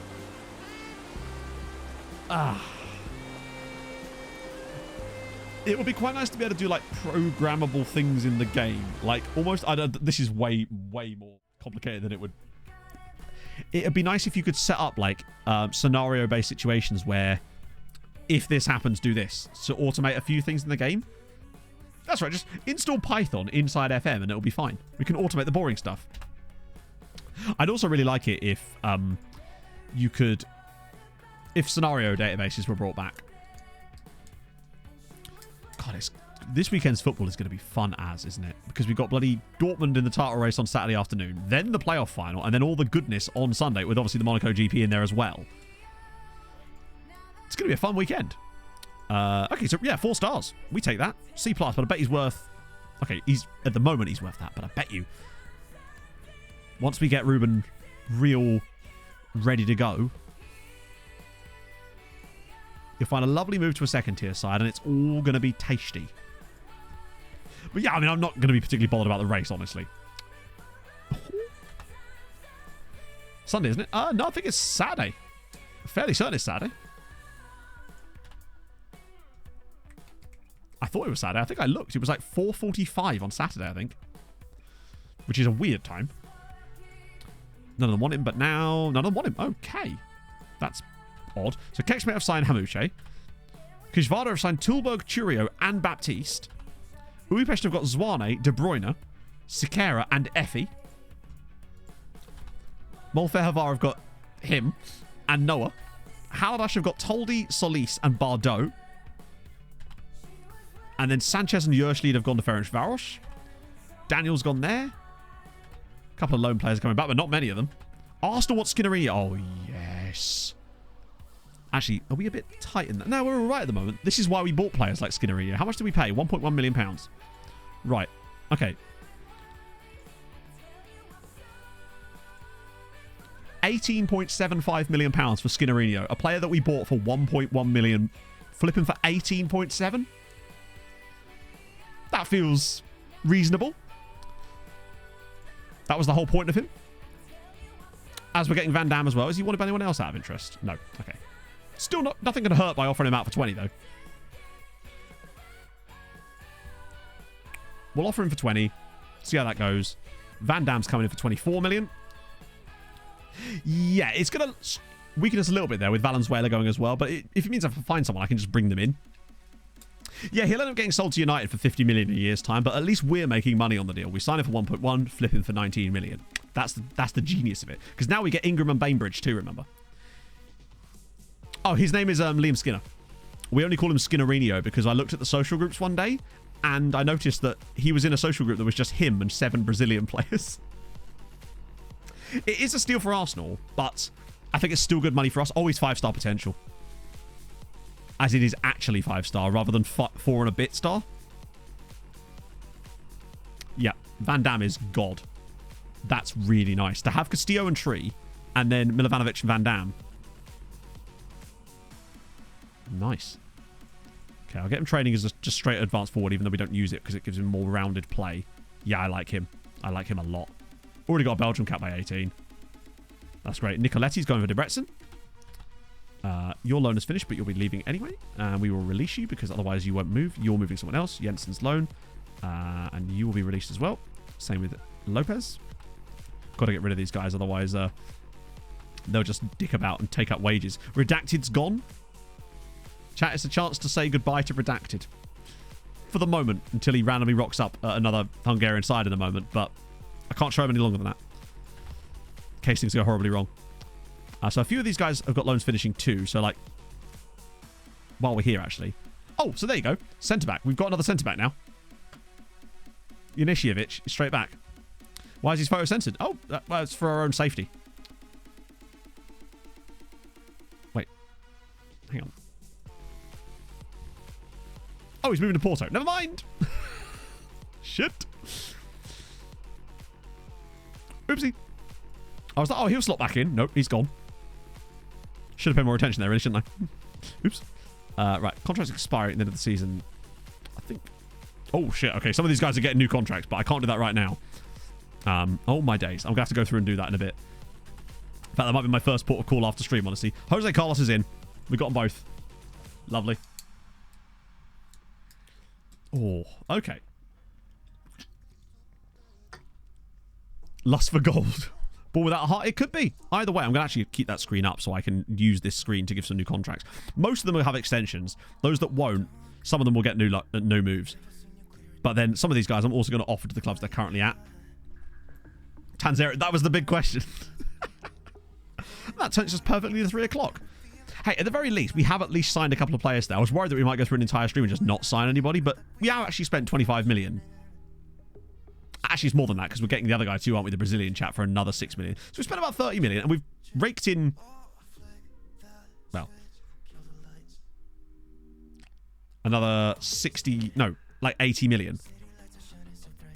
Not bad, not bad. Plus we've got all the new boys joining us. So, next stream, of course, it's going to be all the way down here when we come back for Champions League again, as is always the way. It's still going to take me like another 2 or 3 hours after stream to do this part, but I don't mind. I just whack a podcast on and I keep going. Oh dear, key places to scout. If you go in the Discord, DeGroovy Game actually, oh no, that's scouting. It depends on how you want to do scouting, really. Portia was 58 million in the end. Sign a pre-recorded stream. Could be. Pre-recorded stream? Also, we haven't saved the game today yet. Yes, back on Sunday. My next Sunday off possibly will be early June because I might be helping Viking move house, potentially. And failing that, there will be an off weekend late June as well. But for the moment, things are looking good. So possibly, if things go to plan, there could be a video on Sunday morning too, ideally. So yes, thank you for joining me. Sucks about the Conference League final, but it is what it is. I'm sorry if I've missed any kind of lookups towards the end there. I will, I'll refund the points for these lookups for the moment. Oh no, it's just one. Because otherwise you might not be in the next stream when I did it. So, who are we going to send you lovely people? Oh, this is a tough one. My usual raid recipients are not streaming right now. So with that in mind, we're going to try Red39. Not a person I'm familiar with. So bear that in mind. So that means, chat, that means we got to ask him his favourite flag. And obviously be very nice, because this is not someone I've raided before, so you know, they may not be expecting all of us to arrive at random. So yeah, ask him what his favourite flag is. I will see you lovely people on Sundat when... Oh, it's going to be fun. I might be able to pick up a couple of new guys in the meantime, but I won't like overdo it. I'll show you on the Discord if I do get any of those. So yeah, enjoy the rest of your day. I'm going to go through the rest of this now. It's basically like the stream's never even going to stop. So I'll see you guys soon. I'm going to send you guys to Red39. Thank you for joining me. I hope you have a wonderful rest of your day and the start of your weekend. And yeah, hold your gun. Capybara. Bye-bye.